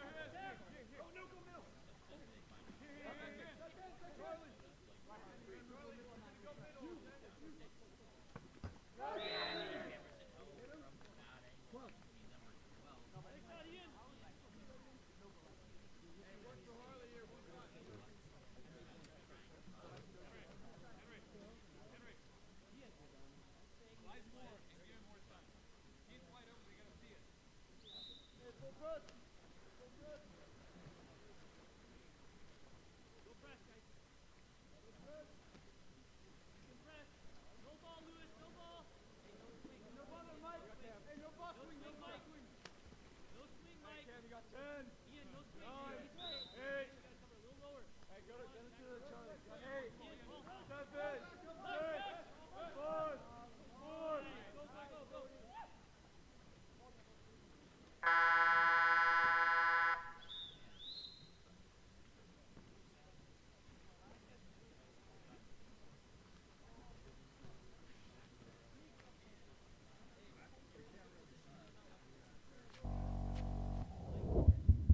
Explore every corner of Europe with water polo experience. A water polo experience is more than water polo. It's an adventure that combines sport and culture, perfect for forging team bonds and creating lifelong memories. Destinations include Barcelona, Croatia, Italy, and Budapest. Start planning your trip today. Water Polo Experience, your passport to the world of water polo.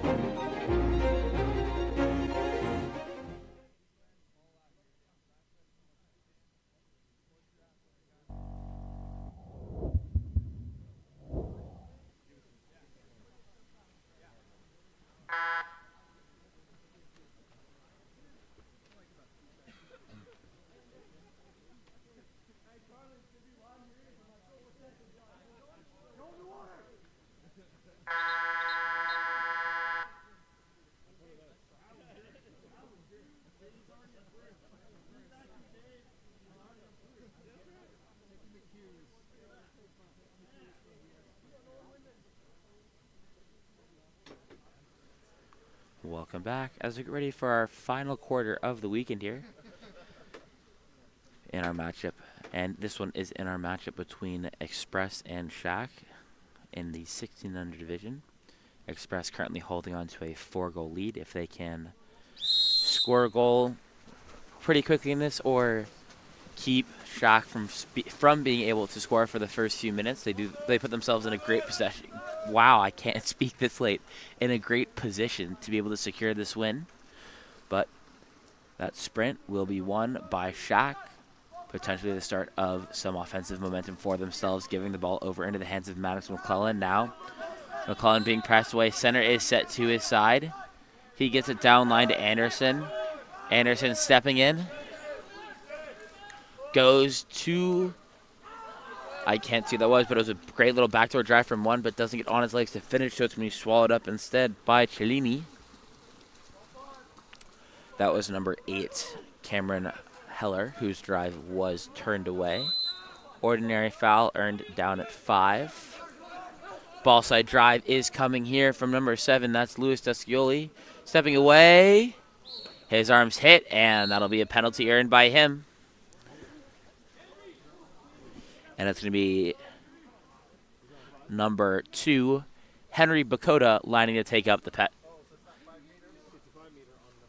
lining up to take the penalty here. Once again, Henry Bakota. That is also number 5's third exclusion of the game. So Nathan Greenberg will not be eligible to return.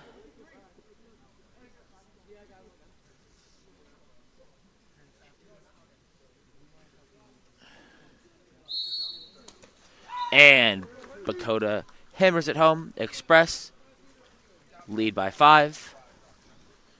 And there are roughly 6 minutes left to play here.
That's another defensive stop for San Jose Express.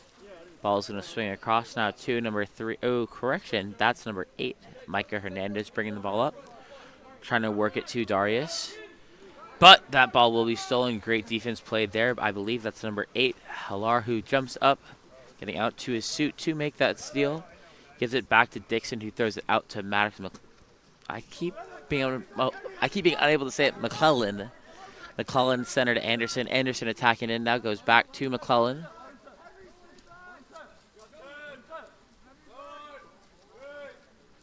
Over into the hands of Heller.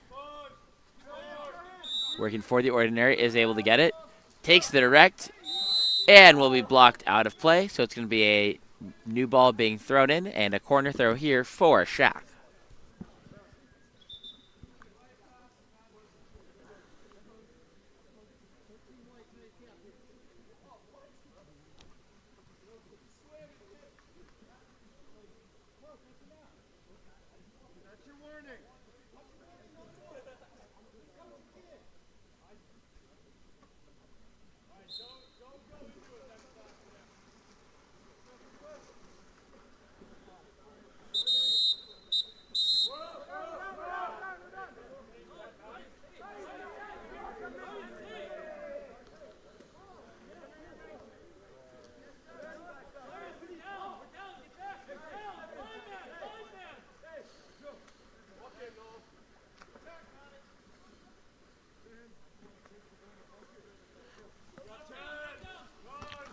That shot taken.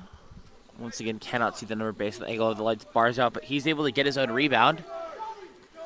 Now it's going to be number 2, Anderson stepping in. Anderson's shot will sail over the cage, and the counter ball will come in once again for Cellini.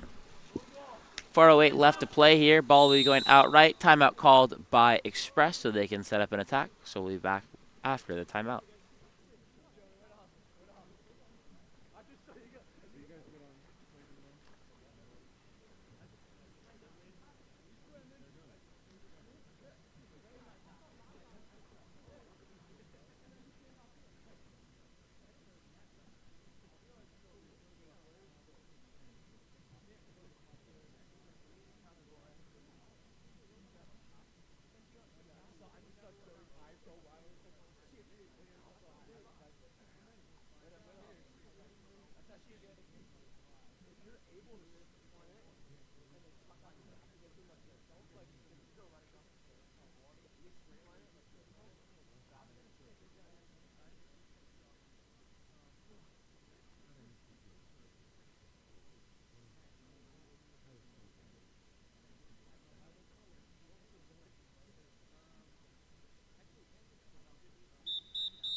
Charlie back, in and out, Justin. Charlie, in and out,